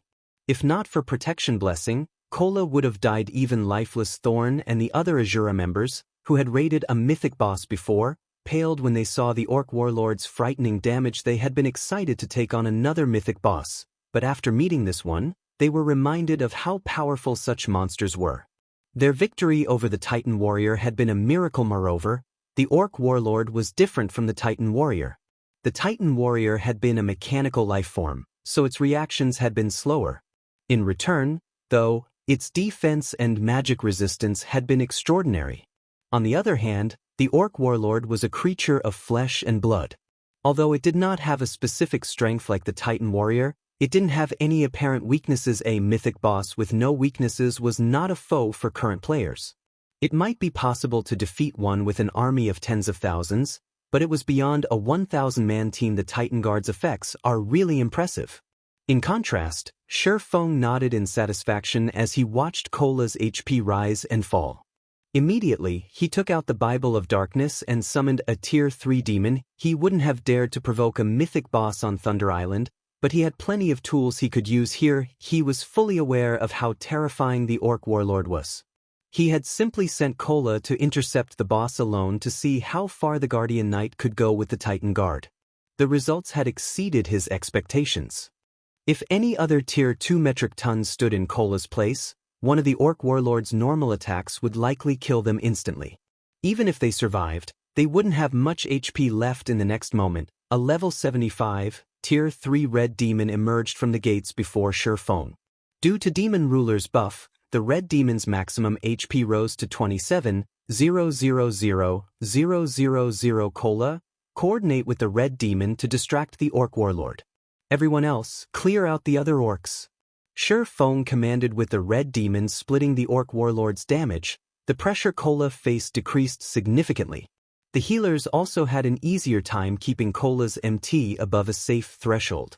The rest of the team, in response to Feng's command, kept their guard up as they bombarded the rest of the orcs. Although the Orc Warriors were great lords, their injuries and the suppression dropped their overall combat power to below a Grand Lords of the same level. Even a team of Zero Wings elite members could deal with them now in less than 10 minutes. All surviving Orc Warriors died, and the 4 Orc captains were little more than flickering candlelight in the wind. It was only a matter of time before they fell as well. However, when the Orc captains were nearly dead, the sound of a war horn echoed throughout the forest. What? There are reinforcements. Blackie's expression darkened when he noticed a small orc army emerge from the nearby forest. Although there weren't as many incoming orcs as there were in the army sieging Bewildering Forest Town, there were several thousand. A level 65 orc general lead the small force. Orc general, humanoid creature, mythic. Level 65. HP 330, 000, 000/330, 000, 000. Is this a joke? We're doomed. How is there another mythic boss? Everyone was speechless when they saw the approaching orc general. The orc warlord was enough of a problem, yet now they had to deal with a mythic-ranked orc general. They had lost any hope of victory now. Guild leader, let's retreat. If the orc reinforcements reach us, I'm afraid that we won't be able to escape. Aqua Rose urgently suggested. No. Their timing is perfect. Magic array team, on my mark. Feng stated as he shook his head. He had expected these reinforcements. Rather, it'd be strange if the orcs didn't send reinforcements after realizing that the base camp was under attack. Only, he hadn't expected the reinforcements to arrive so quickly. Everyone, gather around the orc warlord. Although Zero Wings members didn't know what Feng planned, they followed his command. As the orc reinforcements approached, the team grew nervous. They couldn't understand what Feng intended. Their guild leader couldn't possibly have another Tier 4 large-scale destruction magic scroll, right? When the orc general was less than 50 yards away and raised its greatsword for an attack. Activate the magic array. Feng shouted immediately. 9 magical class players at the edge of the base camp unfurled the magic array scrolls in their hands. These magic array scrolls, which he had produced before returning to Bewildering Forest Town, would activate the 9-star polar domain. However, unlike the 9-star polar domain magic arrays he normally created, he had crafted this one with one of the 4 elemental sources he had obtained from the 2 elemental treasure boxes from Sunset Forest. Of the 4 elemental sources, he had used the only one that included one of the 3 supreme attributes, the source of illusion. In God's domain, the 3 supreme attributes were superior to every other attribute available. Elemental weapons that had been crafted with an elemental source containing one of these attributes would offer incredibly powerful skills. On the market, such elemental weapons generally sold for twice the amount of a normal elemental weapon. Hence, this 9-star polar domain was stronger than the last one, which he had crafted with the source of true frost. It would have been rather wasteful to use this 9-star polar domain on a single orc warlord. Now that the orc general had joined the fray, he could use this enhanced array to take out the orc general as well as the 9 magical class players. Activated the 9-star polar domain. Space within the base camp twisted and turned. Multiple, stacked magic arrays appeared above them. As these magic arrays appeared, a tremendous amount of mana began to gather in the base camp. The mana was so dense that it began to condense into liquid droplets. As if space and time had frozen, no one in the camp could move. Even the peerless mythic orcs were petrified when the magic arrays completed. An illusory barrier spread out from the camp's center and encased the area. Amazing. Truly amazing. So, this is what happens when you strengthen a magic array with one of the 3 supreme elements. Chapter 1534. Fall of Mythics. As the 9-star polar domain enveloped the orc base camp, it split the approaching reinforcements into 2 groups. In the end, only the orc general and a few orc warriors had entered the camp, whereas the majority of the reinforcing army was stuck outside of the illusory barrier. No matter how much the orc army outside attacked the barrier, their attacks dissipated into nothingness upon encountering it. Despite thousands of orcs attacking the barrier simultaneously, it didn't even tremble. This was the source of illusion's true power. Tier 3 attacks and below were utterly useless against the enhanced 9-star polar domain. They wouldn't even deplete the magic array's energy reserves in the slightest. Only Tier 4 attacks could deal any damage, and even then, their damage would be limited and well within the array's tolerance range. As for the orcs inside the base camp, their movements had slowed quite a bit, as if they had just stepped into a muddy swamp. When the orc warlord tried to attack Kola, in particular, everyone could now see its movements clearly. Kola, who looked miserable, raised his shield to defend himself. Ping. After receiving the attack, Kola only needed to retreat by 6 steps before stabilizing his body. Despite not having any of his life-saving skills active, he only lost a little over 16,000 HP. Impossible. What kind of magic array is this? What a strong magic array. Cola's teammates were stupefied when they saw him block one of the Orc Warlord's attacks without a life-saving skill. The Orc Warlord had long since recovered from its injured state, and Cola had only survived without a life-saving skill thanks to the Red Demon sharing a portion of the Mythic boss's damage. Once the 9-star polar domain had suppressed the orcs, however, Cola took less damage than when he had activated Protection Blessing. Even when he took the full brunt of the boss's attacks, this was the first time they had even heard of a magic array suppressing a mythic monster to such a degree. Turtledove and Yi Wumian, keep the orc general busy. The other MTs, help them deal with the orc captains. Feng commanded as he watched the rapidly approaching orc general. Everyone else, prioritize the orc captains before dealing with the orc general and warlord. With the source of illusions strengthening, the 9-star polar domain was even more powerful than a master magic array. Currently, the 9-star polar domain suppressed both mythic orcs' basic attributes by 50%. That was 10% more than the 9-star polar domain fortified with the source of true frost. Not even ordinary master magic arrays were capable of such a feat. With world projection working alongside the array, the two mythic orcs only had 40% of their original attributes. At this standard, they were just slightly stronger than a Grand Lord of the same level. Tier 2 MTs like Turtledove and Yi Wumian shouldn't have any issues tanking one of the two bosses. As for the Grand Lord ranked orc captains, their combat power fell below that of a Great Lord of the same level when subjected to the twofold suppression. They were just slightly stronger than High Lords of the same level. Tier 1 MTs were more than capable of tanking them. Guild leader, where did you get this magic array? It's marvelously effective. Aqua Rose could not help but exclaim when she saw Turtledove and Yi Wumian block the Orc General's attacks without much trouble. Normally, the various large guilds took the long way around when they found a mythic monster.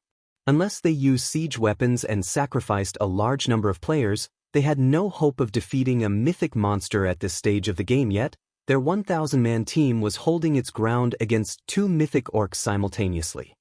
Do you remember the 2 elemental treasure boxes we got from Sunset Forest? Those treasure boxes contained elemental sources. Not only can these elemental sources be used to refine weapons and equipment, but they can also serve as a power source for magic arrays, enhancing the final product.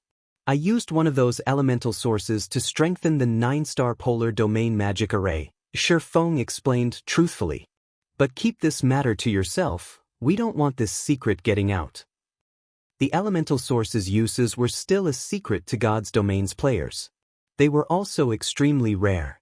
By telling Aqua Rose, he could have her take note of them and avoid mistakenly discarding any she came across, assuming they were useless. So, that's the case. After this battle, I'll collect as many elemental sources as possible. This way, we can challenge several of the unshakable mythic bosses we've found thus far. Aqua Rose's eyes sparkled with excitement. Mythic bosses had appeared in several of Starmoon Kingdom's high-resource maps, and none of the guilds had dared to challenge them thus far. As fate would have it, these mythic bosses happened to be guarding ancient ruins entrances. Now that they had elemental sources, they had a way to enter the ruins. Hearing Aqua Rose's response, nervous sweat beaded on Feng's forehead. Elemental sources were no less rare than epic items. Not even mythic monsters dropped them. He had only obtained 2 elemental treasure boxes due to securing the first clear of a Grade 1 historical site. Even if they obtained the first clear for a lower-ranked historical site, they were unlikely to obtain another. Moreover, they needed more than just an elemental source to face mythic bosses. The Ring of Gospel's world projection was also necessary. However, each cost 5,000 magic crystals. This method of raiding mythic field bosses was far too extravagant. Time passed quickly. With the support of the 9-star polar domain, Zero Wings members only needed a moment to clear out everything except for the Orc General and Warlord. After dealing with the low-ranked orcs, the players' experience bars rose significantly. In contrast, however, their loot was pitiful. Only the Grand Lords and above had dropped a few items, but no one paid much attention to them. After all, they were far more interested to see what the 2 mythic orcs would drop. But at the end of the day, the 2 orc bosses were still mythic-ranked monsters. Even with so much suppression, they were still a burden on the team. When the Orc General's HP fell to 70%, it abruptly raised its greatsword. Countless motes of fire began to gather around the weapon crap. "Everyone, don't stand in front of the Orc General!" Feng shouted. Unfortunately, his warning came too late. Before his teammates had the chance to move out of the way, the Orc General swung its greatsword forward. Scorching fire then rained down from above. Tier 4 skill, Infernal Prison. Any player the flames struck instantly turned into a smoldering pile of ash. Not even the Tier 1 MTs who had activated their life-saving skills had survived the attack in a single move. The Orc General had killed over 100 players immediately after the Orc General's attack. The Orc Warlord, who only had 50% of its HP remaining, followed up by thrusting its saber into the ground. In response, blades of light randomly shot up from the dirt 50 yards around the boss. Due to the random attack pattern, many players failed to defend themselves in time. Anyone the blades of light hit died instantly. In the blink of an eye, another 200+ players had fallen. "Everyone, be careful of the boss's attacks. Do not try to take them head-on." Feng warned his companions. Despite the attribute suppression, a mythic monster's skills were incredibly lethal to players. Fortunately, the two mythic orcs were physical melee types, not magical classes. Otherwise, they could easily annihilate the Zero-Wing team with 1 or 2 Tier 4 spells regardless of the suppression. Due to Feng's warning, everyone kept a closer eye on the mythic orcs' movements. If the boss's movements changed in the slightest, they'd immediately distance themselves from the monsters. Even so, the mythic orcs' massive AoEs continued to claim lives. 45%, 40%, 30%. 686 players. 632 players. 574 players. When both bosses' HP fell to 20%, they entered a berserk state. Seeing this, Feng and the others activated their berserk skills. As the mythic orcs' HPs fell, their attacks became more frenzied. Despite activating their berserk skills, the team still suffered casualties. Even the red demon rapidly lost its "Come on! Only have 5% more." Feng's heart grew cold when he saw how many players remained standing. The Orc Warlord still had 5% of its HP, while the Orc General had 8%. However, they only had 300 members of the team remaining. Their DPS was growing weaker. As for his personal guards, Feng wanted to avoid summoning them unless absolutely necessary. As the two mythic bosses continued to throw out all kinds of AoE skills, not even his personal guard's survival was guaranteed. If they died, Feng would have to go to great lengths to resurrect them. When the Orc Warlord's HP fell to 3% and the Orc General's fell to 5%, the 200 remaining players desperately activated one Tier 1 and Tier 2 magic scroll after another. However, at the rate they dealt damage, there was no doubt that these orc bosses would have the last laugh. "It seems that I have no other choice." Realizing the hopelessness of the situation, Feng gritted his teeth and reluctantly pulled a magic scroll from his bag. This was the last of the 2 Tier 4 magic scrolls the Rock King had dropped. While Earthen Breath was a large-scale destruction spell, the Shadows of Purgatory he currently held was a Tier 4 domain skill. Although it only had a short, 30-second duration, it would be miraculously effective in a large-scale battle. But Feng couldn't care less as he unfurled the scroll and activated it. At the same time, he sacrificed 200 units of life force and activated Divine Providence. When Shadows of Purgatory activated, darkness fell over the orc base camp. Over a dozen shadowy tendrils rose from the ground, striking at the two mythic orcs. The mythic orcs had long since entered a full berserk state, their skin having turned crimson. Their defenses had also reached a frightening level. Even a casual attack from one of these orcs could send Kola, who had activated his berserk skill, flying over a dozen yards away. When these mythic bosses attacked the shadowy tendrils, it seemed as if their weapons struck an indestructible wall. Not only could the shadowy tendrils repel the orcs' attacks, but they could also pierce the boss's armor, thrusting into their bodies as the tendrils dealt hundreds of thousands of damage. Although the mythic orcs had focused on defending themselves after Feng activated Shadows of Purgatory, of the dozen or so shadowy tendrils Feng controlled, He always landed 1 or 2 direct hits during each attack cycle. As the 2 orcs defended themselves, the residual energy in their attacks surged towards the surrounding players. It took everything Zero Wings members had to defend against these residual attacks. They had nothing left to launch attacks of their own.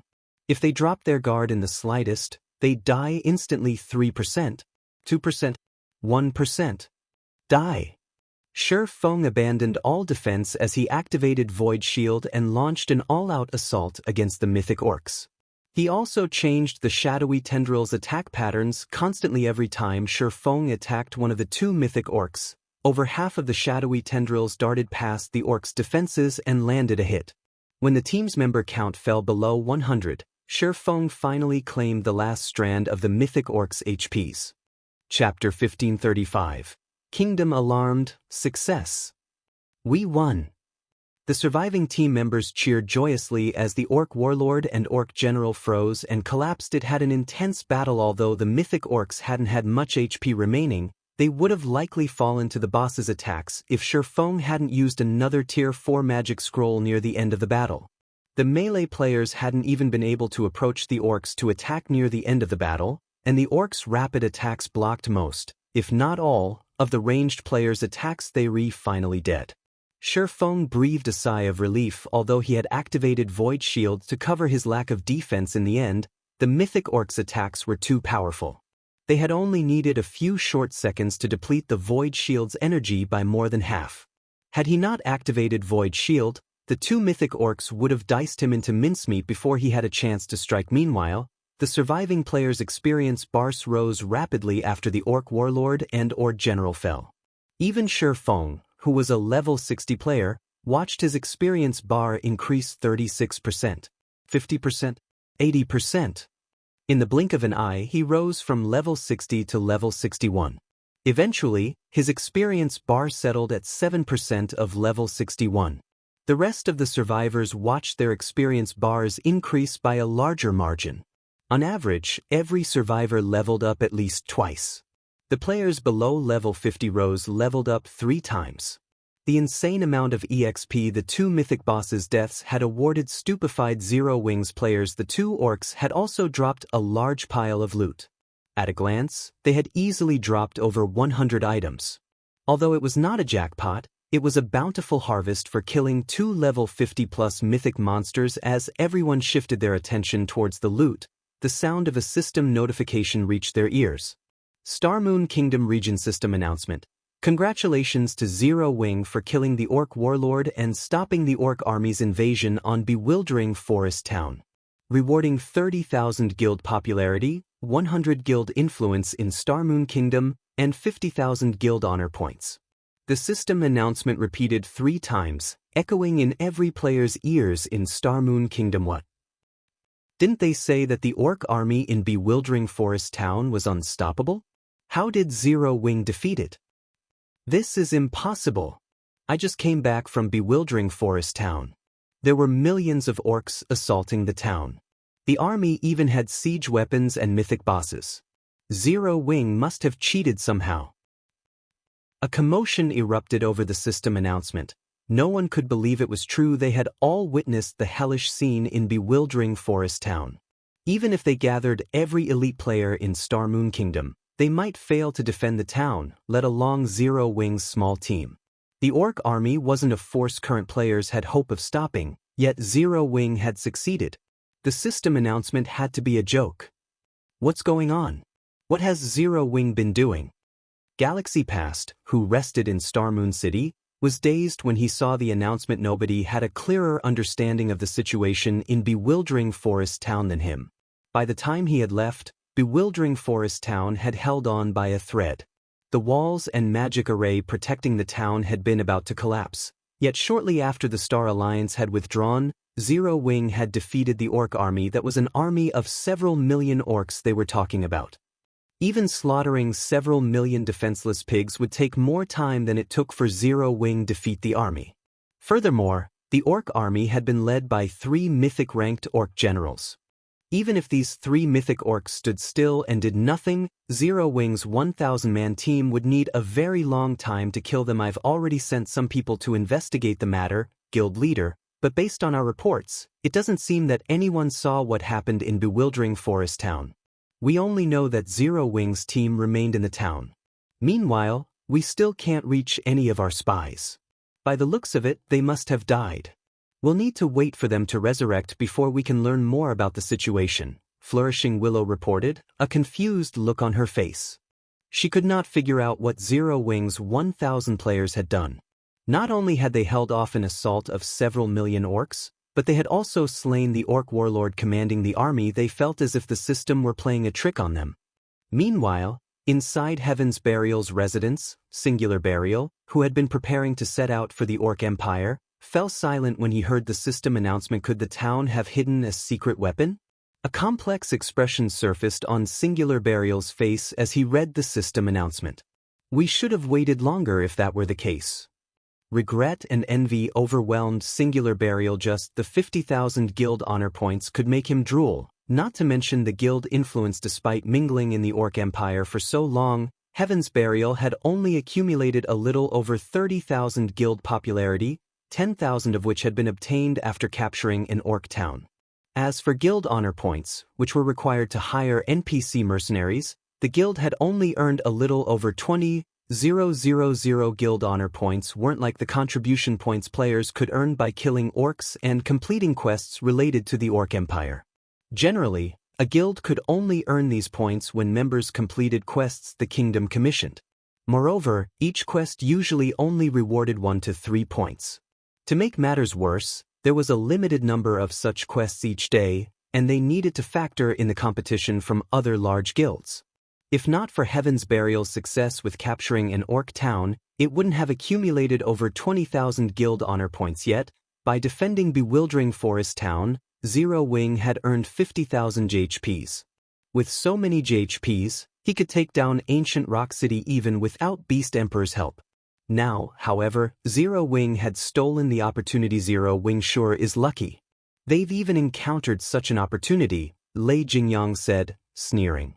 But one cannot become an overlord in God's domain by relying on luck. Guild leader Singular, let's hurry and take action. Once we capture Ancient Rock City, Heaven's Burial will dominate the several neighboring kingdoms. Although Lei Jingyang envied Zero Wing's fortune, he was confident that Zero Wing couldn't make up for the difference between their side's strengths with luckily. We'll stop waiting for Beast Emperor's reply and capture Ancient Rock City. Singular Burial nodded as he also felt a sense of urgency after the sudden development. If Zero Wing wanted to, it could hire 15,000 NPC mercenaries with its 50,000 GHPs to help raid an orc city.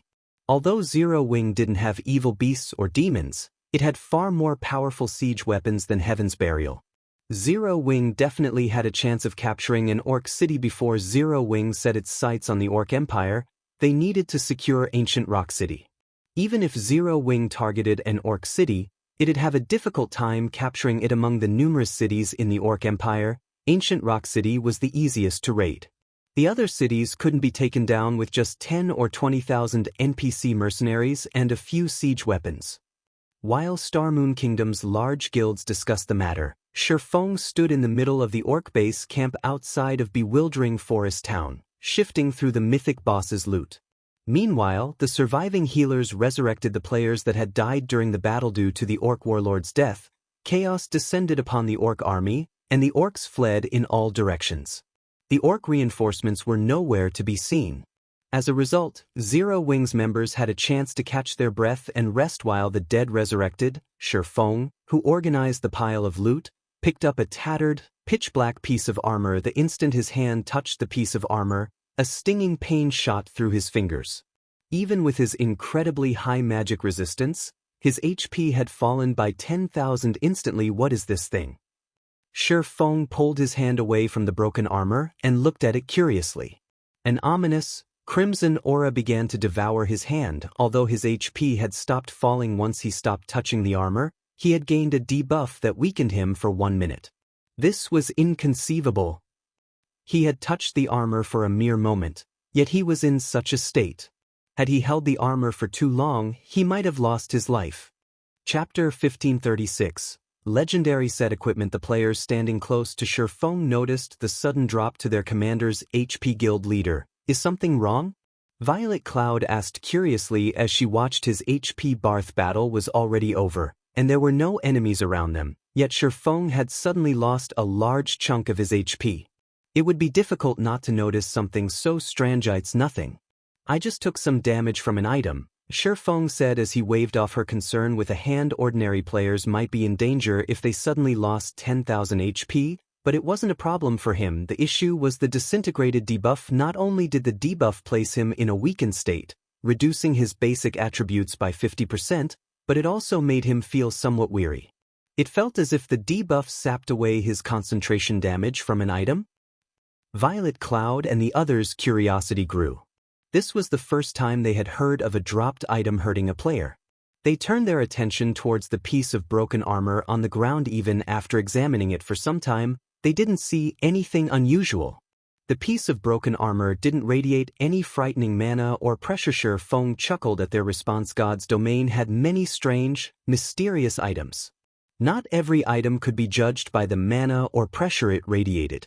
In fact, some items appeared harmless, yet were actually fatal to players. Feng had no doubt that this piece of pitch-black armor was one such item.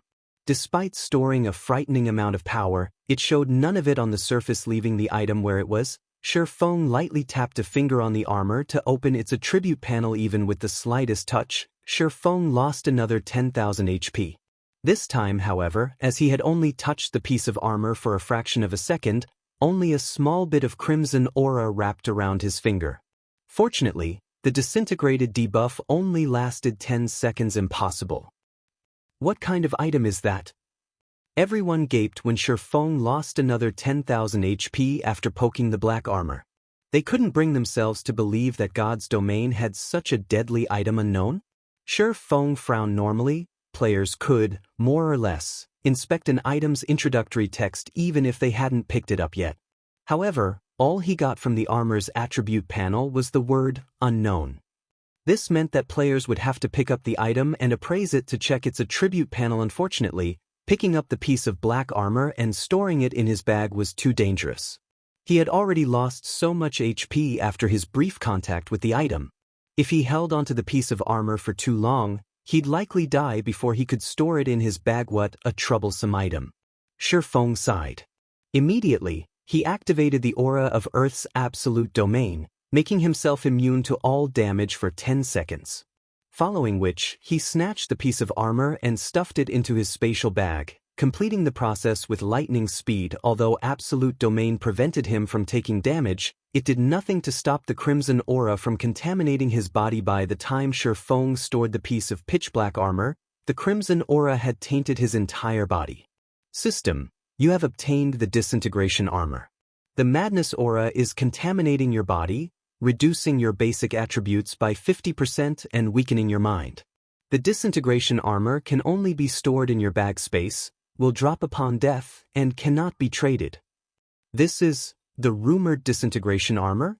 Feng stared at the pitch-black armor inside his bag in shock. For a moment, he completely forgot about the weariness the armor had caused him. The disintegration armor was one piece of the disintegration set, a famous legendary set equipment in God's domain. Like the disintegration axe, the set had been created by the Orc Empire's founding emperor. Due to the disintegration axe and disintegration set, the Orc Empire had wielded unparalleled power. They were why the Orcs had reigned chaos over God's domain's continent. However, both the disintegration axe and the set had been destroyed with the founding emperor's death. Moreover, unlike the disintegration axe, whose fragment had been left in the Orc Palace's treasury, the disintegration set had gone missing after its destruction. There were no clues about the set equipment's whereabouts. Feng had never expected to obtain a piece of the disintegration set here, a legendary set equipment. Even after 10 years in God's domain, Feng had never heard of an expert wearing a legendary set equipment. Even one legendary item was incredibly powerful. It would be inconceivable for a player to collect a full legendary set equipment. A Tier 5 player with such a set could likely slay a god. According to legend, The Orc Empire's founding emperor had once killed an ancient god despite not being a Tier 6 god. He had been able to do so thanks to the Disintegration Axe and set. Because of this, the Disintegration set had been known as one of God's Domain's 9 great legendary sets. Feng had never thought that he'd be fortunate enough to find one of the set pieces today. It was even the most important chest piece, following which, Feng activated the omniscient eyes to inspect the Disintegration armor. The instant he clicked to inspect the armor, the system revealed a 30-second loading bar. The Disintegration armor's appraisal time was much longer than a normal epic item. This outcome reassured Feng that the Disintegration armor in his bag was a piece of the rumored Disintegration set. Time passed quickly. While Feng appraised the Disintegration armor, his team members watched him with surprise and curiosity. They all wanted to know what kind of item the Orc Warlord had dropped. The instant Feng had stored the pitch-black chest piece, his attributes had fallen tremendously. If an ordinary expert had suffered such a massive decrease, they'd be crippled. Once the appraisal completed, the Disintegration armor's attribute panel appeared before Feng. Destroyed Disintegration armor. One piece of the legendary set equipment the Orc Empire's founding emperor had crafted. The wearer of this armor will gain even greater strength than that of Titans. They will also fall into an endless cycle of madness. However, the Disintegration armor had been damaged beyond repair during the Great War, and now leaks the Disintegration power within. The Disintegration power will taint any player that carries this item. What? It's broken beyond repair? Feng was speechless. He had thought he had gotten lucky and obtained a piece of fragmented legendary equipment. If that were the case, he could gradually restore the item to legendary rank. He hadn't expected the item to be beyond repair. Not only couldn't he use the Disintegration armor, but he couldn't repair it either. It was no more than a broken piece of scrap metal. But before Feng closed the attribute panel, a series of system notifications bombarded his ears. System, congratulations. You have obtained the legendary quest, Recast the Disintegration armor. Quest content. Due to the spreading Disintegration power, orcs have begun to mutate. To prevent the spreading Disintegration power, you need to recast the Disintegration armor. Rewards unknown system. Due to the Disintegration armor's Disintegration power spreading, you will attract all mutated orcs. Attention system. You have become targeted for mutated orcs. Please take care during exploration. System announcement. A player has triggered the new expansion pack, Orcs Rebellion. System update required. The estimated duration is 5 hours. Please prepare to log out. What's going on? Guild leader, did you do this? In response to the notifications, Zero Wings members turned towards Feng, assuming he had caused the release of this new expansion pack. Chapter 1537, Bountiful Loot. Chapter 1537, Bountiful Loot. Looking at the system notifications, Feng fell into deep thought. Although he knew that it wouldn't be so easy to obtain the Disintegration set, which had once been used by one of God's Domain's legendary figures, he hadn't expected it to be this difficult. Repairing the armor was one thing, but it was a different story if he had to recast it. That was no different than asking him to forge a new Disintegration armor, a legendary set equipment. Moreover, as long as he carried the Disintegration armor on him, mutated orcs would randomly attack out in the fields. This would doubtlessly slow his progress. Most importantly, he was stuck in a perpetual disintegrated state, his basic attributes severely weakened. It also drained his concentration. If he did not find a solution quickly, it would severely impact his leveling and questing efficiency. It seems that I'll have to pay Celiora a visit. Feng sighed helplessly. Celiora was the only Grandmaster Forger he was familiar with. As for Master Forgers, they weren't capable of recasting an item of the Disintegration armor's caliber. After all, the Disintegration set was top tier even among legendary set equipment. As Feng got his team members to settle down, preparing to log off and rest, he noticed an additional skill in his skill window. I actually received a unique skill as a reward? Feng could not help his surprise as he opened his skill window without realizing it. He had gained a unique skill called Disintegration Field, a domain skill that could only be used when affected by the disintegrated debuff. Disintegration Field disintegrates all skills and spells within a 50-yard radius. Skills and spells at Tier 2 and below will be nullified, while skills and spells above Tier 2 will be weakened by 50%. All entities within range of the disintegration field will sustain a 30% reduction to basic attributes, physique, and stamina in addition to a 300% increase to their stamina and concentration consumption rates. No cooldown. So, there is still a benefit to all of this. Feng was astonished as he read the disintegration field's description generally. Only Tier 4 domain skills and above lacked limitations such as cooldown and duration in terms of suppression. Disintegration field was even more effective than world projection. All players in range would have to endure a drastic increase to their stamina and concentration. Moreover, unlike world projection, he didn't have to play 5,000 magic crystals to activate this new skill. The only real downside to disintegration field was that unlike world projection, it did not differentiate between friend and foe. Everyone within range would be affected. Even so, it was quite impressive at the very least. He wouldn't have to fear group battles when he activated disintegration field. Unlike basic attributes, it was not easy to increase hidden attributes like stamina and concentration. These attributes generally only underwent qualitative transformations when players upgraded their tiers. Without stamina and concentration, players wouldn't be able to fight, even if they had full HP.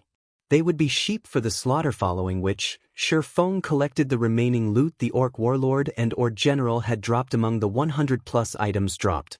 Most of the items were subpar. Aside from the disintegration armor, the best item dropped was merely an epic-ranked cloth armor hat named Eye of Disaster. It was a top-tier item for magical class players. When equipped, not only did the Eye of Disaster increase the wearer's spellcasting range by 20%, but it also increased spell completion rates by 2%. Feng didn't assign the Eye of Disaster to anyone specific on the team. Instead, he added it to the guild's core warehouse, setting it up for internal auctions starting with a 50,000 GCP starting bid. Currently, 1 GCP in Zero Wing was worth 32 copper coins. Hence, the Eye of Disaster's starting bid was only 1,600 gold, which was quite cheap. There were also around 24 pieces of level 50 and 55 fine gold and dark gold equipment. Among them, 8 were dark gold rank. All of these items were top-tier weapons and pieces of equipment, which even the various large guilds would fight over. Normally, level 50+ dark gold items only dropped from level-appropriate, large-scale team dungeon, and they had an extremely low drop rate. Aside from equipment, there were over a dozen epic-ranked materials of various kinds. 17 magic scrolls had also dropped. Although none were Tier 4, there were 2 Tier 3 summoning scrolls and 3 Tier 3 large-scale destruction magic scrolls. But compared to these items, Feng most valued the mana-enhancing potion recipe and advanced alchemy recipe. Different from the mana potions and mana recovery potions found on the market, the mana-enhancing potion neither increased players' maximum mana nor helped players recover their mana. Instead, it improved spells' effects by 100% for 20 seconds. It was a Berserk-type potion that had a 10-minute cooldown. Berserk-type potions were impossible to find on the market. Guilds that produced them generally kept them for their own use. After all, not all players had the opportunity to learn a Berserk skill with the mana-enhancing potion. A guild's elite teams would have a much easier time raiding dungeons. The potion was particularly useful to healers. For 20 seconds, healers could double their healing capacity, greatly improving a team's survivability. If the mana-enhancing potion could be mass-produced, it would definitely provide a significant boost to Zero Wing's elite members. For a short time after Feng finished organizing the loot, he took a look at the time and noticed that he had less than a minute before the system update began. He called up the system interface and chose to log out of God's domain. Elsewhere, players in the several kingdoms and 2 empires next to the Orc Empire were in an uproar. Everyone had their own guesses about what would happen once the new expansion pack took effect. Meanwhile, the various large guilds hurriedly prepared to welcome the new expansion pack. Every expansion pack was an opportunity. If taken advantage of properly, a guild could enjoy a burst of development. Inside a high-class restaurant in White River City, send someone to investigate the power that triggered the new expansion pack immediately. The 100 Flowers Palace must not miss out on this opportunity. Cleansed Rue, the 100 Flowers Palace's guild leader, issued the command as soon as she saw the system announcement. The Orc Empire had become the focal point for many large guilds. Previously, Heaven's Burial had gotten the jump on the rest of the guilds by capturing the easiest orc town in the Orc Empire, and the benefits it had reaped thus far had left the rest of them drooling now that someone had triggered a new expansion pack relating to the Orc Empire. This was the perfect opportunity for first-rate guilds like the Hundred Flowers Palace to break the current status quo. The Hundred Flowers Palace wasn't the only guild to react in such a way. The Star Alliance, Heaven's Burial, and other large guilds had launched their own investigation. Even the super first-rate guild, Crimson Emperor, which temporarily operated in Starmoon Kingdom, had ordered an investigation to learn which power was responsible for the announcement. The players that triggered expansion packs usually had a certain advantage over other players. If they could partner with these players, they could share this advantage when the new expansion pack took effect. Elder Yuan, have you learned anything? Galaxy Past asked as he watched Yuan Tiexin on the screen. When it came to information, nobody had more than the secret pavilion. The secret pavilion had its eyes and ears in almost every corner of God's domain. When an expansion pack warranted an offline system update, it always dispatched its people to learn as much as it could. I do have a little information. You should be able to guess which guild is responsible for this expansion pack, Yuan Tiexin said as he caressed his beard. Could it really be Zero Wing? Galaxy Past asked, astonished. Not only had Zero Wing defended bewildering Forest Town and acquired a large number of guild honor points, but it had also triggered the new expansion pack. Zero Wing simply wasn't giving the other guilds any chances. In response, Yuan Tiexin nodded before disconnecting the call. Uncle Yuan, there's no stopping Zero Wing's rise now. First, they helped Phoenix Rain secure third place in Thunder Island's contest. Then, they built a city in Starmoon Kingdom. Now, they've even triggered a new expansion pack relating to the Orc Empire. As time passes, Nine Dragons Emperor will have an even more difficult time dealing with Zero Wing, Purple Jade said, smiling as she looked through the information the secret pavilion had gathered on Zero Wing. Yuri, right. The guild leader has already contacted me, instructing us to negotiate with Zero Wing for a partnership. Didn't you intend to challenge Martial Dragon eventually? You can use this opportunity to spar with Zero Wing's experts and get some practice, Yuan Tiexin said, sighing ruefully. Before he knew it, Zero Wing had grown from an upstart guild into an existence that even the secret pavilion had to take seriously. Chapter 1538, Zero Wing in the Spotlight. Chapter 1538, Zero Wing in the Spotlight. As God's Domain system update began, players were forcefully logged out of the game. When the system update began, night had already arrived in God's domain. This meant that it was currently daytime in the real world. Hence, the system update did not particularly affect the working-class players. On the contrary, they were excited. Meanwhile, inside one of the White Tiger Dojo's secret training rooms, the lid of a virtual gaming cabin abruptly opened. A man with a stalwart body then climbed out of the cabin. As he left his cabin, he was greeted by the sight of a white-clad, middle-aged man on a sofa before him. Despite the lack of movement, the middle-aged man projected a natural dignity and power. This middle-aged man was none other than Jiang Tianyuan, one of the White Tiger Dojo's branch hall masters. Hall master, why are you here? The stalwart man asked curiously when he saw Jiang Tianyuan. For some unknown reason, the main branch is placing more focus on God's domain, hoping that the various branch dojos will produce results. Tianji, you've played God's domain for a considerable amount of time now. Tell me about your situation in the game, Jiang Tianyuan calmly demanded as he sipped his tea. Currently, I'm developing smoothly in the Purple Thorns Kingdom. I've already established a guild and annexed several others. We've also taken ownership of over 10 shops in NPC cities that have player populations exceeding 500,000, Tianji replied. Only, my guild's foundation is shaky. With our current number of experts, we have no way to contend with the various large guilds. I will need more time before we can do so. Haven't you hired first-rate guild experts to train our apprentices? Are those experts not enough?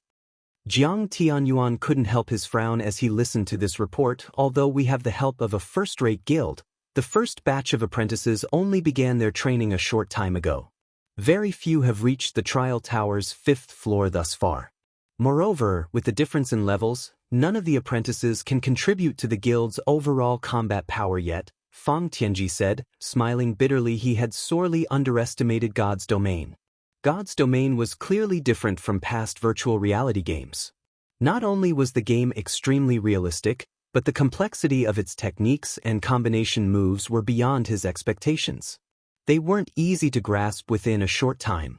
Otherwise, the large guilds with hundreds of thousands of members wouldn't have so few experts. Although the White Tiger Dojo's apprentices had solid foundations, that was all. These foundations merely provided a better starting point than ordinary players and gave the apprentices a higher chance of becoming experts. Only the truly talented apprentices could improve quickly and reach the Trial Tower's 5th floor. However, since they had joined the game so late, they were far behind the mainstream players in levels. Even though the main god system had made some adjustments, allowing new players to level slightly faster, and they had the help of high-level players, it would be a considerable amount of time before they caught up. How about this? Visit the Big Dipper Dojo personally and attempt to persuade them again. We can renegotiate on the conditions, Jiang Tianyuan said after giving the matter some thought. Initially, Jiang Tianyuan had asked for Zero Wing's help as a passing thought. He hadn't really viewed the matter as important. However, he hadn't expected Zero Wing to be so capable in God's Domain. Understood. I'll see to it right away. Feng Tianji nodded. When Feng Tianji had joined God's Domain, he hadn't known much about the game's internal situation. He had only realized how impressive Zero Wing truly was after fighting in the game for some time. At the very least, the current first-rate guilds had no chance against Zero Wing. The guild even had the sacred training ground for experts. Stone Forest Town, the first-rate guild they had allied with, frequently brought them to Stone Forest Town, and Feng Tianji had to admit that the battle arena was amazing. If ordinary players trained there, they would develop far faster than training in the Divine Colosseum's Trial Tower. Following which, Feng Tianji made his way to the Big Dipper Dojo. Meanwhile, in the Greenwater Villa, Feng used his free time to guide the guild's internal members as they worked on their combat techniques. Due to Zero Wing's growing fame, more people fought to become internal members. Despite the guild's strict requirements, they were now nurturing over 300 internal members. Even the massive Greenwater Villa felt a little cramped due to so many people living and training in it. Guild leader, the weakest of our new recruits can now reach the Trial Tower's 4th floor, and quite a few have already reached the 5th floor. Among the various internal members, Yu Zipping is improving the fastest. It's no wonder why you had such a high opinion of him. He has already reached the 5th floor's late stage. I doubt that it'll be long before he reaches the 6th floor, Blackie reported as he watched Yu Zipping and the others, who were currently training in the main hall. It's a pity that we can only recruit a small number of internal members right now. If we can recruit a few more, we could build an army of experts very quickly. Zero Wing shone like the midday sun in Star Moon Kingdom. If they could sustain 1,000 internal members, they could quickly train a 1,000-man expert team. Even without relying on the guild's main force, they could easily raid team dungeons. They could also establish another branch guild. First-rate guilds maintained their status for so long due to the high number and sufficient strength of the experts they nurtured. After joining God's Domain, these first-rate guilds could afford to develop in multiple countries at once, competing for resources in multiple locations. In contrast, Zero Wing wasn't strong enough to do so. Afraid we'll have to wait for matters on Gentle Snow's side to settle down first.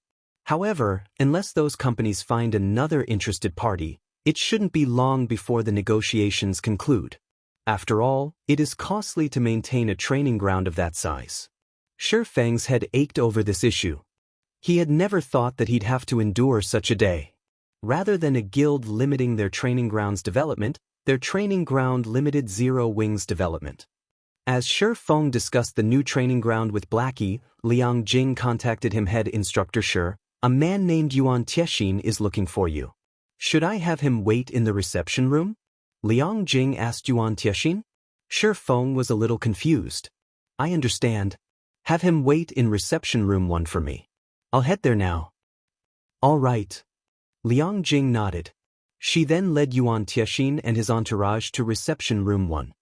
In the Big Dipper Dojo's lobby, the arrival of Yuan Tiexin's group had caused a small commotion. However, this commotion wasn't due to the crowd recognizing Yuan Tiexin, but because of his two bodyguards. Both bodyguards wore black suits with a silver shield logo embossed on the left breast.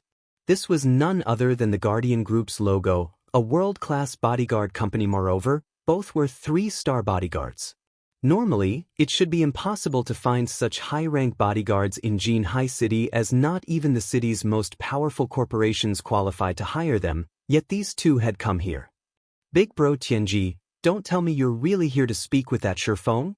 The last time I came here, his behavior had been incredibly arrogant. He showed the White Tiger Dojo no respect. Is a partnership with him really necessary for a game?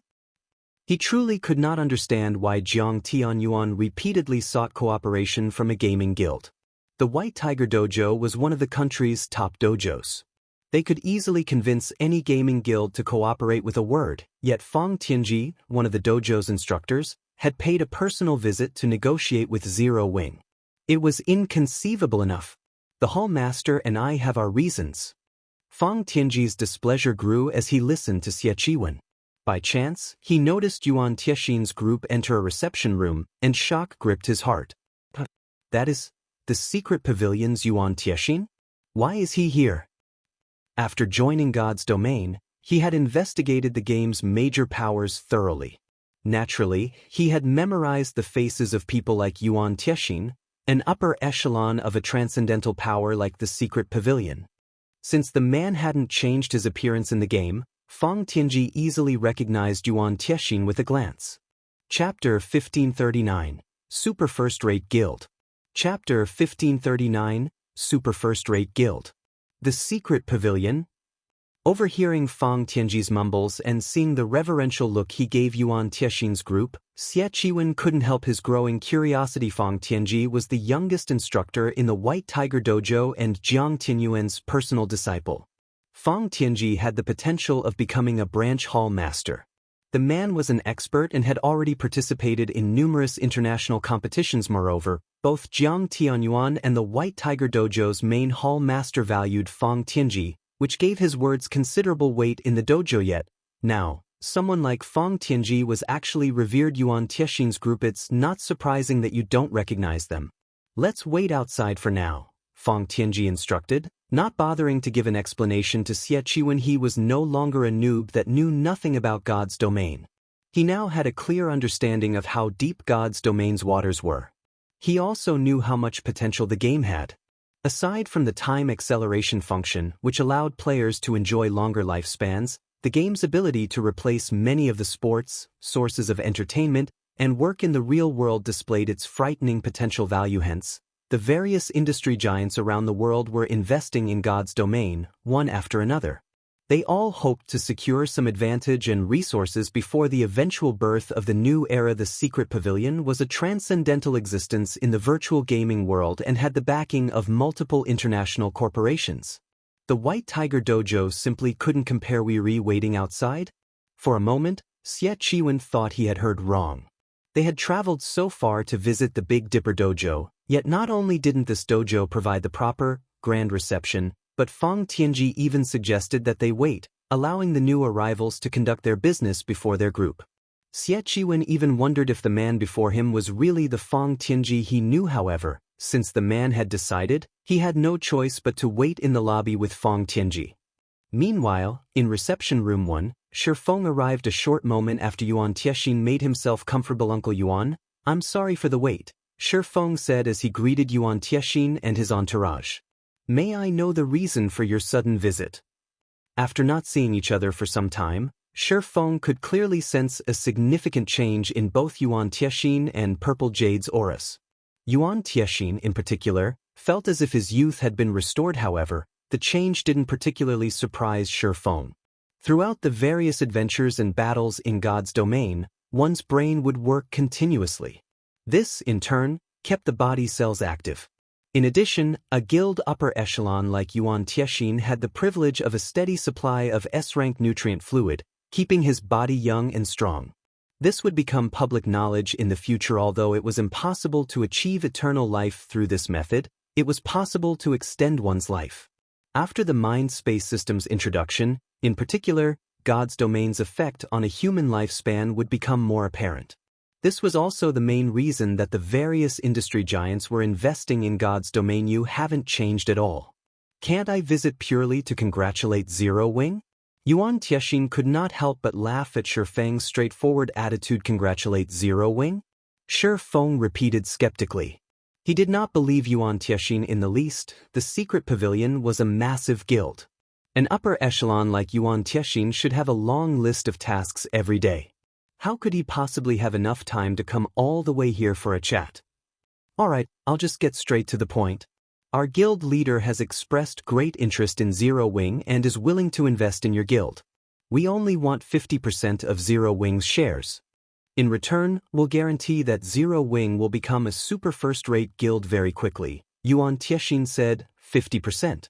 Shi Feng frowned. He hadn't expected the secret pavilion to have such a large appetite, but he had to admit that the offer was tempting. If the secret pavilion made such an offer to a first-rate guild, it would likely jump at the chance. Every first-rate guild in the virtual gaming world dreamed of becoming a super first-rate guild. Although only one rank separated the two, the difference was like that between heaven and earth. I haven't finished.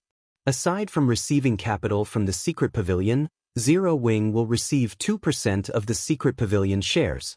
This way, Zero Wing will not have to concern itself about the right to speak with the secret pavilion. As for guild leader Black Flame, he will become one of the secret pavilion's elders, Yuan Tiexin said, chuckling as he saw through Shi Feng's hesitation. The guild leader is willing to offer 2% of the guild's shares? Purple Jade was stunned. Although she had accompanied Yuan Tiexin to negotiate with several first-rate guilds, they had never offered such generous terms. With 2% of the secret pavilion's shares, one would be a major shareholder. The secret pavilion was a colossal existence. It even had the financial support of multiple international corporations. Please allow me to refuse. Shi Feng shook his head and rejected the offer without hesitation. Both Yuan Tiexin and Purple Jade were dumbfounded. Our guild leader has only offered Zero Wing a portion of the guild's shares thus far. Will you not consider the offer? Or report this to your guild leader? Yuan Tiexin pleaded sincerely. Although Zero Wing displayed great process in its development, the competition in God's domain was just beginning. As time passed, the various corporations that had invested in the game would begin to shine. Based on the secret pavilion's information, several unknown guilds and first-rate guilds have begun to show frightening progress. Meanwhile, these guilds had just as many and just as powerful experts as Zero Wing. Moreover, unlike Zero Wing, these guilds had the support of major corporations. Their development speed would only grow. There is no need. Our guild leader has already made his decision, Shi Feng said as he shook his head. If Zero Wing had the support of the secret pavilion, it could become a giant in the virtual gaming world in a short time. However, Shi Feng firmly believed that Zero Wing could do so without the secret pavilion's help. It would just take a little more time. I understand. Yuan Tiexin sighed. He felt that Zero Wing was a little overconfident. Becoming a giant in the virtual gaming world wasn't easy. He then said, since that is the case, we won't force the matter. I'll move on to the next matter. The secret pavilion is interested in one of the Orc Empire's cities and would like Zero Wing's help. Once the task is complete, we will provide 10 black cards and 2 plots of high-potential land in the Apocalypse Empire's main cities. We'll also provide some information, which could determine Zero Wing's survival. Information that relates to Zero Wing's survival? Shi Feng could not help his growing curiosity. I am not trying to scare you.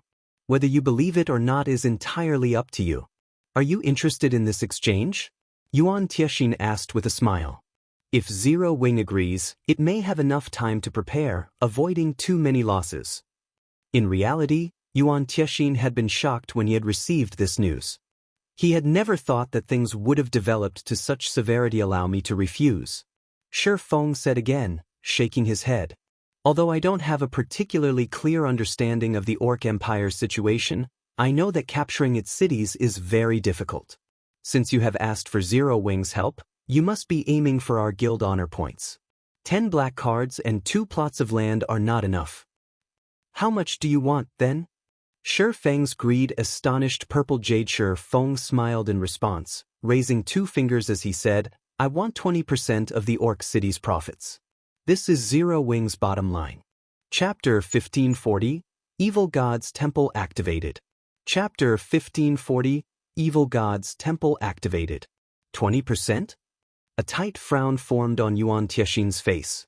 Your asking price is too high. Do you know how difficult it is to raid an orc city? That isn't something that can be done just by having some NPC mercenaries. The defense of any city in the Orc Empire could make a first-rate guild despair, setting aside the defensive magic arrays protecting the cities. Just the number of orcs garrisoning each city exceeded 1 million easily. The orc cities also possessed various defensive structures. Although each city had only 3 mythic orcs protecting it, it had thousands of Grand Lord-ranked orcs. The amount of manpower and resources required to capture a city was simply impossible for a first-rate guild to fulfill. My asking price is not high. Moreover, I feel that Zero Wing is worth this price.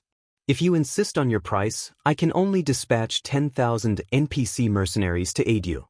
However, I will not send anyone from our guild. Feng explained. The price the secret pavilion offered would indeed be very tempting to a first-rate guild. After all, having 10 black cards would enable a guild to let their expert members gain more combat experience against other expert players, which would greatly help in improving said expert members' combat standards.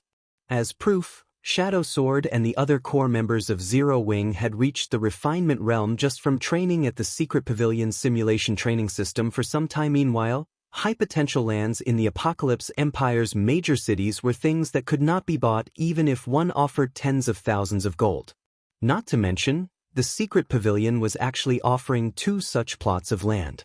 As long as one opened a shop on these lands and managed them well, they could rake in a significant amount of income. Unfortunately, although both things were very tempting, to the current Zero Wing, the effort it would have to expend did not match up with the gains it would be receiving. Although Feng did not have a clear understanding regarding the cities in the Orc Empire, he knew a lot regarding the cost of capturing the cities of foreign races in God's domain. Players faced a long and arduous battle of attrition if they wished to capture a city belonging to a foreign race.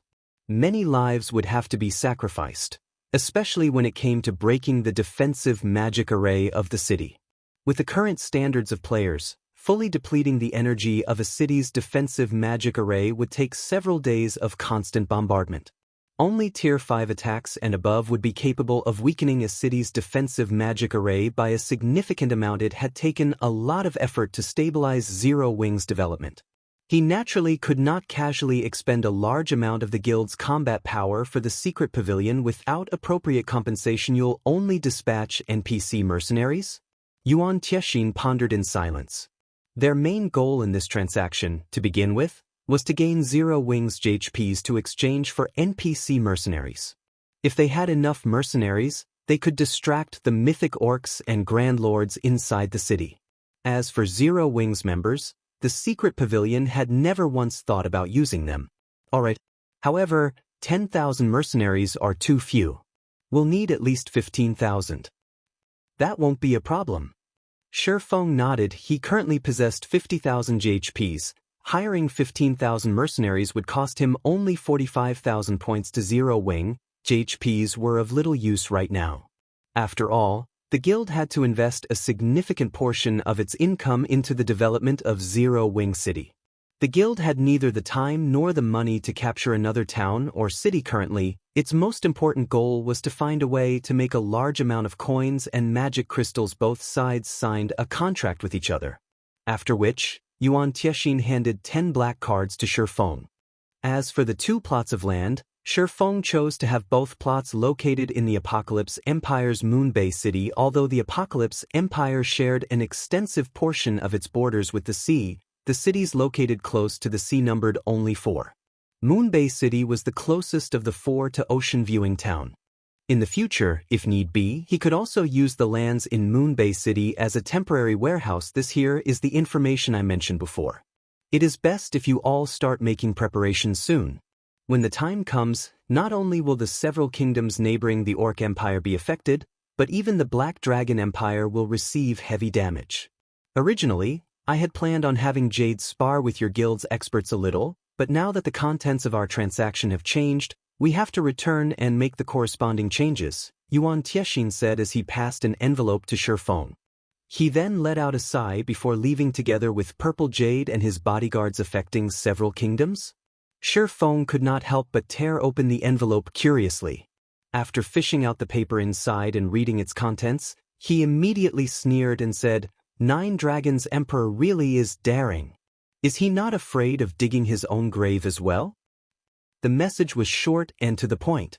It merely stated that Nine Dragons Emperor had assisted Beast Emperor in holding a sacrificial ceremony and had already activated the evil god's temple in the Black Dragon Empire, which was simply a disaster to the majority of the players in the empire. The evil god's temple located in an empire was entirely different from one located in a kingdom.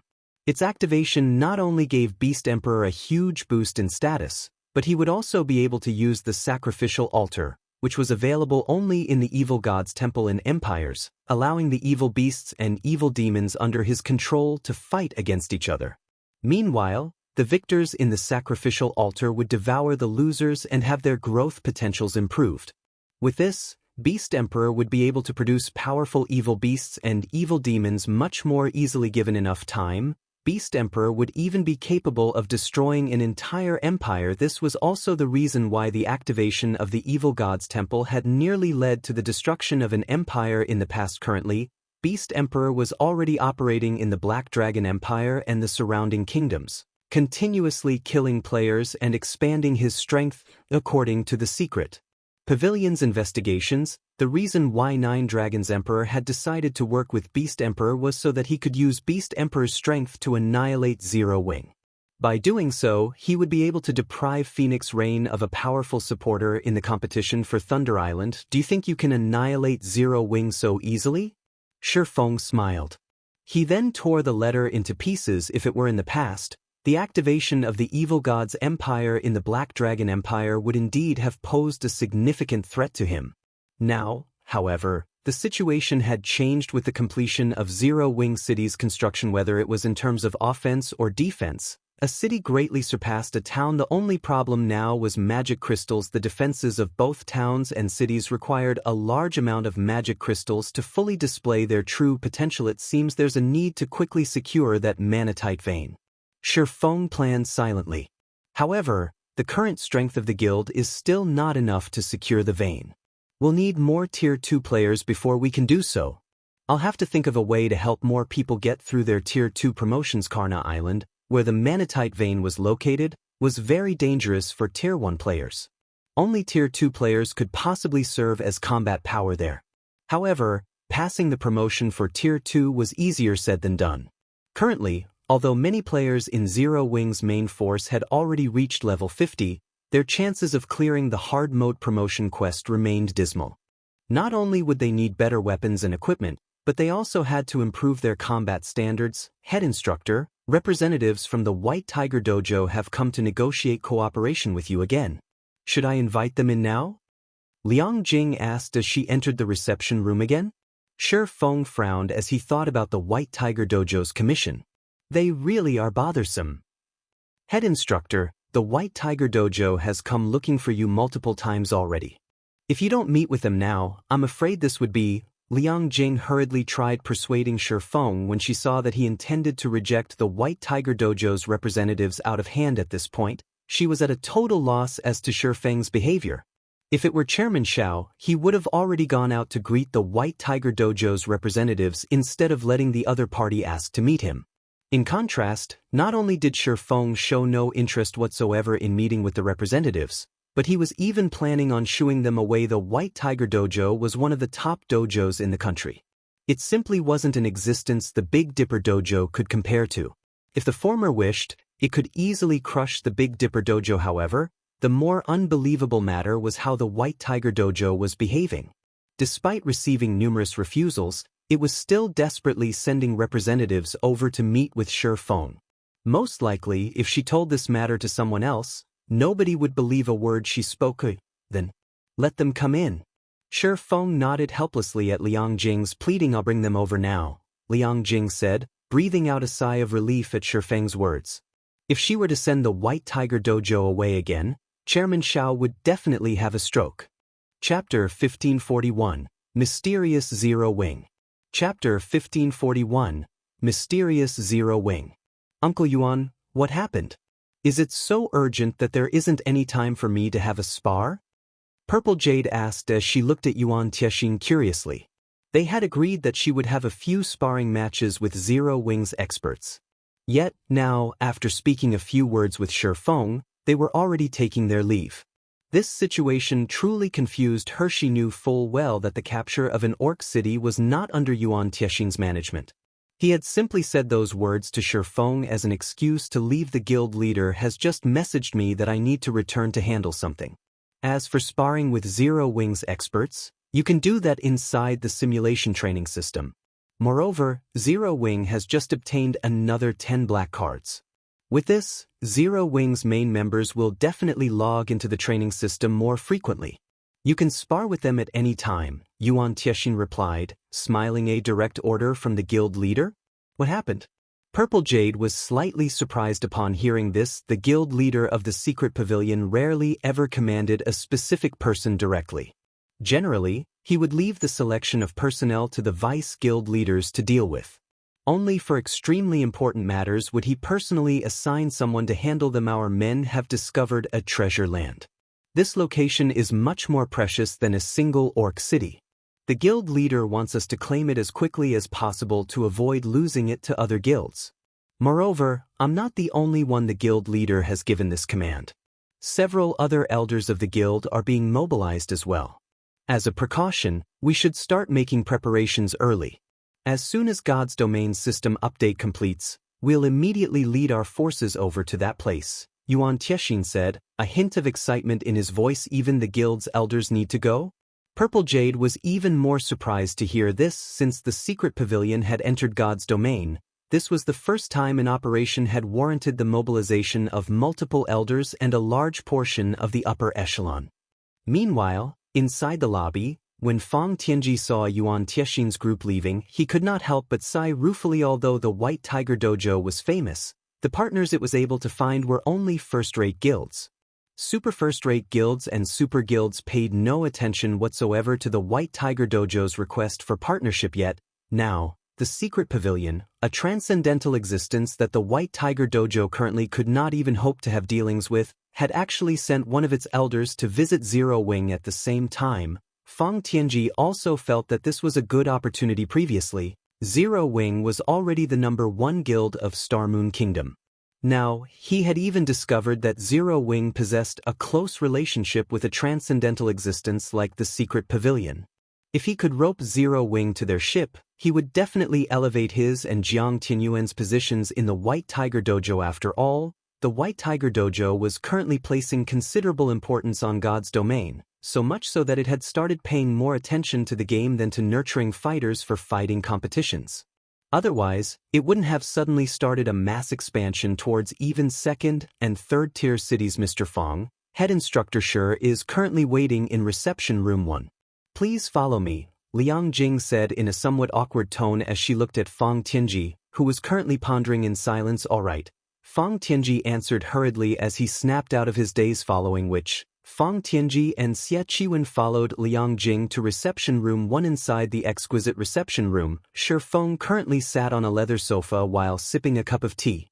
As he sat there, he gave off an indescribably quiet and peaceful feeling, as if he was one with his surroundings. Meanwhile, when Feng Tianji entered the room, he could not help but be stunned when he noticed Feng's presence. Is he really a youngster in his early 20s?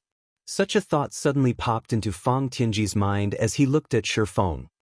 The feeling he got from Feng was something he had only ever felt coming from Jiang Tianyuan. However, Jiang Tianyuan was an expert who had experienced countless battles. Jiang Tianyuan was also the pride and legend of the White Tiger Dojo. At this point, even Feng Tianji was far from capable of melding himself with his surrounding environment. Well, what are you here for this time? Feng said as he looked at Feng Tianji and Xie Qiwen. Hello, head instructor Shi. My name is Feng Tianji, an instructor at the White Tiger Dojo, Feng Tianji said, smiling as he introduced himself. As for the purpose of our visit this time, it is to discuss matters of cooperation. Cooperation? What kind of cooperation? If it's still the same as last time, I believe I've already stated my conditions to you very clearly. At this moment, Feng was no longer that interested in the deal. Jiang Tianyuan had offered him. Nurturing 500 sixth-floor experts in 1 month was a considerably difficult task. Right now, he did not have that much time to spare you. Xie Qiwen's complexion darkened immediately when he heard Feng's words. On the other hand, Liang Jing turned pale at this sight. She felt that Feng was going too far with his actions. After all, the other party represented the White Tiger Dojo. Not even Chairman Xiao dared to blatantly reject a request from the White Tiger Dojo. If they provoked the White Tiger Dojo, the consequences would simply be unimaginable. However, before Xie Qiwen could get anything else out of his mouth, Feng Tianji immediately stopped him. Previously, our people failed to state things clearly to you, so the fault is on our side, Feng Tianji said, still smiling. However, this time, we have come with sincerity. As long as you can help us nurture 500 sixth-floor trial tower experts, you are free to state your price. Feng Tianji's words dumbfounded Liang Jing and Xie Qiwen. Liang Jing had never imagined that the White Tiger Dojo, which normally did not take even the chairman of Big Dipper seriously, would actually use such a polite tone with Feng. Meanwhile, Xie Qiwen was feeling even greater shock than Liang Jing. Feng Tianji of the White Tiger Dojo was a true killing god. Aside from those holding the position of branch hall master and above, nobody in the White Tiger Dojo dared to go against Feng Tianji's words. Yuri letting me set the price? Feng was a little surprised. He had never thought that the White Tiger Dojo would change attitudes so quickly. Of course, as long as it is a price the White Tiger Dojo can afford. Feng Tianji nodded. All right. I don't want much, just 100 bottles of S-rank nutrient fluids, Feng stated this. Feng Tianji found himself in an awkward position. Although he had said that Feng could set the price, he had never expected the latter to be so brazen as to ask for such a high price. Big bro Tianji, he is clearly toying with us. Xie Qiwen could not help but explode in anger when he heard Feng's words. Did Feng think S-rank nutrient fluid was tap water? Even a branch dojo would not receive 100 bottles of S-rank nutrient fluids in an entire year. Only the main branch could take out so many bottles at once. However, these S-rank nutrient fluids were normally prepared for international competitions. It was simply impossible for them to spend so many just for a game. Is 100 bottles too much for you?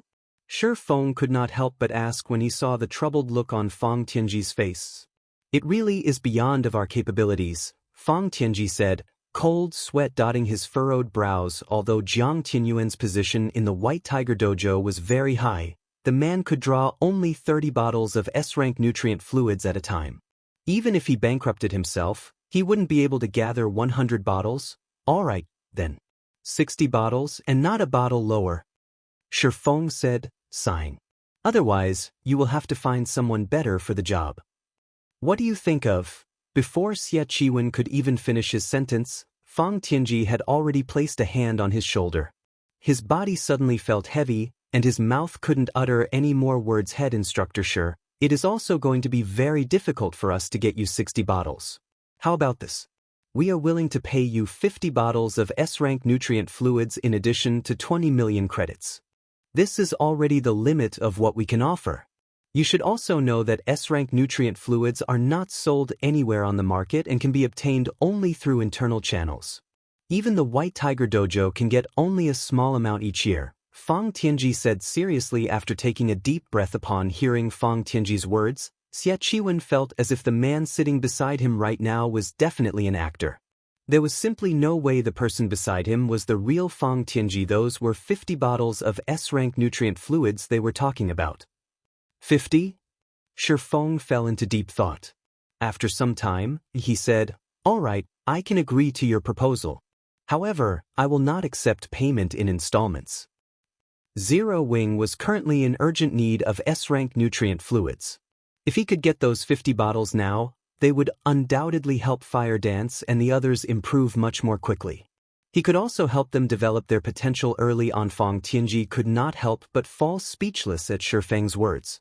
At the same time, however, he also inwardly breathed out a sigh of relief, following which, Feng Tianji signed a contract with Feng, agreeing to deliver 50 bottles of S-rank nutrient fluids and 20 million credits within 5 days. As for the 500 White Tiger Dojo apprentices to be nurtured by Zero Wing, he would send Feng a list of names after he logged back into God's domain with the negotiations completed. Feng Tianji left together with Xie Qiwen to report back to Jiang Tianyuan. As for Feng, after taking a look at the time, he noticed that God's domain's system update was already completed. He immediately returned to his room and logged back into the game. Chapter 1542, God's Domains Changes. Chapter 1542, God's Domains Changes. What's going on? As soon as Feng logged back into the game, he was shocked by the scene that greeted him. He had been standing in the middle of a dense forest when he logged out of the game. Now, however, endless plains surrounded him. Moreover, large craters pitted the plains. Not only was the air filled with dust and yellow sand, but even the ambient mana had become extremely thin. He even felt his reactions becoming a little sluggish due to this low mana environment. If not for the abyssal blade gathering mana around his body, his combat power definitely would have decreased significantly. Meanwhile, the other Zero Wing members that just logged into the game were similarly stupefied by the scene before them. Look at the sky. What's that? Someone in the crowd suddenly shouted, pointing up at the sky. When everyone looked up, they quickly spotted the faint silhouette of a pitch-black ship hovering in the dusky sky. Due to the dark gray clouds that served as a backdrop, if one did not look carefully, they would not notice the ship at all. A magic warship? Feng could not help but be shocked. That emblem belongs to the royal family. Why is something like that here? A magic warship was an actual strategic weapon as well as one of the trump cards of Star Moon Kingdom. Normally, the kingdom would not mobilize its magic warship even during a war with other countries. A magic warship was like a war fortress, capable of casting Tier 5 spells and destroying towns in a single hit. Meanwhile, the magic warship controlled by the royal family was even more powerful as it could use Tier 5 curses. Only during the invasion of the Abyss would the royal family utilize this weapon of mass destruction. Yet, now, the magic warship operated by the royal family was currently patrolling this location. Feng found this simply inconceivable. Could the invasion of the Orc Empire have already gotten that grim? Feng could not help entertaining such a thought. Immediately, he had Aqua Rose send people to investigate this matter. Whenever a new expansion pack took effect, the system would provide information relevant to the expansion pack in the affected regions. Meanwhile, players could obtain this information by asking the NPCs in the affected towns and cities. At this moment, Star Moon Kingdom wasn't the only country in turmoil. The several kingdoms and 2 empires neighboring the Orc Empire were similarly in turmoil. These countries were all mobilizing their trump cards and organizing a frenzied assault on the orcs very quickly. Aqua Rose collected the information gathered by members of the guild and summarized it in a report. Guild leader, based on the information we've found thus far, the orcs seem to be frantically searching for something. They keep sending out invasion squads to the neighboring kingdoms and empires. Moreover, many powerful mutated orcs have appeared among these orcs, posing a huge headache for these kingdoms and empires. After suffering numerous defeats, these countries have finally mobilized their trump cards to push back the orcs. In addition, the affected kingdoms and empires have come to an agreement to remove the border teleportation fees temporarily. Teleportation between these kingdoms will be calculated similar to normal city teleportation fee rates.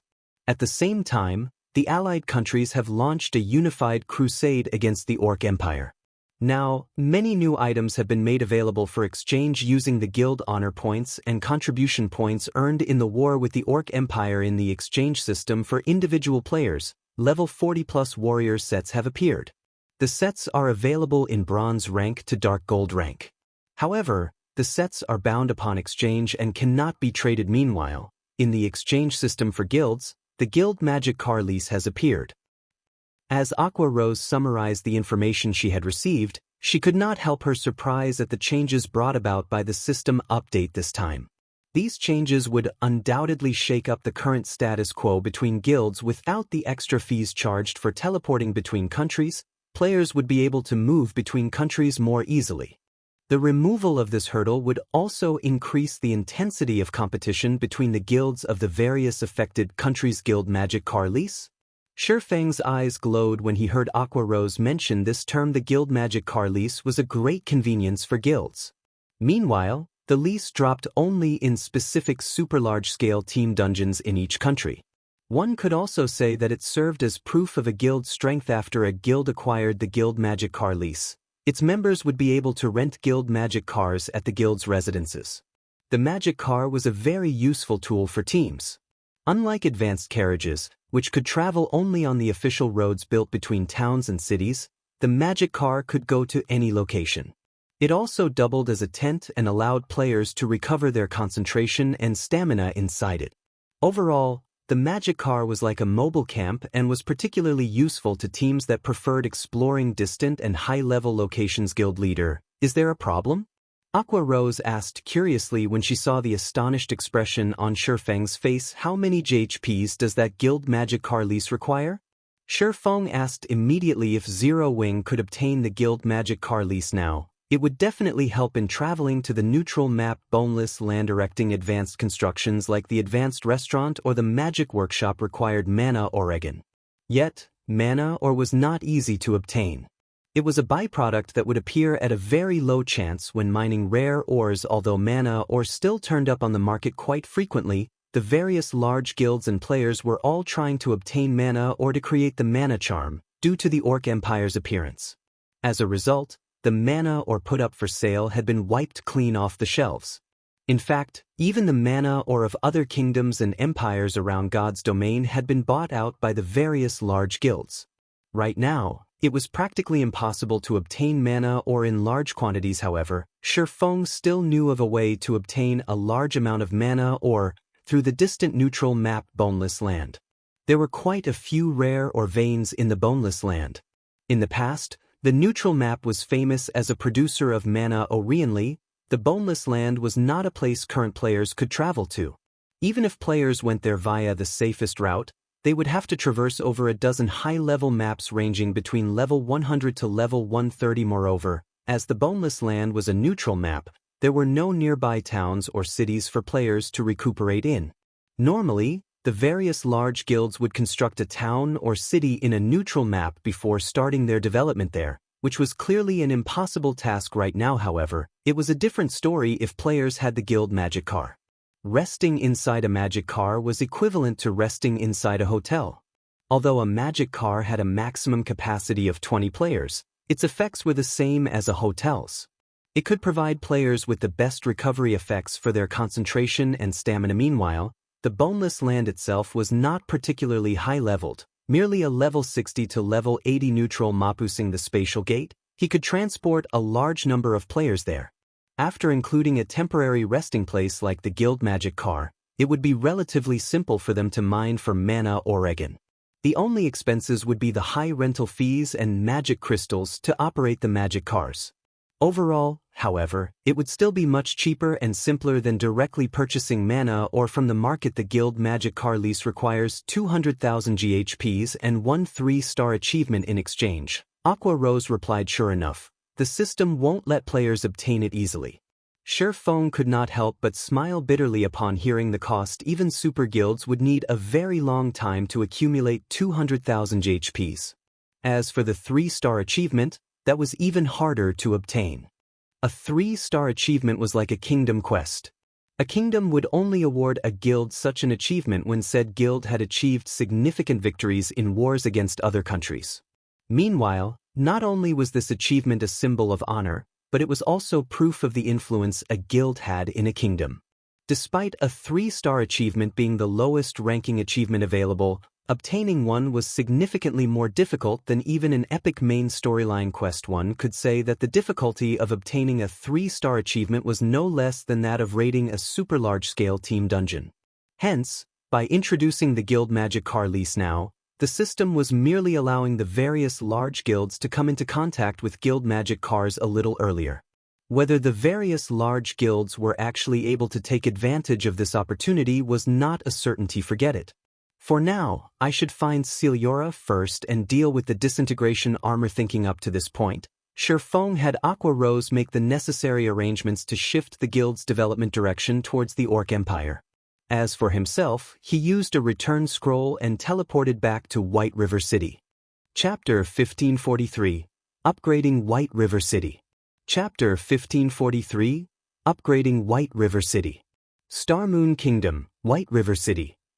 As soon as Feng exited the teleportation hall, he noticed that the street outside the building teemed with merchant players originating from other kingdoms, selling and purchasing items. Due to the system update this time, players from the neighboring kingdoms and empires would no longer have to transit through Star Moon City and could teleport directly to White River City as a result. Business in White River City was flourishing like never before. Moreover, aside from merchant players, there were also plenty of foreign guilds and adventurer teams that had come to White River City.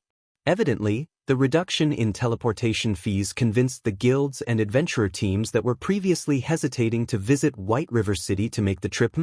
So this is White River City? Business here is flourishing. There are at least twice as many merchants here as there are in our Northern Kingdom's capital city. How are the players here so high-leveled? What?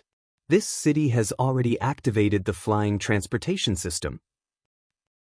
The various foreign large guilds and adventurer teams could not help but marvel at the prosperity of White River City. Previously, they had heard talk about White River City.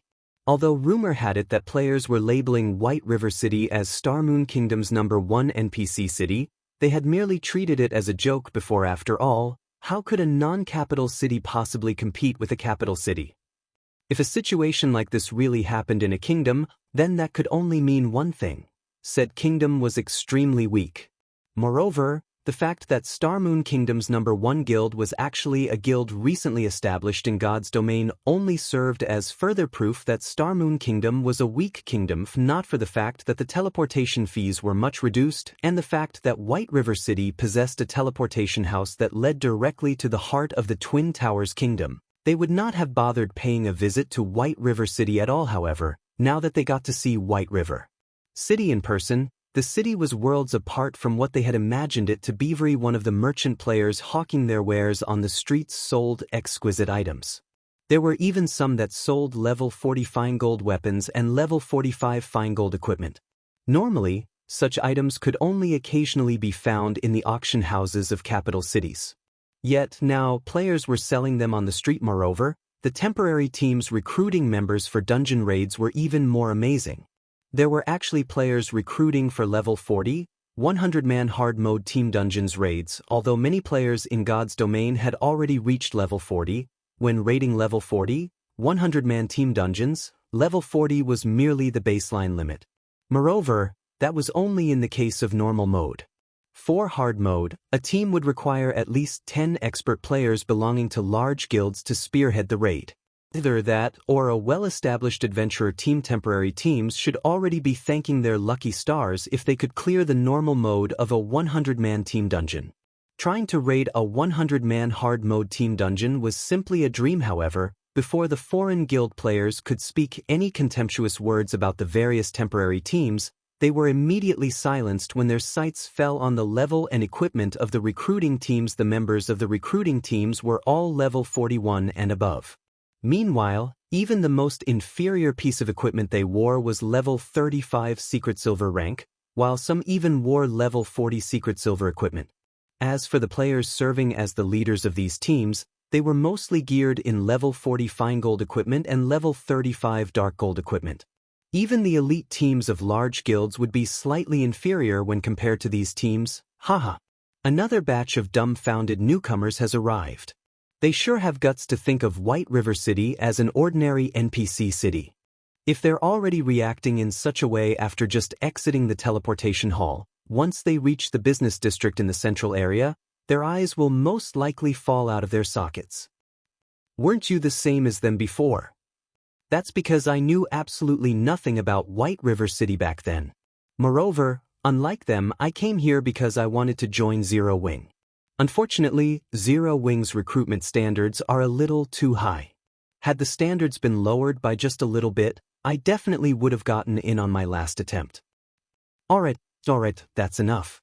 The meeting time the team leader mentioned has already arrived. Today, we'll definitely get through the first boss of that 100-man hell mode team dungeon. That's for sure.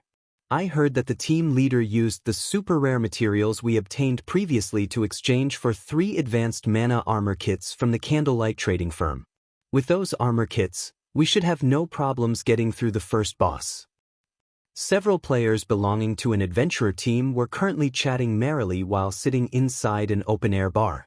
When they saw the surprised looks on the newly arrived foreign players' faces, their hearts swelled with an indescribable sense of pride. Meanwhile, when the foreign players, both the members of large guilds and well-known adventurer teams belonging to other kingdoms, passing by heard the words of these local players, they could not help but be shocked. At this stage of the game, very few adventurer teams, aside from those at the top, were capable of raiding level 40, 100-man hell mode team dungeons. Even the first boss of such dungeons was already an insurmountable hurdle. Yet, the players sitting inside the bar spoke as if being able to raid such a boss was no big deal. This situation filled the foreign guilds and adventurer teams that had just arrived at White River City with shock and awe. Just what kind of city was White River City? At the same time, these foreign players also began sending messages to their friends, telling them about White River City. For a time, White River City's fame spread rapidly throughout the neighboring kingdoms and empires. More and more players also began considering moving their base of operations to White River City. It seems the new expansion pack I activated this time has brought quite a lot of benefits to Zero Wing's development. Feng could not help but smile when he overheard the conversations of players on the street. With this, even without linking a teleportation array to Zero Wing City, White River City still has a chance to become a main city in God's domain. NPC cities were not static. They could similarly be upgraded. Only, many conditions needed to be met before it would happen. Chief among these conditions related to player population and trade volume. If Feng wished to upgrade White River City once more, he would first need to get the city's population to 10 million. Originally, this should have been a very difficult task to accomplish. Now, however, due to the lowering of the barrier known as teleportation fees, increasing the player population of White River City would no longer pose any challenge. Meanwhile, as long as White River City was upgraded again, it would activate the corresponding city functions. At that time, not only would the city undergo even greater changes, but more destinations would also be added to the flying transportation system, allowing players to travel to those distant neutral maps that did not boast any teleportation arrays. It seems there's a need to have Candlelight introduce some new products. At this time, Feng suddenly recalled the mana-enhancing potion recipe he obtained recently. Berserk-type potions like the mana-enhancing potion were amazingly effective in dungeon raids. It was a potion that the various adventurer teams and small guilds urgently required at the moment. If he sold this potion in White River City, it would definitely cause a huge commotion and attract even more players to the city, following which, Feng contacted Melancholic Smile and had her select the advanced alchemist with the highest success rate in the Candlelight trading firm to produce the mana-enhancing potion. An advanced alchemy recipe? Melancholic Smile's eyes glowed upon hearing this. I'll get it done right away. Shortly after Feng contacted Melancholic Smile, the advanced carriage he was riding arrived before Celiora's smithy. Unlike other Grandmaster Forgers, Celiora had not moved to a better city. She remained inside her inconspicuous smithy, hammering away at materials in the hopes of creating a fragmented legendary item. This place has been discovered already. When Feng arrived before the smithy, he noticed over a dozen forging players in front of the smithy. Every one of them was currently standing before the entrance of the house silently, none of them daring to make a sound in fear of disturbing Celiora, who was still working inside right now. Surprisingly, though, while around half of the dozen or so players lined up outside the building consisted of level 33 lifestyle players, the other half were actually expert players who were level 46 and above. Meanwhile, standing at the head of this group of experts was a man and a woman. Although both currently had their levels hidden using a black cloak, they did not bother concealing their facial appearances. Why is she here? Feng grew a little confused when he saw these two players. While he had no idea who the man was, the woman was someone he was considerably familiar with. After all, this woman was none other than Yulan, part of the upper echelon of the organization Underworld. From what Feng remembered, Yulan should have long since been assigned to continue her development in another kingdom. Yet, for some reason, she had actually appeared in Starmoon Kingdom again. Chapter 1544, First Ghost. Chapter 1544, First Ghost. Before Feng could snap out of his daze, he suddenly felt killing intent directed towards him. Meanwhile, This killing intent came from the level 46 plus players. At this moment, these experts were on high alert against him and wore a look that stated they would unsheath their weapons and were poised to attack this situation through Feng into confusion. Currently, he had both his level and appearance hidden using a black cloak, yet the other party had tensed up just at his approach. Alright, enough. He should be here to meet with Celiora, the man beside Yulan said as he made a waving motion with his hand. Only after hearing this man's words did the experts relax. Fellow friend, sorry about that. My brothers here are just a little too nervous. They have no ill intent. The young man standing in the lead apologized. It's fine. Feng simply gave a quiet response. In God's domain, players would normally become alert when they came across a cloaked player that hid all information about themselves. However, very few players would react as the experts in Yulan's group had while inside an NPC city.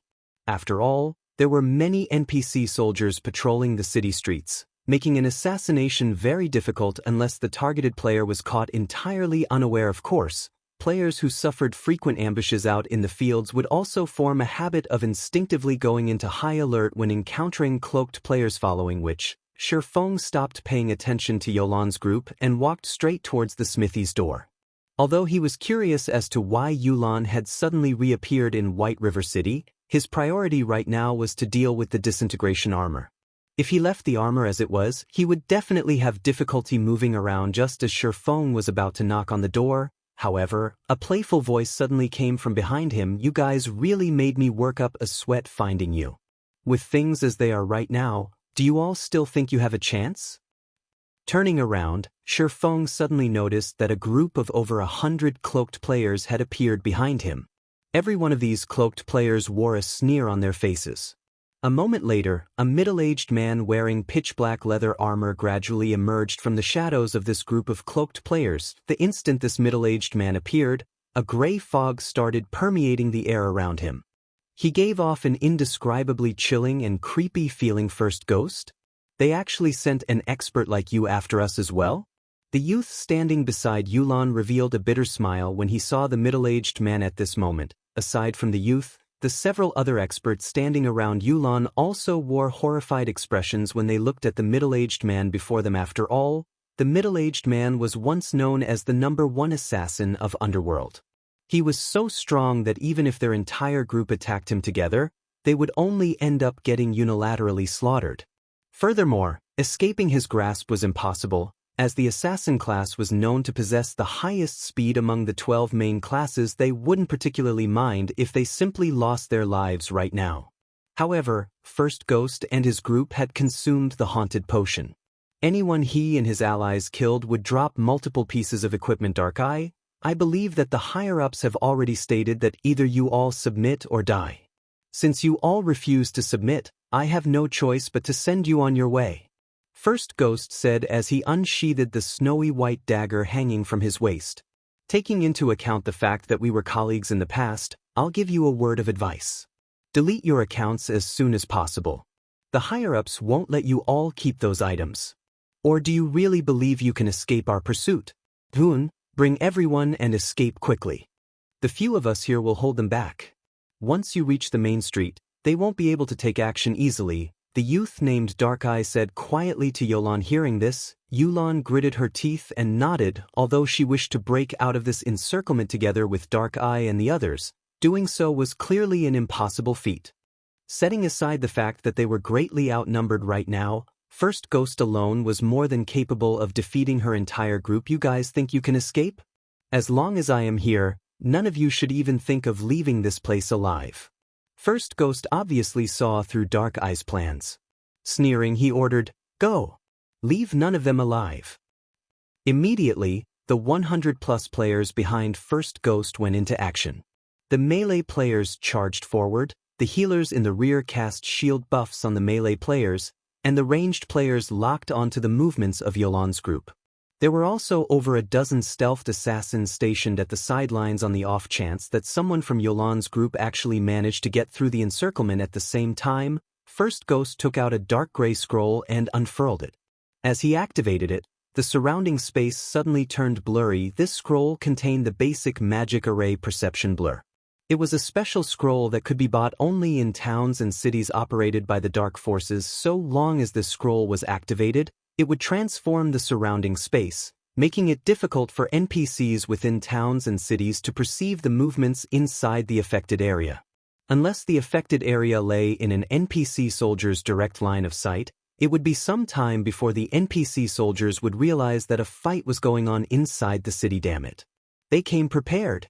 Dark Eye immediately fell into despair when he saw the dark gray magic array rising into the air. Although the magic array First Ghost used was only a basic one, players would still need to spend some time breaking through it. During this period, First Ghost's group was more than capable of killing them several times over. I've already said that none of you should think of leaving this place alive, First Ghost said as he strolled up to Dark Eye and Yulon. He showed nary a hint of nervousness even though he was assaulting another player inside an NPC city. In fact, he did not even bother using the assassin class's stealth skill and was boldly waltzing towards his opponents. This approach was one of the reasons why the members of Underworld deeply feared the man known as First Ghost. He could not only overwhelm his opponents through martial might but also constant grind away at his opponent's mental state, unable to cope with the mental pressure. A level 46 Berserker abruptly used charge at the confident assassin. Upon arriving before First Ghost, he immediately brandished his greatsword with all his might. Cross slash. The Berserker smoothly entered the stance to execute cross slash and swung his greatsword down on First Ghosting. Following which, the clash of metal rang out. Surprisingly, First Ghost's flimsy dagger actually stopped the Berserker's greatsword. Immediately after, the dagger had even proceeded to push aside the greatsword. First Ghost had repelled the attack so easily that he looked as if he was just swatting away a small pebble. How is this possible? The Berserker's face was filled with astonishment when he saw his greatsword getting shoved aside so readily.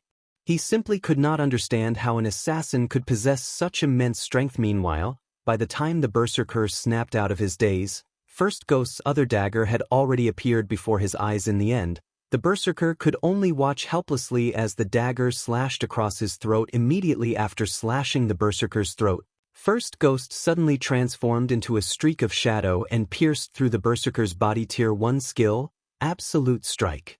When First Ghost's body reformed, the Berserker's HP began decreasing rapidly. A second later, the Berserker collapsed to the ground in such a way, a level 46 Berserker on Yulon's side died as soon as the battle began. Next up will be you, First Ghost said as he sent a glance at Dark Eye. He then started pacing casually towards the youth. After seeing the brief battle, Dark Eye and the several experts around him could not help but shudder as if they were looking at a literal ghost right now. Come. I want to see just what Underworld's #1 assassin is capable of. Dark Eye knew that there was no way he was leaving this place alive. The only thing he could do now was fight to the death. He dashed at First Ghost, then activated the Berserker class's Tier 1 taboo skill. Countless wind blades flew towards First Ghost simultaneously. Meanwhile, Dark Eye was in control of the movements of every one of these wind blades, which completely sealed First Ghost's movements.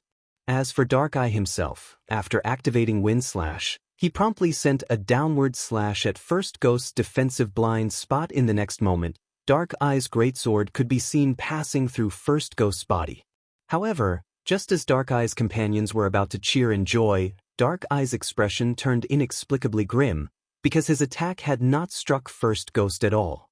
All he had done was slash at the assassin's afterimage. Instinctively, he swung his sword horizontally. Whirlwind slash. Dang! Sparks flew and scattered into the surroundings.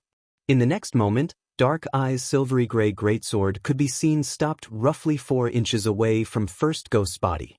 Despite Dark Eye putting all his strength into his arms, the pitch-black dagger blocking his greatsword refused to budge by even a centimeter farther. Meanwhile, the silver dagger in First Ghost's other hand smoothly stabbed towards Dark Eye's side abdomen. Is it over?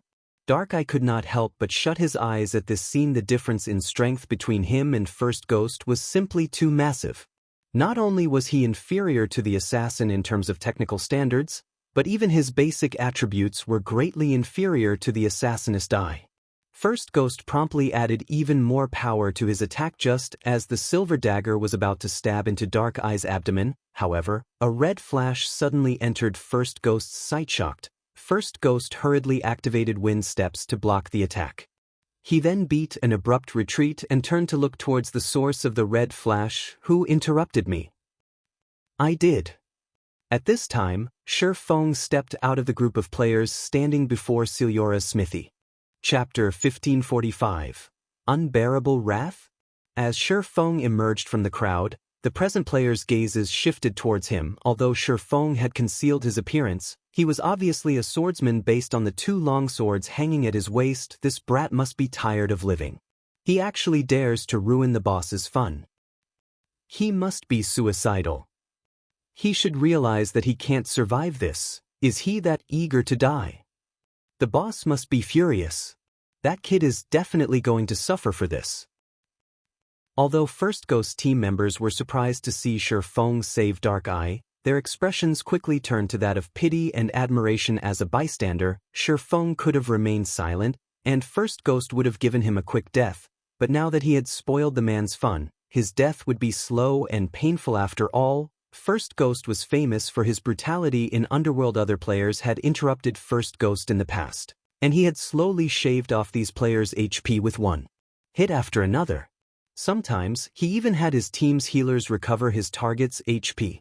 Experts generally set their pain sensitivity in-game to a certain percentage, and it couldn't be altered while in battle. First Ghost's team members could already imagine the fate that would befall this swordsman. Stranger, is he the one that saved me?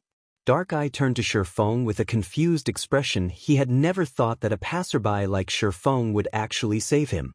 In his opinion, passers-by usually tried to avoid getting involved with others' disputes. Unfortunately, even if Feng had saved him once, it wouldn't change the outcome. First Ghost's team members had already surrounded their team, and the perception blur magic array prevented NPC soldiers from detecting their fight. This person is Yulan, who stood in the back. Could not help but feel a sense of familiarity as she stared at Feng's back.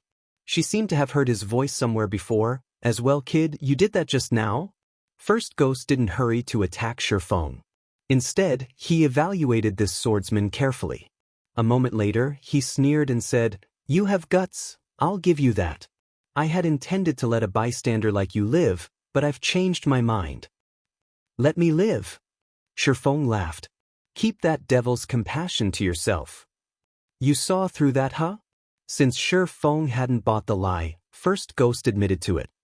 He chuckled before replying, "Indeed. I never had any intention of letting you get away, but your actions have only earned you a more painful death. Kid, you're going to regret stepping in. Restless, make sure you heal this kid and keep him alive for me.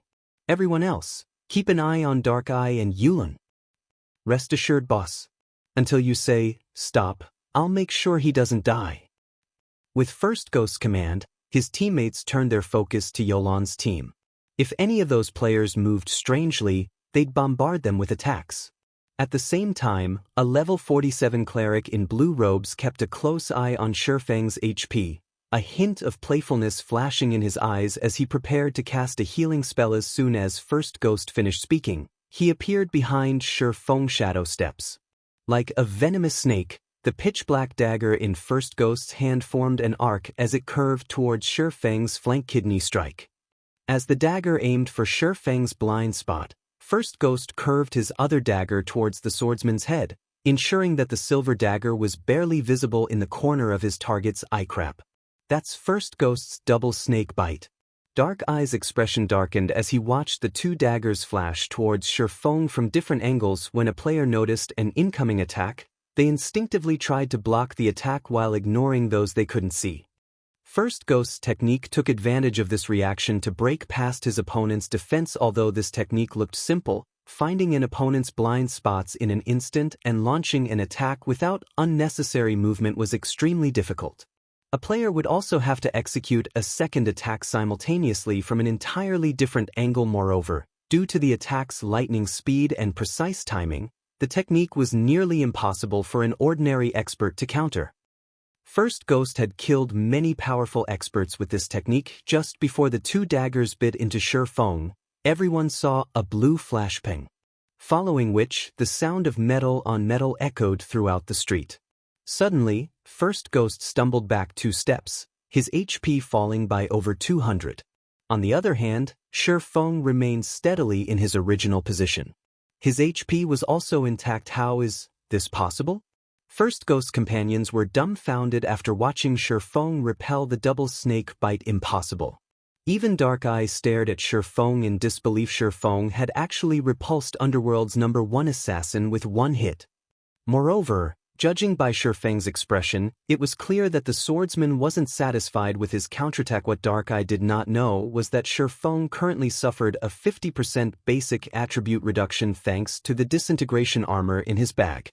Had Feng been at his peak, his counterattack would have killed First Ghost or left the assassin near death's door. The outcome wouldn't have been a mere 200 HP loss. When First Ghost noticed that his hands trembled after receiving Feng's counterattack, his expression hardened as he glared at Feng and asked, "Who are you?" Even if First Ghost were stupid, he'd realize that Feng was no ordinary expert. The counterattack Feng had used to negate his double snake bite had been so fast that his senses had barely kept up with the strike. No ordinary expert could achieve such a feat. Who am I? I'm just an ordinary bystander that you want to kill, Feng said, chuckling. An ordinary bystander? My double snake bite can instant-kill Refinement Realm experts if I catch them off guard. First Ghost snapped, annoyed as he glared at Feng. He had not expected to come across a difficult opponent like Feng during his assassination of Yolan's team. So, that's double snake bite? I don't see anything special about it. Shifting through his memories, Feng realized that First Ghost had indeed launched his attacks simultaneously. However, he did not pay any special attention to this. After reaching the Void Realm, he had a clear grasp of any movement in his surroundings. He lacked the visual blind spots ordinary players suffered. Hence, to him, it merely looked as if First Ghost had simply thrust both of his daggers at once and nothing more. What bold words. Boss, let us take him on. I want to see just what kind of ability this kid has. Feng's statement enraged the assassin's team members.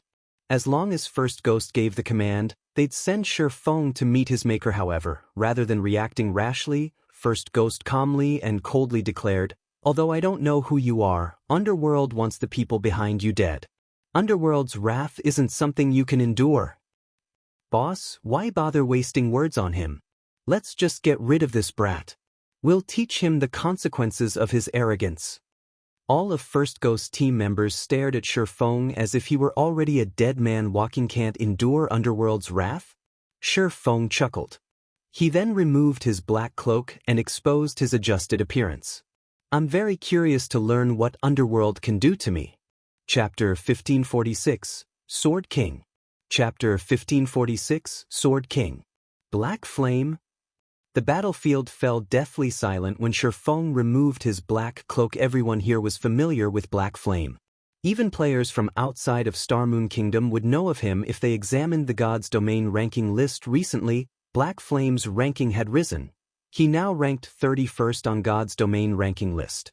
There was also plenty of information regarding the man's battle records. Not only could Black Flame wander through an army of thousands of enemy players as if he were strolling through his own backyard, but he was also undefeated. Even super guilds had to take this expert seriously. Moreover, Black Flame was the guild leader of Zero Wing, the current #1 guild in Starmoon Kingdom. Sword King Black Flame?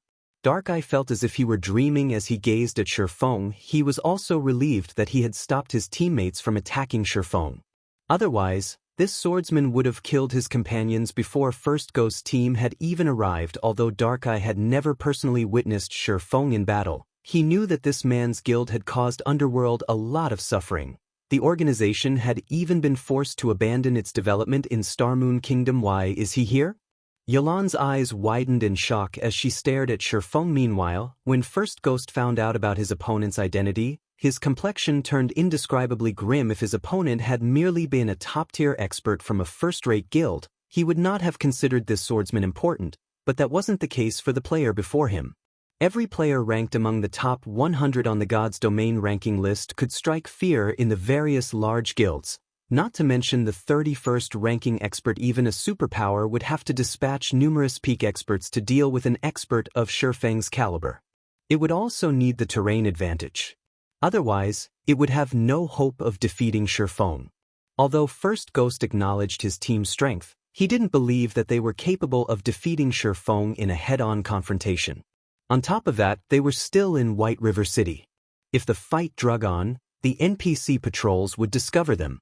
None of them would leave this place alive. He had merely come to assassinate Yulan and her team.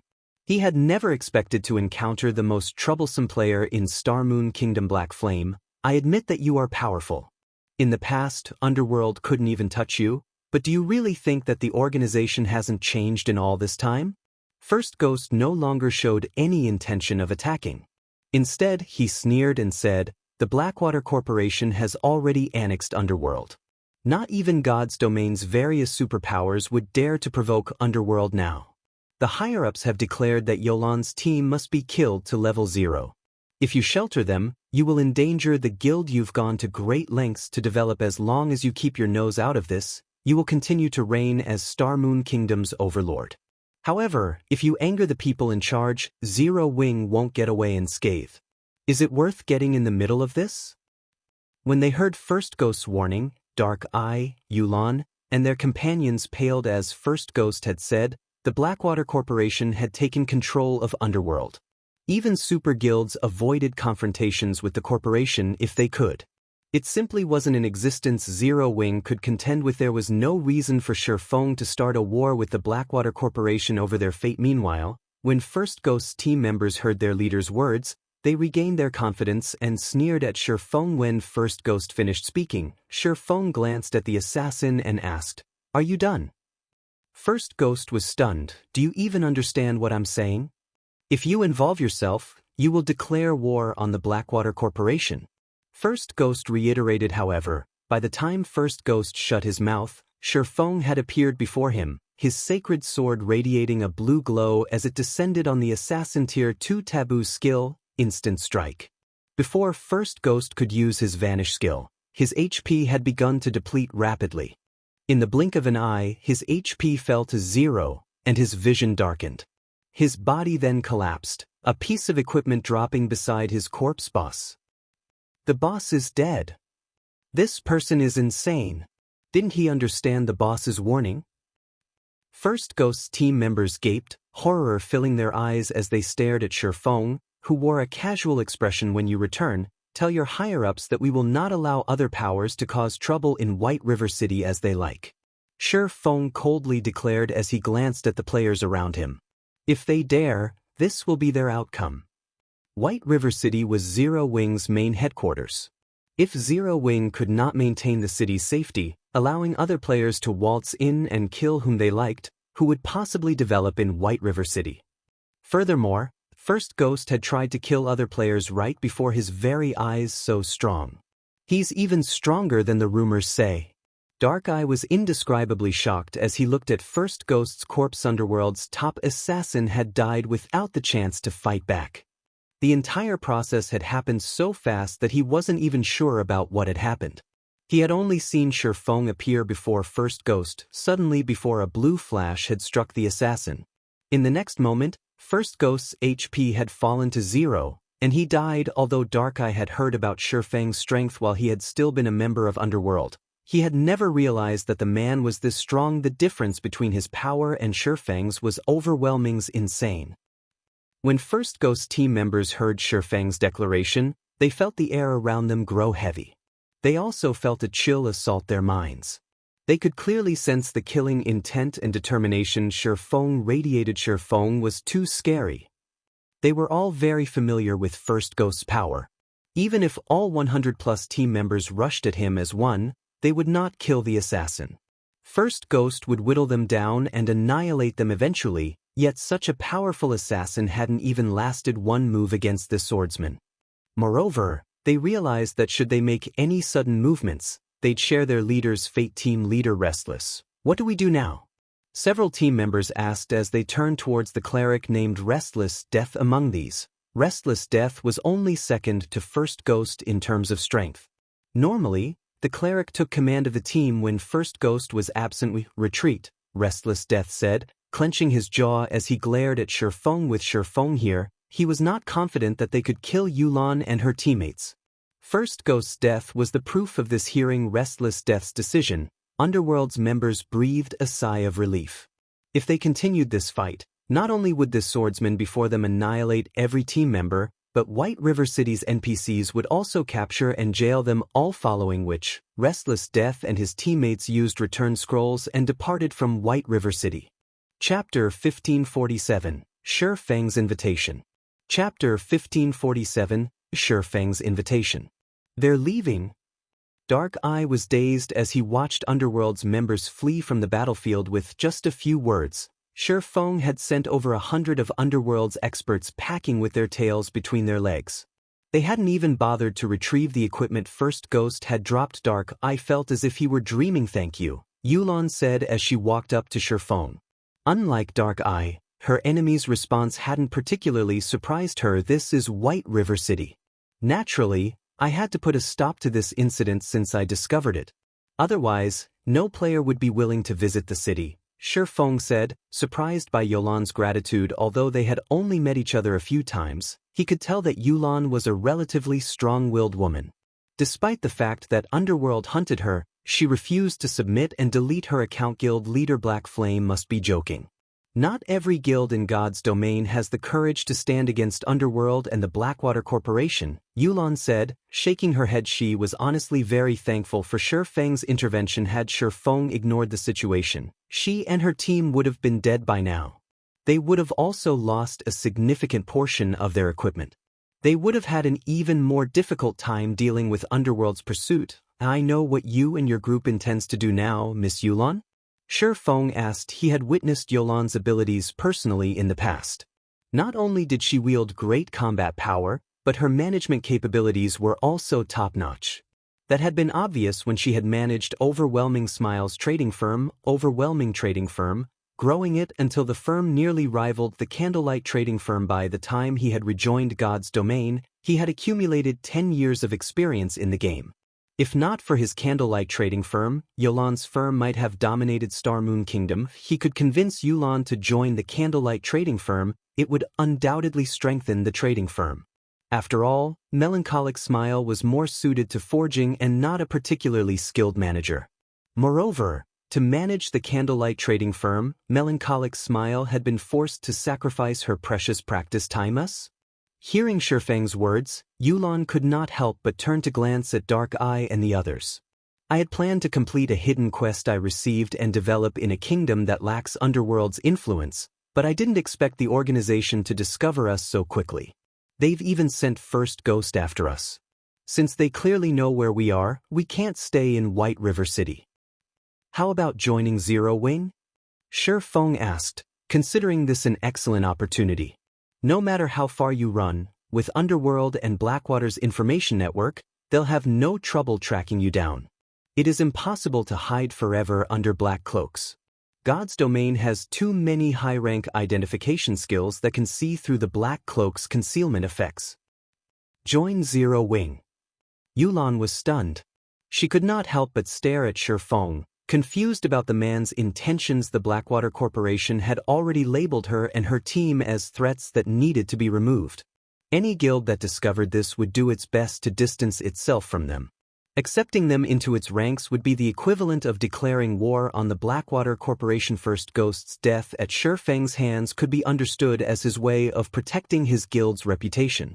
Blackwater might let the matter slide, but it would be a different story entirely if Shi Feng offered them shelter. However, it would be an entirely different story if Shi Feng were to shelter them. This would be no different than slapping the Blackwater Corporation in the face. The corporation would undoubtedly mobilize its forces against Zero Wing at this point. The Blackwater Corporation was much stronger than when Abandoned Wave had annexed Ouroboros. Not only had its experts caught up with mainstream players' levels, but the corporation had also secretly purchased several guilds and workshops. It had even partnered with a few superpowers. Now, even super guilds avoided any confrontation with the Blackwater Corporation. Shi Feng's proposal both surprised and excited Dark Eye and Yulan's other team members. To them, joining Zero Wing would be the best way to escape pursuit. Moreover, Zero Wing was famous for its collection of experts. The guild also had astounding growth potential. Zero Wing might even become a super first-rate guild in the future, that's right. If you join Zero Wing, I can at least guarantee your safety. Your previous efforts won't have to go to waste, Feng said, nodding earnestly. You know the consequences for sheltering us, right? Yulon had to ask. We're talking about Blackwater's vengeance. This is also a crucial time for Zero Wing. If things go awry, Zero Wing might lose its chance of becoming a super first-rate guild. Relax. There are plenty of superpowers that want to destroy Zero Wing, but isn't the guild still alive and kicking? Feng said, chuckling. Moreover, if you join Zero Wing, the guild will develop far more quickly. Currently, Zero Wing developed on 3 fronts: Starmoon Kingdom, the Black Dragon Empire, and Apocalypse Empire. Hence, it was in urgent need of manpower. Now that it had Zero Wing City to deal with, Feng couldn't manage everything on his own. Hence, Yulon's addition to Zero Wing would undoubtedly help both the guild and the trading firm's management. As for Dark Eye, Yulon's ally, the youth had great potential. Based on his fight with First Ghost, Feng knew that the Berserker was considerably talented. He only lacked combat experience.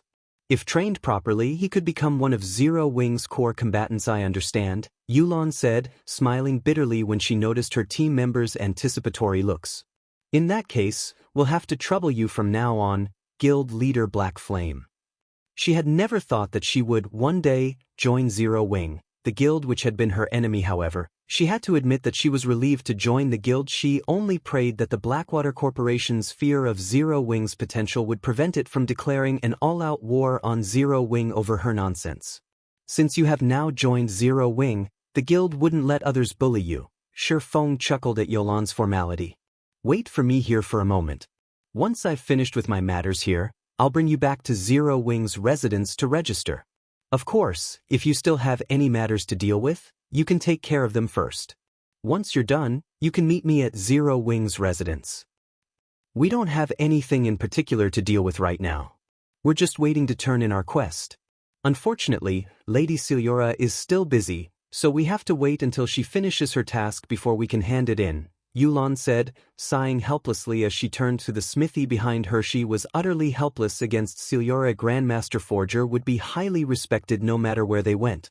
Even Starmoon Kingdom's king had to treat the woman respectfully. Meanwhile, players could not afford to endure Celiora's wrath, so she had no choice but to wait until the woman stopped working before she could meet with the Grandmaster Forger. So, you're here to turn in a quest?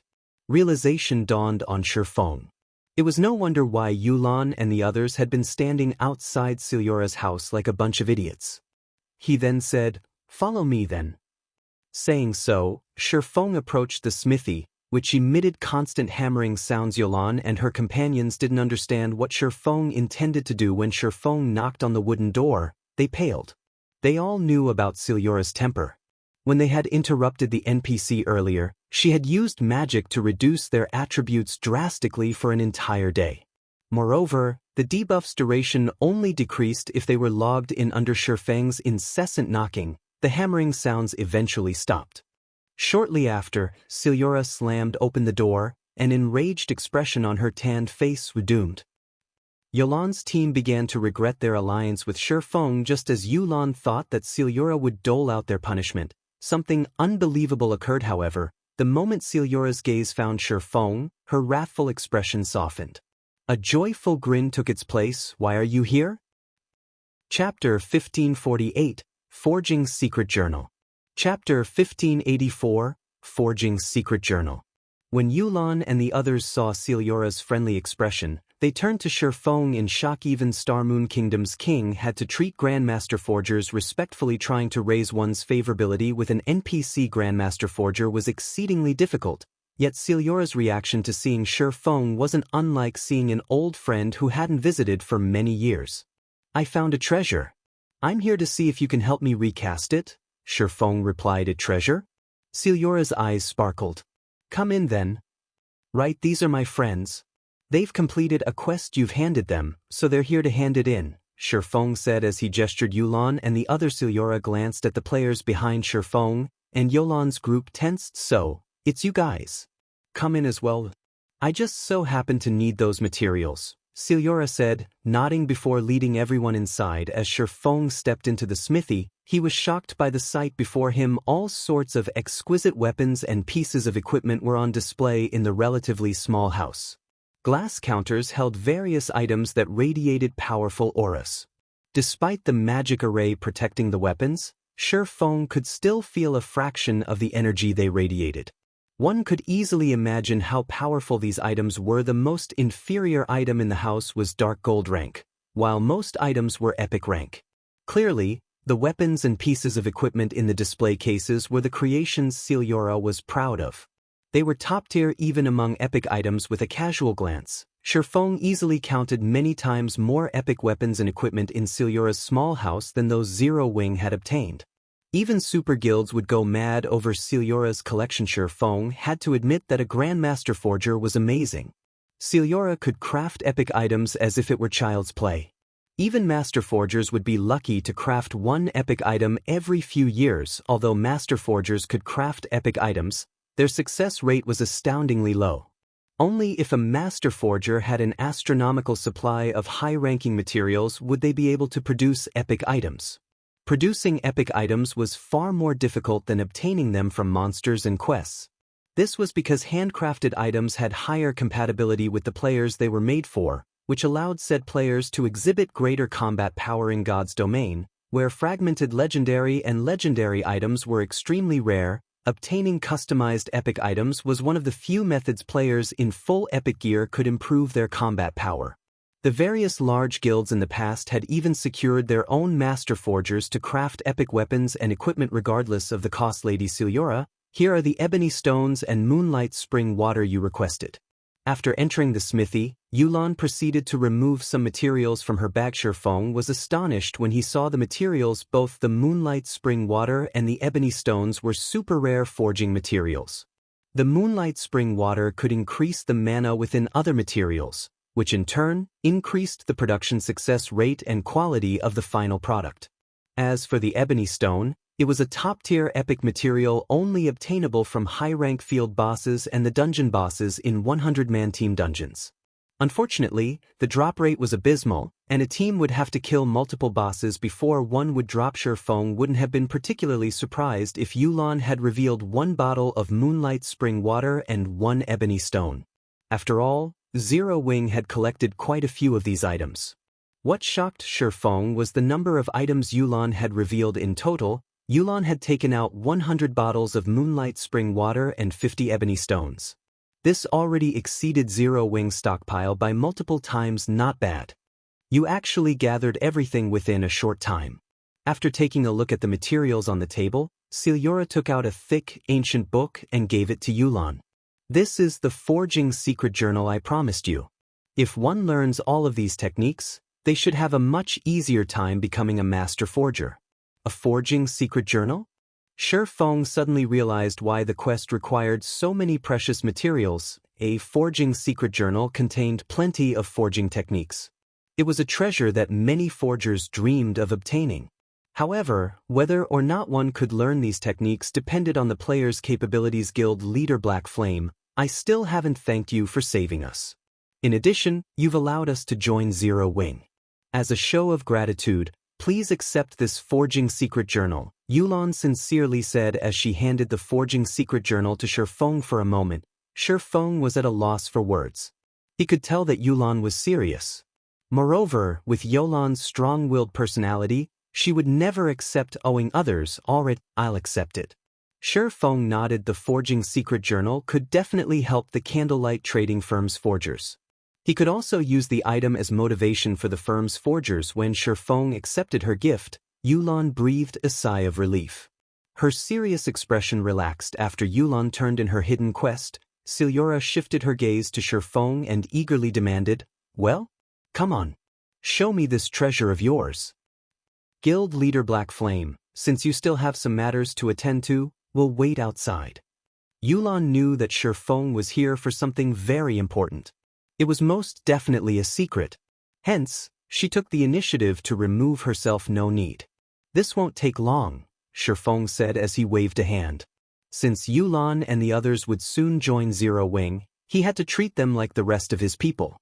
Moreover, the disintegration armor was not something others could easily take from him even if they knew about it.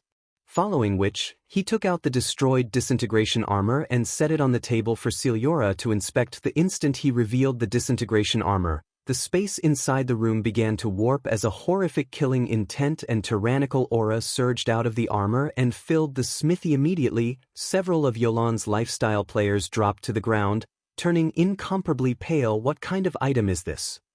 A frightening shock tore at Yulan as she stared at the tattered armor on the table. After playing God's Domain for so long, she had seen countless top-tier weapons and pieces of equipment. She had even seen quite a few epic items. But none of those items came anywhere near to comparing to the tattered chest piece Feng had revealed. As she stared at the armor, she felt her soul tremble with fear. She felt as if she were looking at some horrifying creature rather than a piece of equipment. Even if she didn't know the item's identity, she knew that it must have an extraordinary origin. She was also certain that it was more valuable than any item she had. What? This is disintegration power. Where did you get this? Astonishment twisted Celiora's beautiful face when she saw the disintegration armor. I killed an orc warlord, and this dropped. Feng honestly explained there was no need to hide information from an NPC. In fact, if he lied to Celiora, she wouldn't be able to determine the disintegration armor's specifics and wouldn't be able to help him. Moreover, his victory over an orc warlord was no longer a secret in Starmoon Kingdom. The various large guilds had long since learned about the incident. So, that's the case. No wonder this broken armor radiates disintegration power. It must be a piece of the Orc Empire's legendary disintegration set. After a glance at the armor and Feng's explanation, Celiora realized the disintegration armor's identity. You really are something. The disintegration power radiating from this chest piece is incredibly dense. The disintegration power will taint anyone who carries it, yet despite being only a Tier 2 Swordmaster, you haven't gone mad, only suffering some loss to your attributes. Are you really just a Tier 2 Swordmaster? In response to Celiora's question, Feng merely revealed an awkward smile. He currently carried 3 fragmented legendary items. He also wielded one of the 10 great saint legacies. He couldn't be considered a mere Tier 2 player. A Tier 2 Swordmaster? He's a Tier 2 player? Hearing Celiora's question, Yulan and her companions could not help but turn to Feng. Stunned NPCs were not players. They generally didn't lie for no good reason. Moreover, they had much keener perception than players, not to mention an apex existence like a Grandmaster Forger. Chapter 1549, God's Power. Chapter 1549, God's Power. He's already been promoted to Tier 2? Realization dawned on Yulan when she heard Celiora's comment. It was no wonder Feng killed an expert like First Ghost with one hit. He had even dared to chastise and threaten Underworld's members. If Feng had truly reached Tier 2, he earned his arrogance. Tier 2 was the various large guilds' major goal right now. Only after players completed their Tier 2 promotions would they qualify to challenge level 50 super large-scale team dungeons, and Tier 2 players would significantly help a team when raiding level 50, 100-man team dungeons. Not only would Tier 2 players receive a massive boost to their basic attributes, but their skills would also undergo a qualitative transformation. One Tier 2 player could easily do the work of several Tier 1 players. As she watched Feng, Yulan found it hard to believe that he was already a Tier 2 Swordmaster. As far as she knew, even Underworld was still preparing for the Tier 2 promotion quests due to the high difficulty of these quests. Unless players made ample preparations, their chances of failure would be quite high. It was something to be avoided at all costs, as players would have to wait a considerable amount of time before challenging their quests again. The main god system intended Tier 1 to be an introductory phase for players, allowing them to adapt to God's Domain's combat styles. Hence, every player would be capable of completing their Tier 1 promotions. However, it was a different story for Tier 2. Only after players had achieved a certain standard in both combat standards and basic attributes could they complete their Tier 2 promotions. Unfortunately, reaching level 50 required a lot of time and resources for current guilds, not to mention completing the Tier 2 promotion quests. In fact, even Super Guild's peak experts were still desperately grinding. These experts were lucky if they were already level 49, yet not only had Feng crossed the level 50 threshold, but he had also completed his promotion quest. So, this is the 31st ranked expert on the God's Domain experts list? Dark-Eye was inwardly astonished as he examined at Feng. He had been considered a top-tier expert in Underworld. Although he was no match for experts like First Ghost, he was stronger than most of the organization's other experts. Even Warwolf had praised him for his potential, yet when he looked at Feng, he felt his horizons expand. In the past, he thought that experts like First Ghost were close to reaching the level of God's Domain's peak experts, but looking at it now, it seemed that that gap was far wider than he had imagined. When Dark-Eye thought about how he could possibly receive guidance from an expert like Feng, he could not help his growing excitement while these players digested their surprise over Feng's tier. Celiora used an identification skill, inspecting the disintegration armor on the table. It is no longer possible to repair this disintegration armor. The core magic circuits have been destroyed. The materials used to construct the armor have also been tainted and crippled by some mysterious power, Celiora said as she shook her head in pity. Then, can it be recast? Feng asked. Recast it? Celiora fell silent for a moment. It's not entirely impossible, but it is incredibly difficult. Only the disintegration armor's core is still usable. Everything else is useless. I'll need new materials to recast it, but obtaining those materials is beyond even a Grandmaster Forger like myself. Only by mobilizing an empire's power would you be able to gather all of the necessary materials. Are you really confident in doing something that would require the strength of an entire empire? Yulan and her companions gasped when they heard Celiora's explanation. The materials to reconstruct the disintegration armor were even out of reach for a Grandmaster Forger now. They were even more curious about the disintegration armor's rank. Is there no other way? Feng felt his head begin to ache. Feng could easily guess that the materials Celiora had mentioned were likely rarer than legendary ranked materials. Otherwise, there would be no need to mobilize an entire empire's power. Although Zero Wing was Starmoon Kingdom's overlord, it was insignificant compared to the kingdom as a whole, much less an empire. Not exactly. Taking another look at the disintegration armor, Celiora slowly said, there is the option of removing the mysterious power inside the disintegration armor. In reality, there isn't much of a problem with the disintegration armor itself. It's just that its magic circuits have been destroyed. However, a mysterious power is preventing the base materials from exhibiting their original strength. Now, only the core remains untainted. If you can remove this mysterious power, the disintegration armor will be much easier to recast. What must be done to remove this mysterious power? Feng asked, breathing a sigh of relief. If the system really tasked him with collecting the necessary materials, it would take him longer than 1 or 2 dedicated years to do so. After all, even a Grandmaster Forger would struggle to collect all of these materials. If you wish to remove this mysterious power, you just have to use a stronger power to do so. Unfortunately, I'm helpless against this mysterious power. It's likely that only the legendary god's power will do the trick, Celiora said after giving the matter some thought. When she mentioned God's power, her expression became one of longing. Only Tier 6 gods could control God's power. Meanwhile, she was still far from becoming a Tier 6 god. In God's domain, countless emperors and peerless overlords had tried to reach that realm, including the disintegration armor's creator, the Orc Empire's founding Emperor. God's power? Feng suddenly smiled. As long as I have God's power, I can remove this mysterious power.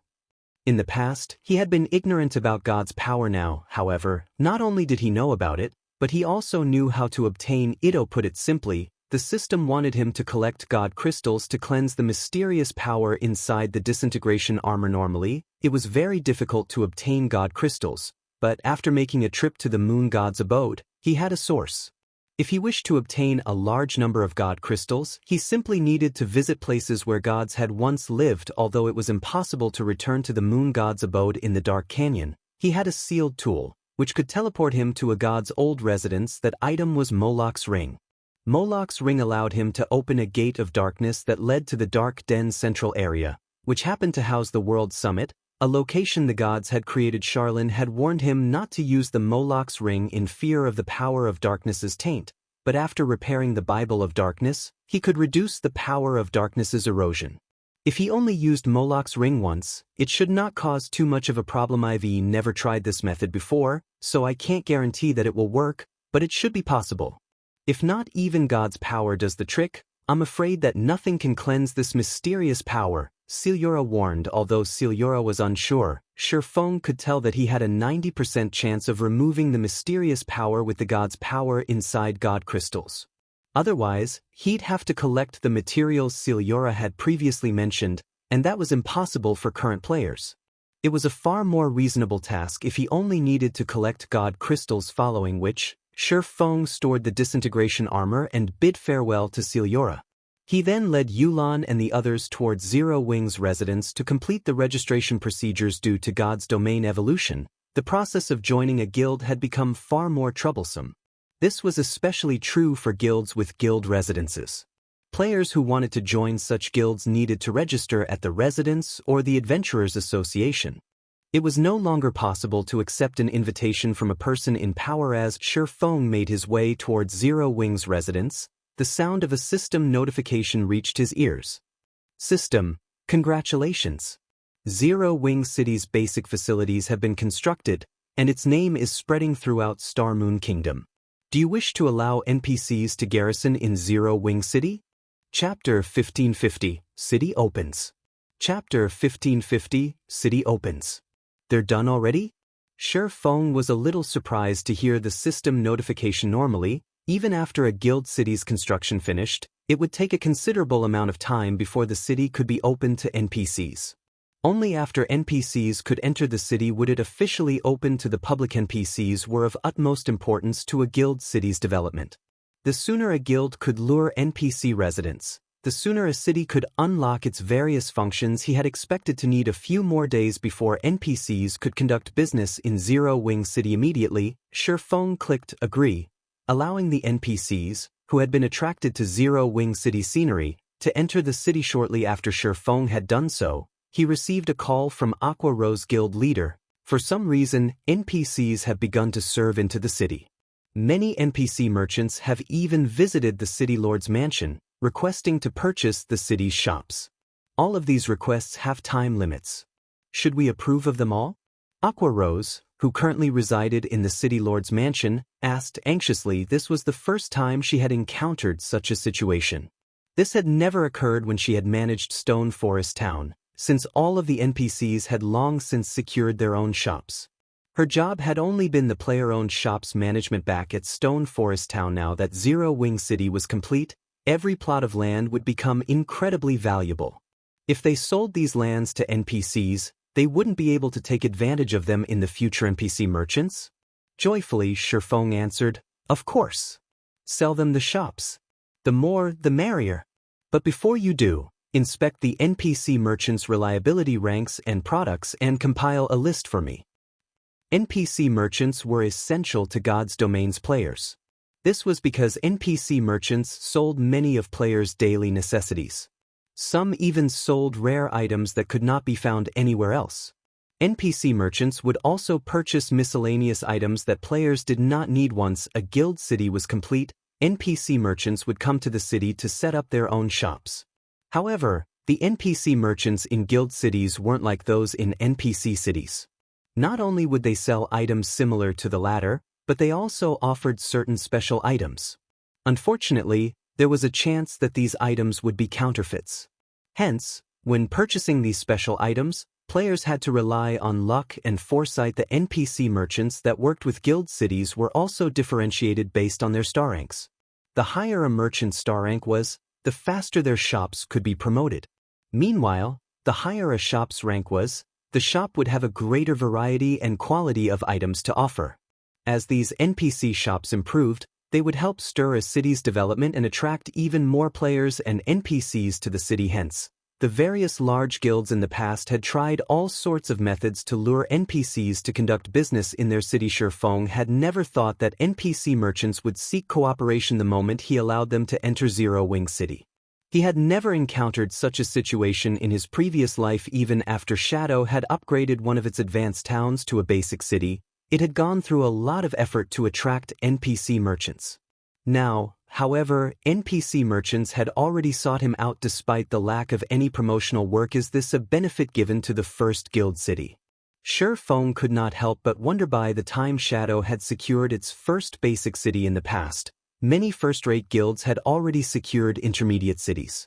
The super guilds had even been in the midst of upgrading their cities to advanced rank. Hence, Shadow City had had many powerful competitors. On the other hand, Zero Wing City was the first player-constructed city in Starmoon Kingdom. It had no competition to speak of yet. Without any better options, it was natural that NPC merchants had flocked to Zero Wing City. After speaking with Aqua Rose, Feng hailed an advanced carriage and made his way to Zero Wing's residence with Yolan's group. There are so many people. When they alighted from the carriage and saw the long line of players outside the residence's entrance, Yulan was surprised. Thousands of players had lined up outside of Zero Wing's residence, and most of their standards were quite high. On average, these players were above level 40. There were even quite a few players in level 40 fine gold weapons and equipment in the queue. However, these players paled in comparison to the 100 Zero Wing members standing guard by the residence's main entrance. Every player in the 100-man team was level 43 or above. The team leader was even level 46. The most inferior piece of equipment these players wore was level 40 secret silver rank. As for the leader of the team, he wore a level 45 fine gold set equipment and carried a level 45 dark gold longbow. Surprisingly, despite being so well equipped, these players only wore Zero Wing's silver guild emblem, which denoted that they were elite members. They didn't wear the purple guild emblem for core members. These are merely Zero Wing's elite members? Dark-Eye couldn't believe his eyes when he saw the level 46 ranger guarding the entrance. Even he was jealous of the ranger's equipment.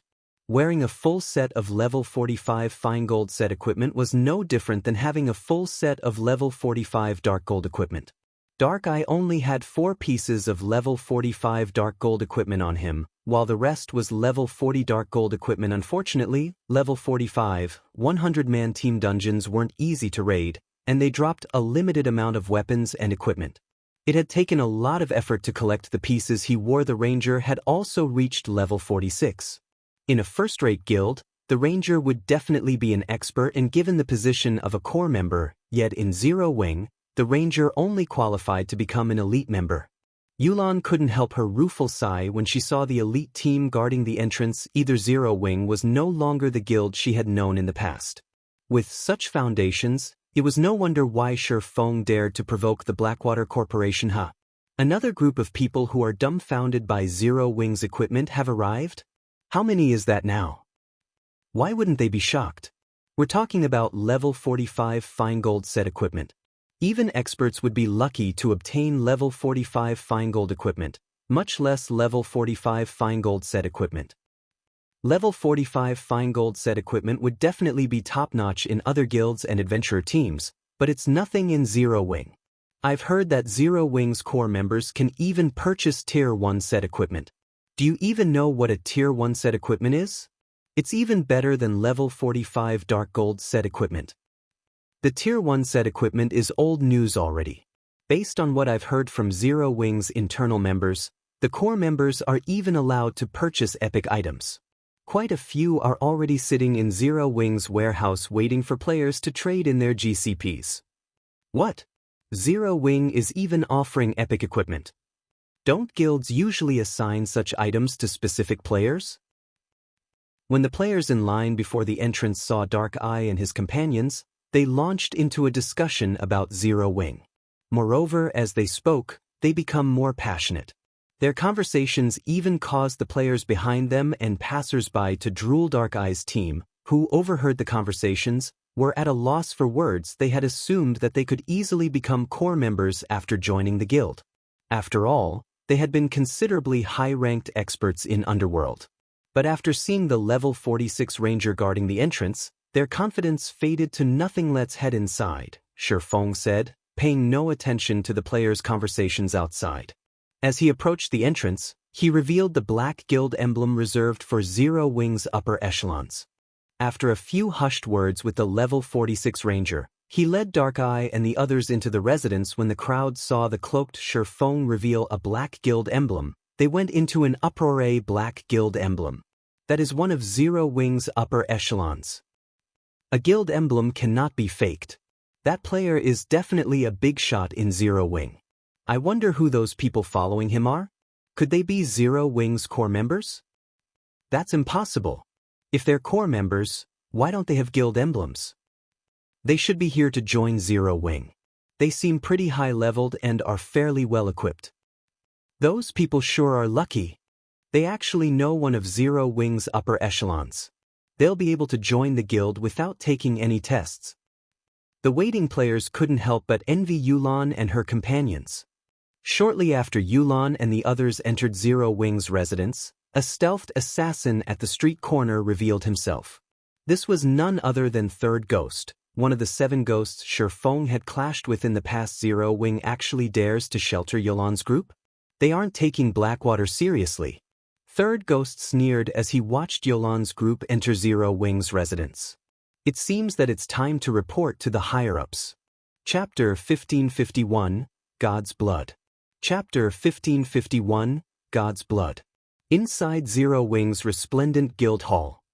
As soon as Yulan and the others entered the building, they were captivated by the scene before them from the outside. Zero Wing's guild hall was no larger than the guild halls in Superpower's headquarters. Upon entering the building, however, it felt as if they had stepped into an entirely different world. No matter how they looked at it, Zero Wing's guild hall was bigger on the inside. The first-floor lobby was already the size of a football field. Quite a few guild members rested in the lobby and conversed, while several players queued up at the front desk to rent private rooms. A quest hall, which was even larger than the central room, was located beside the lobby. Many guild members occupied the quest hall as they searched for suitable quests to pick up. Specifications for high-rank individual quests and high-rank team quests were displayed in rotation on the large screens hanging from the ceiling, with a stupefying number of available quests. This is a 3-star guild residence? Yulan smiled bitterly when she saw the quest hall's large screens. Underworld had desperately tried to increase its guild popularity, yet despite its effort, its best guild residence only provided 500 to 600 high-ranked individual quests and 100 or so high-ranked team quests per day. With such small numbers, not even Underworld's core members were guaranteed to receive a high-rank quest every day. In contrast, Zero Wing was flooded with high-rank quests. Currently, there were over 2,200 individual quests and 400 team quests available.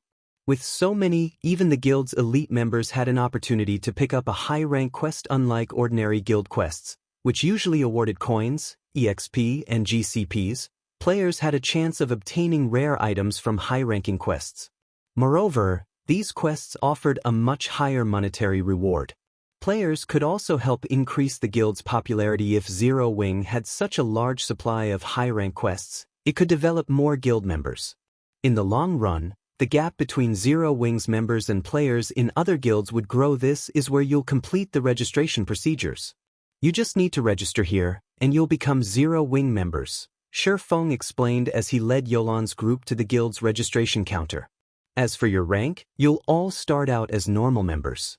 You will then have to accumulate a certain amount of GCPs and pass the appropriate tests to rise through the guild's ranks. However, since I invited you personally, we can forego the required number of GCPs.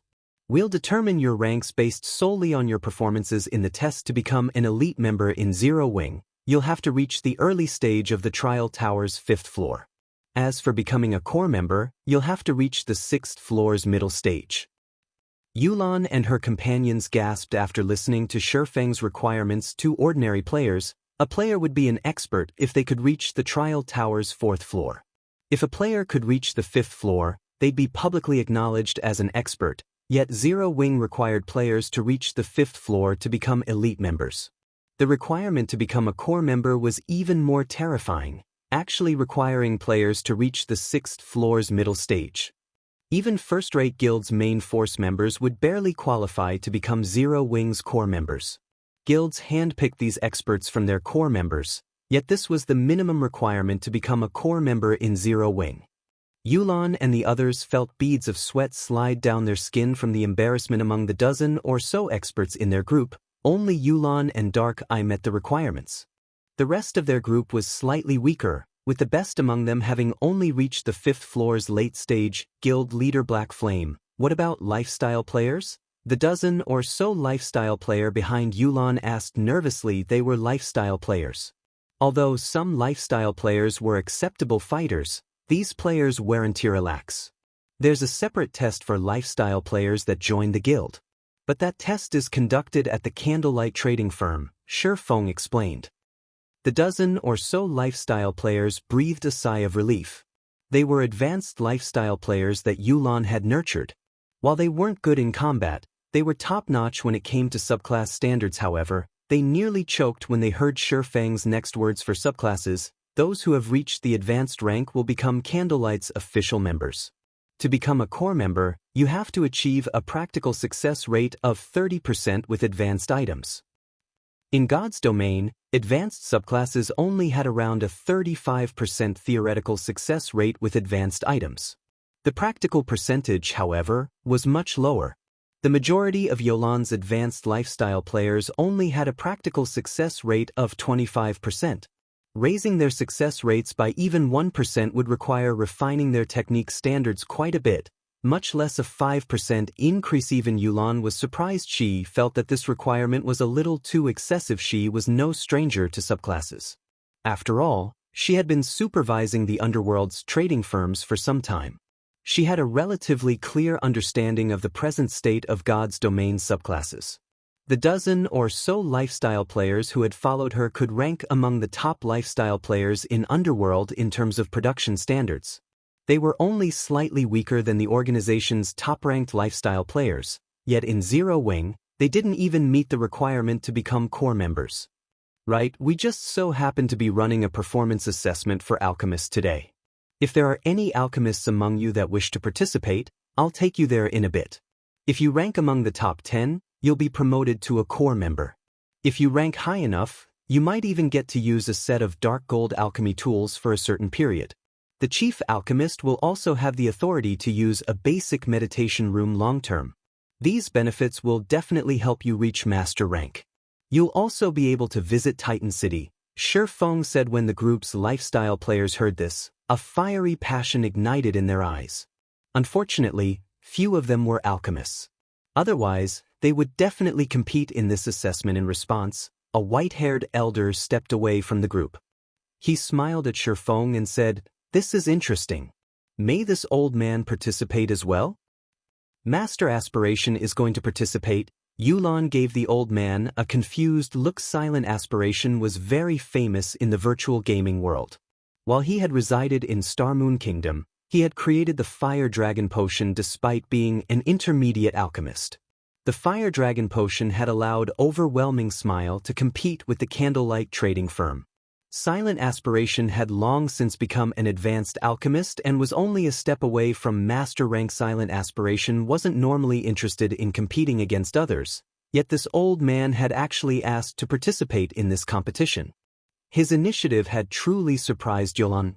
Although Zero Wing has offered us shelter, we can't let them look down on us, Silent Aspiration whispered to Yulan as he nodded. Of course. Once we've completed the test here, we'll head over to the Candlelight trading firm, Feng said as he looked at Silent Aspiration. He knew a little about this man, but although the man hadn't been particularly famous during God's domain's early stages, practically everyone had known his name after 10 years. He had been a master alchemist and only a step away from becoming a grandmaster. More importantly, he had created the master-ranked potion that even grandmaster alchemists admired, God's Blood. God's Blood was why Silent Aspiration had become famous throughout God's domain. It had been an incredibly powerful master-ranked berserk potion. In addition, God's Blood could stack with a berserk skill without side effects. Even super guilds had offered astronomical prices to purchase the God's Blood recipe. Unfortunately, due to Silent Aspiration's strange nature, he had only sold one recipe in the past. Moreover, he only accepted alchemy tools and materials as payment. The various super guilds had competed over the recipe like madmen. After Yulan and the others revealed their system results for the trial tower, Feng led Yulan, Silent Aspiration, and the other lifestyle players to the Candlelight trading firm. As for Dark Eye and the other experts, Feng sent them to join the 100-man expert team under Shadow Sword and Turtledove's leadership to grind for equipment in level 45, 100-man Hell Mode team dungeons. 10 minutes later, Feng's group arrived before the Candlelight trading firm. The Candlelight trading firm was housed in a much taller building than Zero Wings Guild Hall. One could say that it was the tallest player-owned shop in White River City. Since the teleportation fees between countries had fallen, an unprecedented number of lifestyle players visited the Candlelight trading firm. The establishment's prosperity could now rival Starmoon City's auction house. After reaching the trading firm, Yulan and her companions discovered a large number of lifestyle players seeking to join Candlelight. Dozens of advanced lifestyle players had lined up to register for the trading firm's test. This had never happened in Underworld's trading firms. Chapter 1552, Candlelight's Foundations. Chapter 1552, Candlelight's Foundations. After arriving at the Candlelight trading firm, Feng led Yulan and the others into the building. Entering the trading firm's first-floor hall was like entering a supermarket. All kinds of products had been set up for sale in the hall. When players from other cities and kingdoms saw the trading firm's interior, they felt as if they had just set foot in another world. Unlike the other guilds, Feng had placed heavy importance on lifestyle classes since the beginning of the game. As a result, the Candlelight trading firm had plenty of lifestyle players. This, in turn, allowed the Candlelight trading firm to produce a variety of items in large quantities. Currently, the Candlelight trading firm sold over 100 different kinds of crafted items. Although most of these items weren't particularly high quality and they didn't have much practical use, they still attracted customers to visit the firm. Unlike other trading firms, Candlelight also sold high-ranked weapons and equipment. Aside from the level 45 dark gold equipment, which was clearly a display and had astronomical price tags, there was plenty of pieces of level 5 to 40 crafted equipment up for sale. The quality of these pieces ranged from bronze to fine gold rank. This even allowed the trading firm to satisfy players that had only joined God's domain recently. Meanwhile, players constantly crowded the counter selling crafted level 40 weapons and equipment. Although there was quite a bit of level 40 weapons and equipment on the market, items of secret silver and fine gold rank were still fairly rare. Guilds and teams usually kept these items for their own use. Even when they chose to sell these items, they usually set the price far above market value. However, the Candlelight trading firm was different. It consistently produced level 40 equipment ranging from bronze to fine gold rank, most of which was secret silver and fine gold rank. Moreover, the trading firm sold the equipment it produced at fair prices. Although the prices were slightly higher than market value, they weren't ridiculous. As a result, players usually bought out any level 40 secret silver and fine gold equipment very quickly. As expected of the publicly acknowledged #1 trading firm in Starmoon Kingdom. Its foundations are really something. Silent Aspiration nodded in satisfaction as he looked through the various products on display. Yolan's other lifestyle players were shocked. Feng's group quickly reached one of the special alchemy rooms on the Candlelight trading firm's top floor. A large crowd had already gathered in the room, and when Feng's group entered, everyone turned towards them. The guild leader is here to watch the ranking competition? The guild leader is visiting us personally? Could he have some good news? There should be. Didn't you hear that Zero Wing City's construction has completed? He might be looking for people to manage the Candlelight trading firm there. After all, Manager Melancholic can't handle so many locations by herself. Upon seeing Feng enter the room, the crowd launched into a quiet discussion about his visit. Their excitement about the competition also grew. Guild leader, you're here. I've arranged everything to your specifications. There are a total of 323 alchemists participating in the test this time. Among them, 244 are intermediate alchemists, and 79 are advanced alchemists. We can start the competition once you're ready, Melancholic Smile reported after approaching Feng. Yolan and her companions, who stood behind Feng, gasped. The Candlelight trading firm has so many advanced alchemists?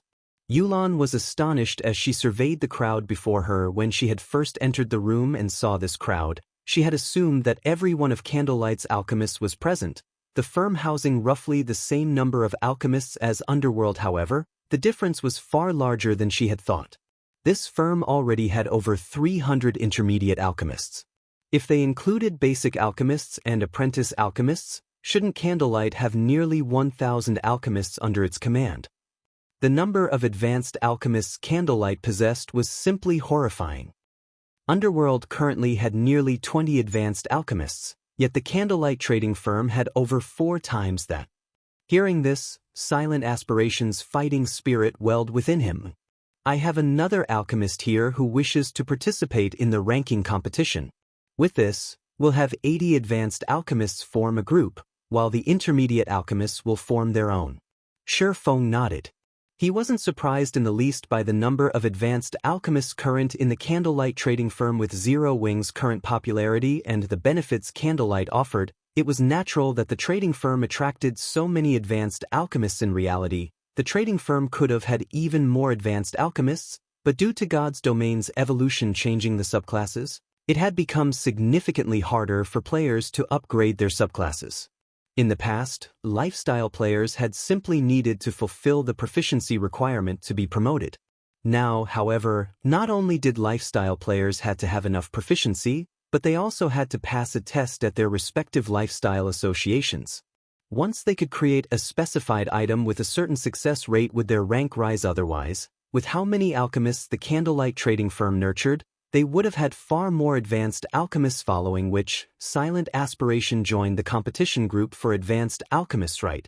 For this ranking competition, aside from the aforementioned benefits, the top 3 players will have the opportunity to learn this mana-enhancing potion recipe, Feng said as he took a large booklet from his bag and placed it on the stone table before him.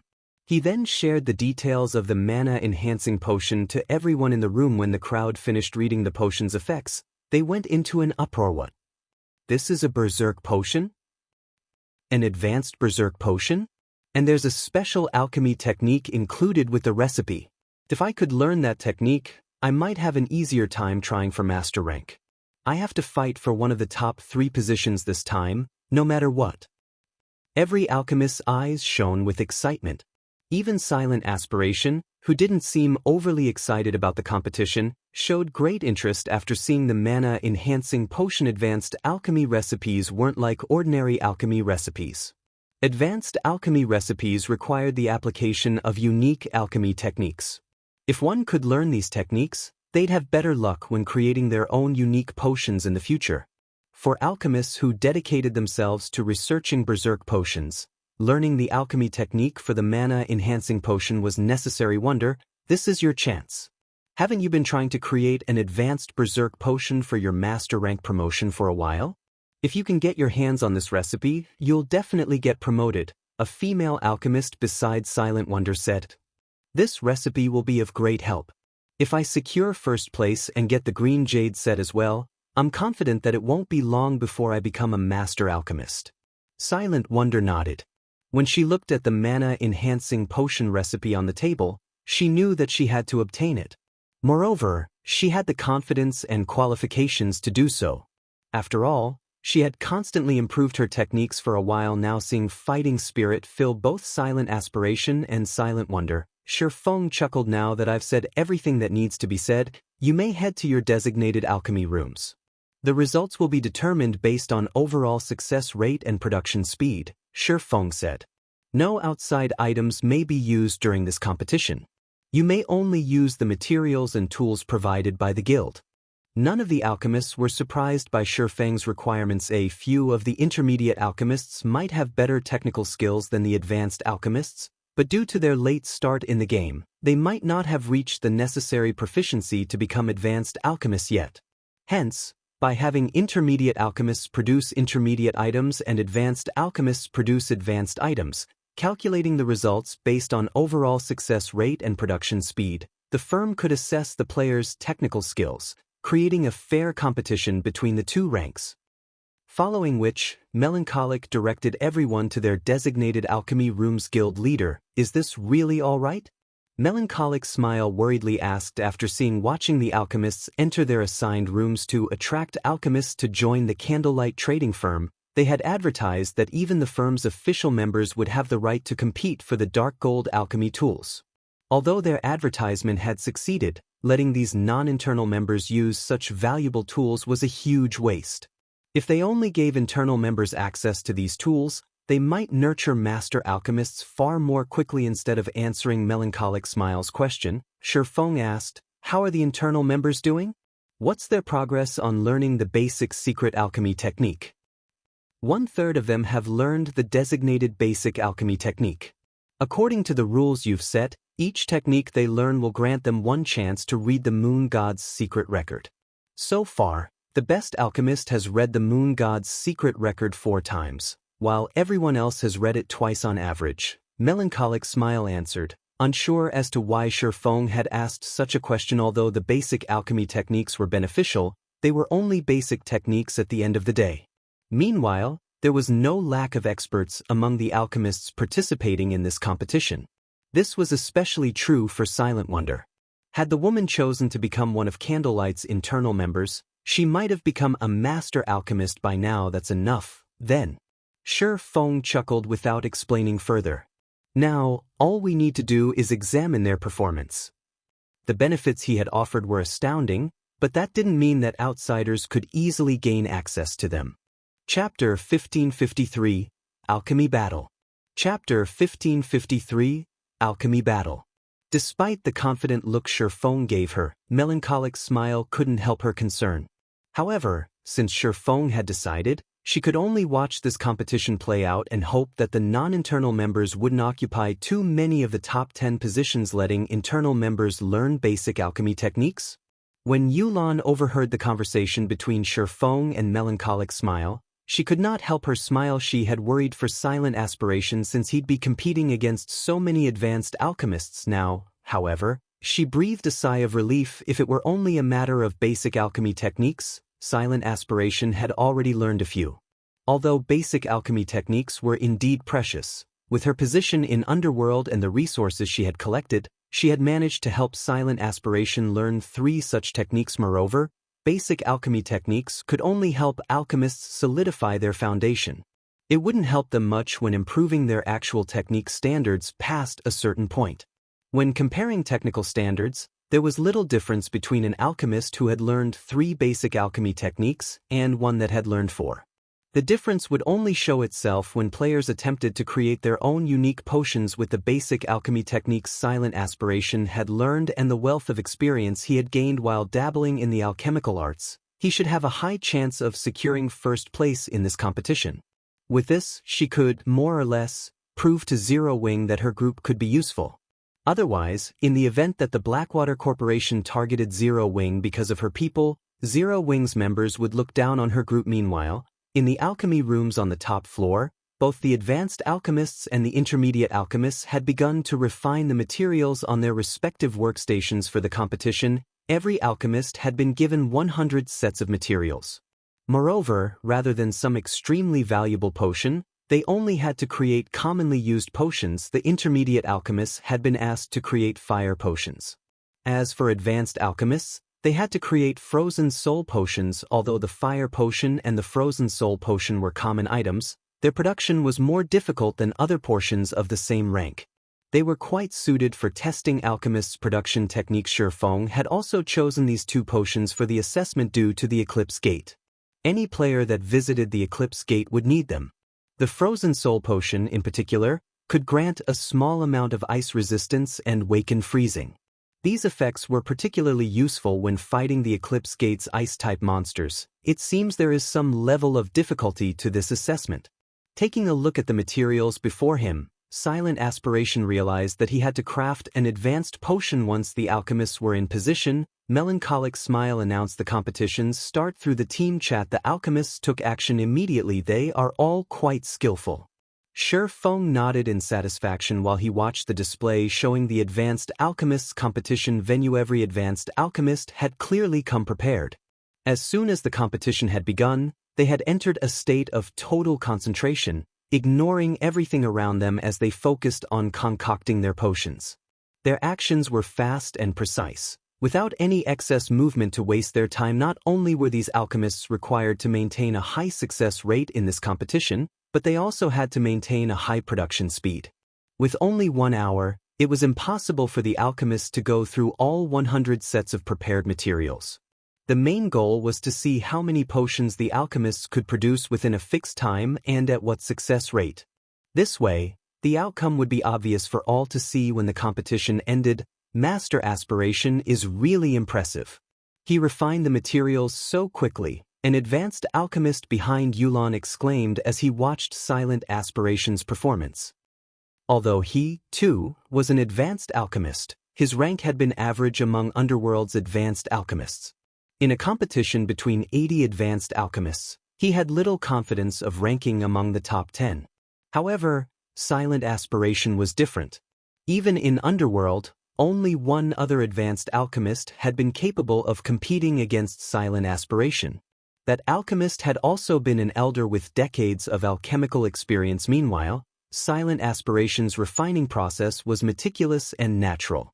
The frozen soul potions production had very high requirements. If the refined materials weren't sufficiently pure, the system would determine the potion's failure, yet Silent Aspiration refined the materials nearly twice as fast as the other advanced alchemists in the competition and still fulfilled the system's requirements. Just where did the guild leader find this alchemy expert? His production speed is actually on par with Silent Wonder's. Silent Aspiration's performance even surprised Melancholic Smile. Silent Wonder was one of the Candlelight trading firm's top advanced alchemists. She'd even ranked near the very top of all of God's Domain's alchemists. Melancholic Smile envied the woman's talent. Fortunately, she was a forger, but an alchemist. Feng had actually found another advanced alchemist that could rival Silent Wonder. When Melancholic Smile thought about how the Candlelight trading firm had two such impressive individuals, she became even more confident of competing in the Apocalypse Empire and the Black Dragon Empire. Even the Candlelight trading firm's alchemy is so strong. Meanwhile, Yulon couldn't help but be astonished by Silent Wonder's performance. The Candlelight trading firm had risen to fame due to its forging standards. It was likely that no power in Starmoon Kingdom could surpass Candlelight in forging. Even throughout God's Domain, Candlelight's forging standards would rank at the very top. After all, based on the information she had collected in Underworld, she knew that the firm had at least one master forger. Black Flaymaster lifestyle players stood at the apex of God's Domain's current subclasses. Based on the reports she had received, there were only 3 players that had been confirmed as master forgers in God's Domain, including Black Flame. Moreover, among these 3 people, one had only been promoted recently. She had never expected the Candlelight trading firm to be so impressive in alchemy as well. Furthermore, Silent Wonder was still so young. Although Yulon herself was not an alchemist, she could still tell that, aside from Silent Wonder, the other advanced alchemist standards were very high.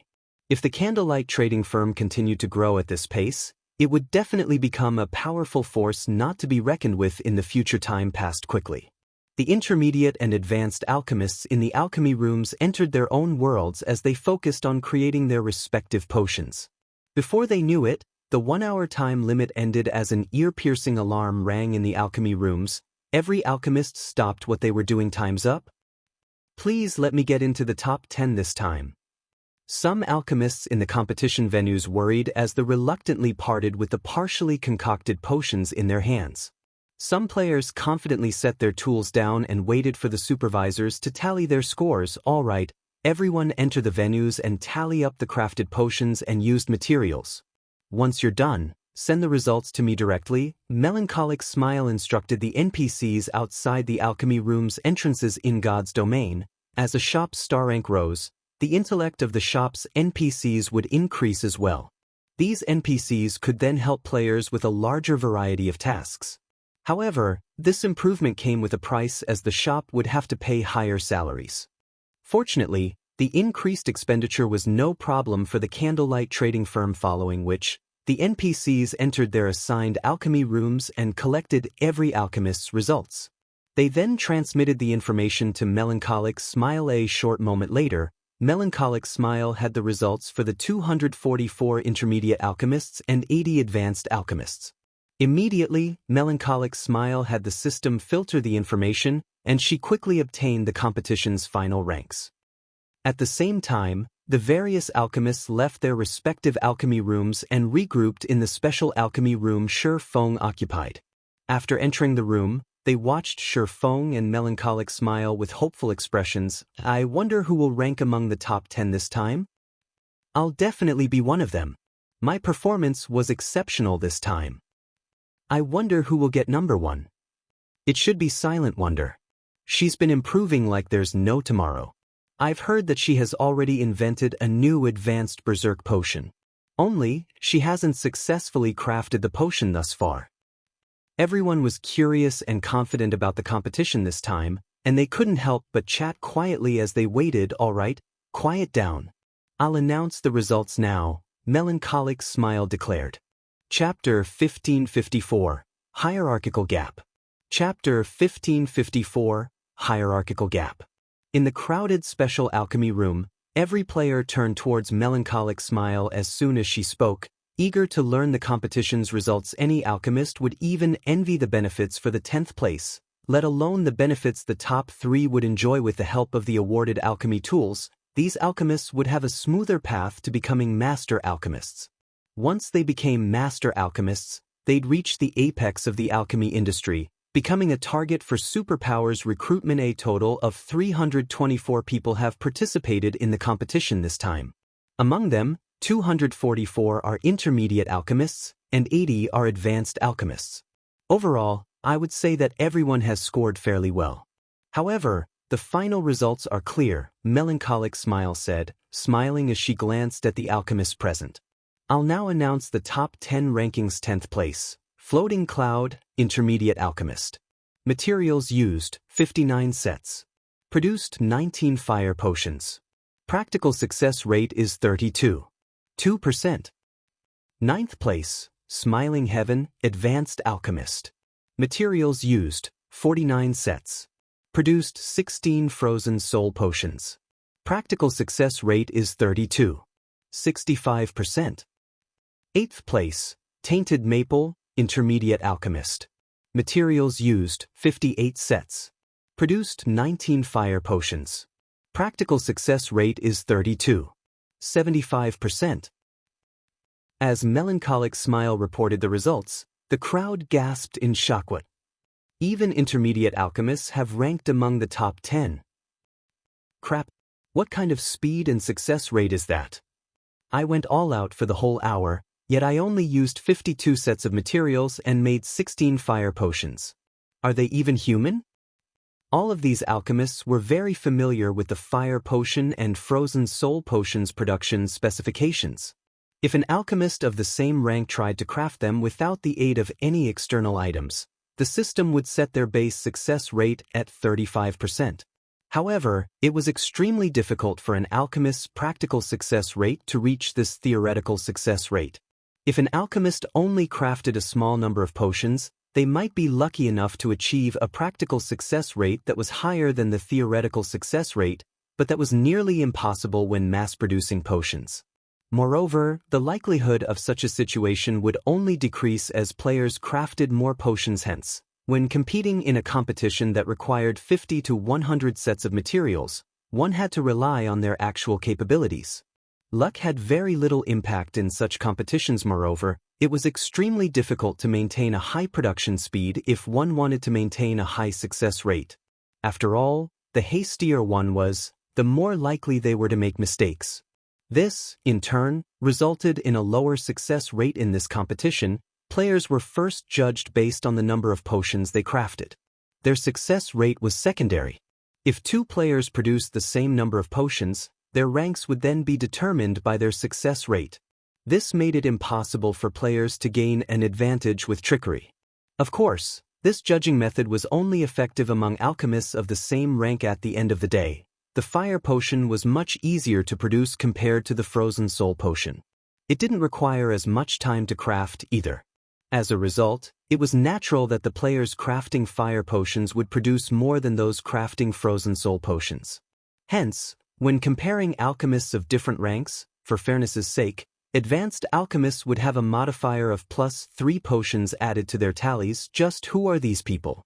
Yulan was astounded as she watched the alchemists walk up to the stage. Melancholic smile occupied when Feng had stated that the practical success rate of Candlelight's core members was around 30%. She had assumed the man had exaggerated. Looking at it now, however, it would seem that Feng had told her the truth. In fact, he had understated the firm's alchemists. There were likely only 2 alchemists in Underworld who could achieve such a high production speed and success rate. Ordinary advanced alchemists would be fortunate to achieve 2/3 of the production speed of Zero Wings advanced alchemists. They'd thank the heavens if they could reach even 20% of these alchemists' practical success rate. As Melancholic Smile continued to announce the top 10 ranks, Silent Aspiration and Silent Wonder, who stood below the stage, were flabbergasted. They had never thought that the other alchemists in the trading firm would achieve such excellent results. Only slightly inferior to their Zero Wing sure has a lot of alchemy experts. But this old man will still take first place. Silent Aspiration hadn't lost any of his confidence. He had nearly achieved perfection with his performance, while he was surprised that so many of Candlelight's advanced alchemists had produced 16 frozen soul potions in 1 hour. They still couldn't compare to him. After all, he had crafted a total of 18 frozen soul potions. Though part of the reason for his result had been his luck with his final attempt, luck was also a component of an alchemist's strength. Alright, next up is 5th place. Silent Aspiration, Advanced Alchemist. Materials used, 53 sets. Produced 18 frozen soul potions. Practical success rate is 33.96%. Everyone gasped when they heard Silent Aspiration's results. The advanced alchemist that scored 6th place had only produced 16 frozen soul potions, yet his score had increased by 2. The result was frightening. 5th. How is this possible? Silent Aspiration turned to look at Melancholic Smile. Suspicious. Even Yulan, who stood beside Feng, could not believe the Silent Aspiration had successfully crafted 18 frozen soul potions in 1 hour, yet he only ranked 5th. However, before Silent Aspiration and Yulan could question the results, Melancholic Smile announced the 4th place winner. 4th place, Silent Wonder, Advanced Alchemist. Materials used, 52 sets. Produced 18 frozen soul potions. Practical success rate is 34.61%. Hearing this result, Silent Aspiration, who had intended to question the results, was at a loss for words. Someone was actually capable of producing 18 frozen soul potions with a near-perfect success rate. Next, in 3rd place, Rainwalker, Advanced Alchemist. Materials used, 59 sets. Produced 20 frozen soul potions. Practical success rate is 33.89%. 2nd place, Gentle Stab, Advanced Alchemist. Materials used, 61 sets. Produced 21 frozen soul potions. Practical success rate is 34.42%. 1st place, Dormant Twilight, Advanced Alchemist. Materials used, 62 sets. Produced 22 frozen soul potions. Practical success rate is 35.48%. When Melancholic Smile finished announcing the competition's results, silence descended on the venue. Everyone turned towards the top 3 alchemists on the stage, skepticism filling their eyes. Were the results manipulated? Silent Wonder was confused as she read the results. Her production speed in this competition had been the best she had ever achieved, completing 52 attempts in 1 hour. That was basically 1 attempt every minute or so. Her success rate was even close to perfection. Yet, of the 3 alchemists who ranked above her, 2 had spent less than a minute on each attempt. One had even achieved a success rate that exceeded the system's theoretical success rate. She found it hard to imagine how these people could have possibly achieved such results. The only possibility she could think of was that they had cheated and used alchemy tools that increased their production speed and success rate. Silent Wonder wasn't the only one with such thoughts. Silent Aspiration and Yulan had reached the same conclusion. The report had even surprised Melancholic Smile. I know that some of you will refuse to believe these results and suspect that the top 3 alchemists have cheated in some way. However, I guarantee you that that is not the case. This is their own strength. Do not think that the top 3 positions of the Candlelight trading firm are so easy to obtain. If you do not work hard, the gap between you will only grow, Feng stated as he glanced at everyone present. To maintain fairness, I'll show you these top 3 alchemists' refining process. After Feng said so, melancholic smile displayed the recording of the top 3 alchemists' refining process on the magic water ball in the center of the room. As this was a competition, everyone's work had been recorded to avoid any cheating. Others would also be able to use the recordings of the high achievers as reference. As the videos played, the crowd noticed that the top 3 alchemists' production speeds weren't particularly fast. In fact, they were slower than most of the participating advanced alchemists. However, while these 3 were refining their potions, they'd occasionally give up halfway through and concoct a new potion as if they knew that their attempt wouldn't succeed. By giving up halfway, these 3 alchemists saved a lot of time. As a result, they went through far more materials during the limited amount of time. When the videos ended, every alchemist in the room turned as one towards the top 3 alchemists, realizing where the difference lay. How is that possible? Silent wonder and silent aspiration were dumbfounded. It was impossible to know how a potion would turn out before it was refined. They couldn't fathom why these 3 had decided to give up on certain attempts midway, yet it was precisely the reason they had achieved far better results. Could this be some kind of alchemy technique? Silent wonder and silent aspiration considered the thought at practically the same time. This was especially true for Silent Wonder. She was no stranger to the top 3 alchemists, but when it came to alchemy standards, she had no doubt that she was superior. The only way the trio could surpass her was with alchemy techniques. The trio must have learned a technique that she didn't know, which was why there was such a massive difference between them. Based on the fact that all 3 alchemists had learned the same technique at the same time, she guessed that it must have something to do with the Candlelight's internal member training program. Alright, now that you've seen their refining processes, I'm sure you've realized where the difference lies. The promised benefits for the top 10 winners will be delivered to your respective alchemy rooms. I want you 3 to stay behind. Everyone else, you may leave if you have nothing else to say, Feng announced, chuckling as he noticed Silent Wonder and Silent Aspiration, who appeared to be deep in thought. Chapter 1555. Internal Benefits. Chapter 1555. Internal Benefits. After Feng gave the command, everyone began orderly shuffling out of the special alchemy room. Even now, though, everyone still felt a little shocked by the outcome of this competition. Originally, they all thought that Silent Wonder would be the champion this time. They had never imagined that she would actually end up failing to get within even the top 3. Moreover, there was a huge difference between her results and the results of the 3rd-place winner. This was simply incredible. However, just like Feng had said, they had indeed underestimated the Candlelight trading firm's foundations. The difference between the support received by internal members and official members was much greater than they had expected. Only now did everyone understand why Feng had declared that even official members could take part in this competition. Most likely, from the very beginning, Feng had never once thought that the official members of Candlelight had the capabilities to compete for the top few positions.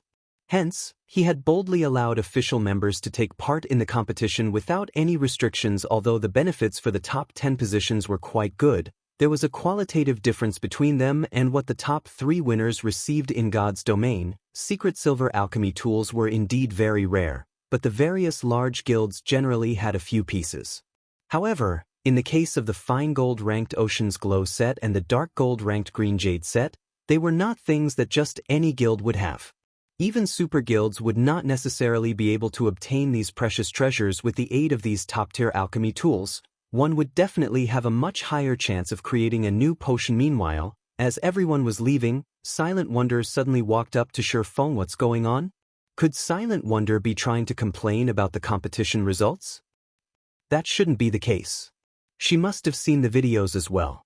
There are indeed no problems with the results. Dormant Twilight and the others did indeed win the competition fair and square. Moreover, the results will most likely remain the same for the next few competitions.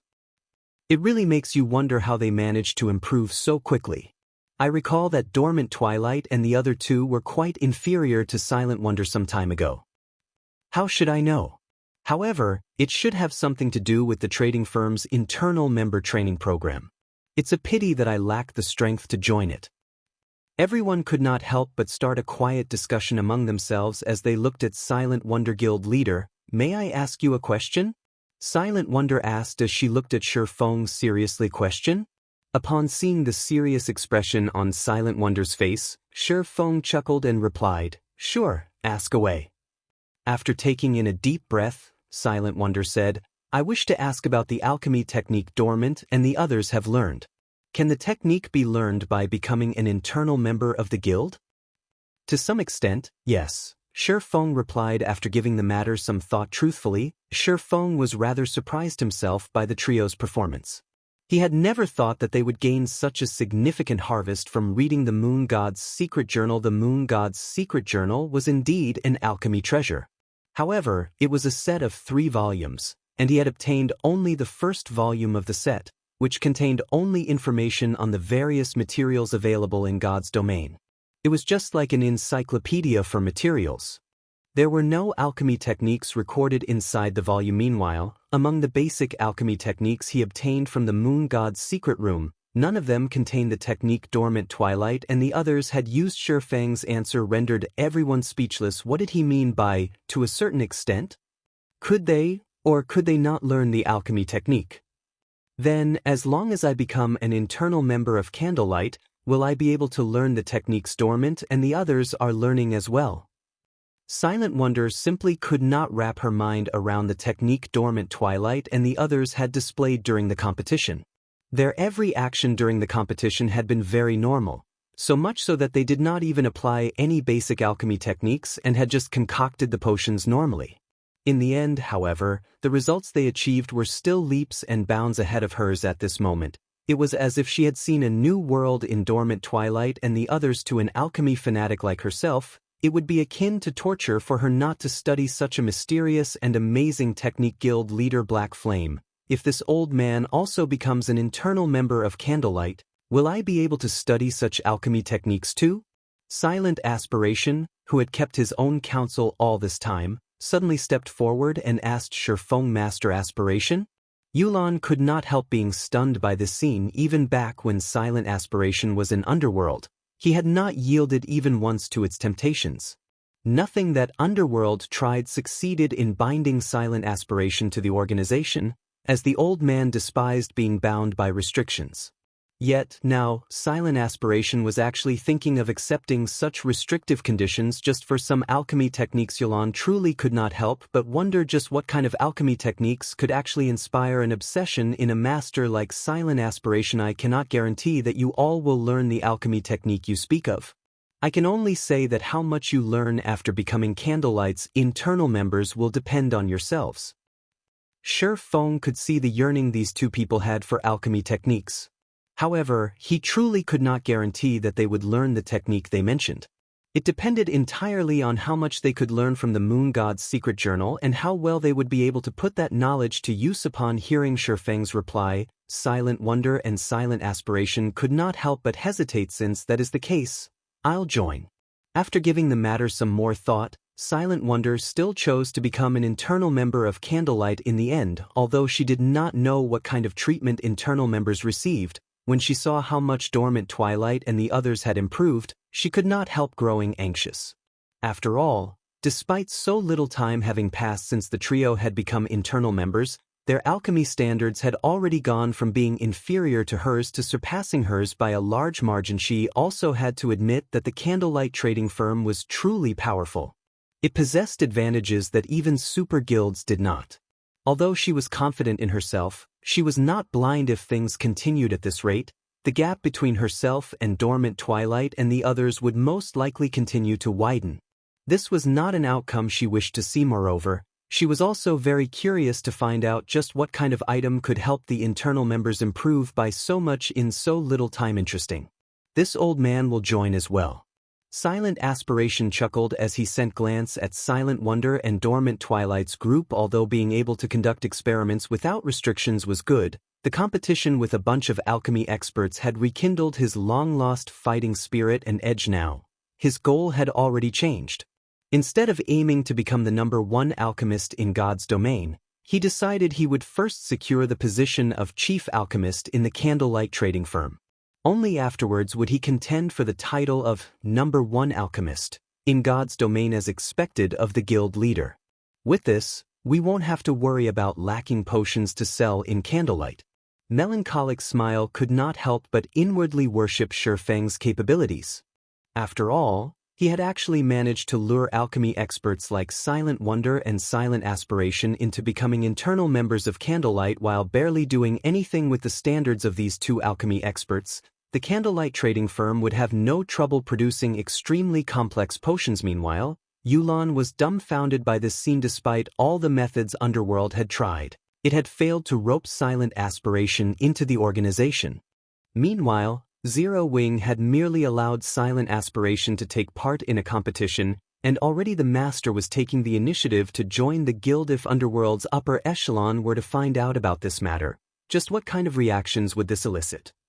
After Silent Wonder and Silent Aspiration declared their intention to become internal members, the other advanced alchemists that were still on the fence about binding themselves further to Candlelight decide to join as well. The Candlelight trading firm's capabilities in the alchemy industry soared once again, following which, Feng had Melancholic Smile redo the contracts of Silent Wonder and the others as well as give them a rundown on the benefits internal members enjoyed compared to official members. Internal members not only enjoyed better benefits but also received more GCPs for the same amount of work. At the same time, they also got to learn rare alchemy recipes. Meanwhile, what surprised Silent Wonder and Silent Aspiration was that internal members could learn not only basic secret alchemy techniques but also advanced secret alchemy techniques. However, both types required one to spend a certain amount of GCPs to learn. They were not things that could be learned freely. Aside from these basic benefits, there is still this item serving as the main benefit for internal members, Melancholic Smile said as she took out a thick book from her bag and placed it on the stone table before her. As long as you all manage to grasp a basic secret alchemy technique, you'll gain one opportunity to read this book. If you learn an advanced secret alchemy technique, you'll gain 5 chances to read it. The new internal members present stirred slightly when they saw the thick book on the stone table. However, Melancholic Smile's words shocked them. Basic secret alchemy techniques were not easy to learn. Yet fully grasping one such technique granted them only one opportunity to read the thick book. This requirement was absurdly high. However, the alchemists that had already become internal members gave longing looks at the thick book, wishing they could read it for the rest of their lives. Wait. This book is the Moon God's Secret Journal. At this moment, Silent Wonder and Silent Aspiration both gaped in shock involuntarily when they read the words written on the cover of the thick book, their breathing becoming much heavier.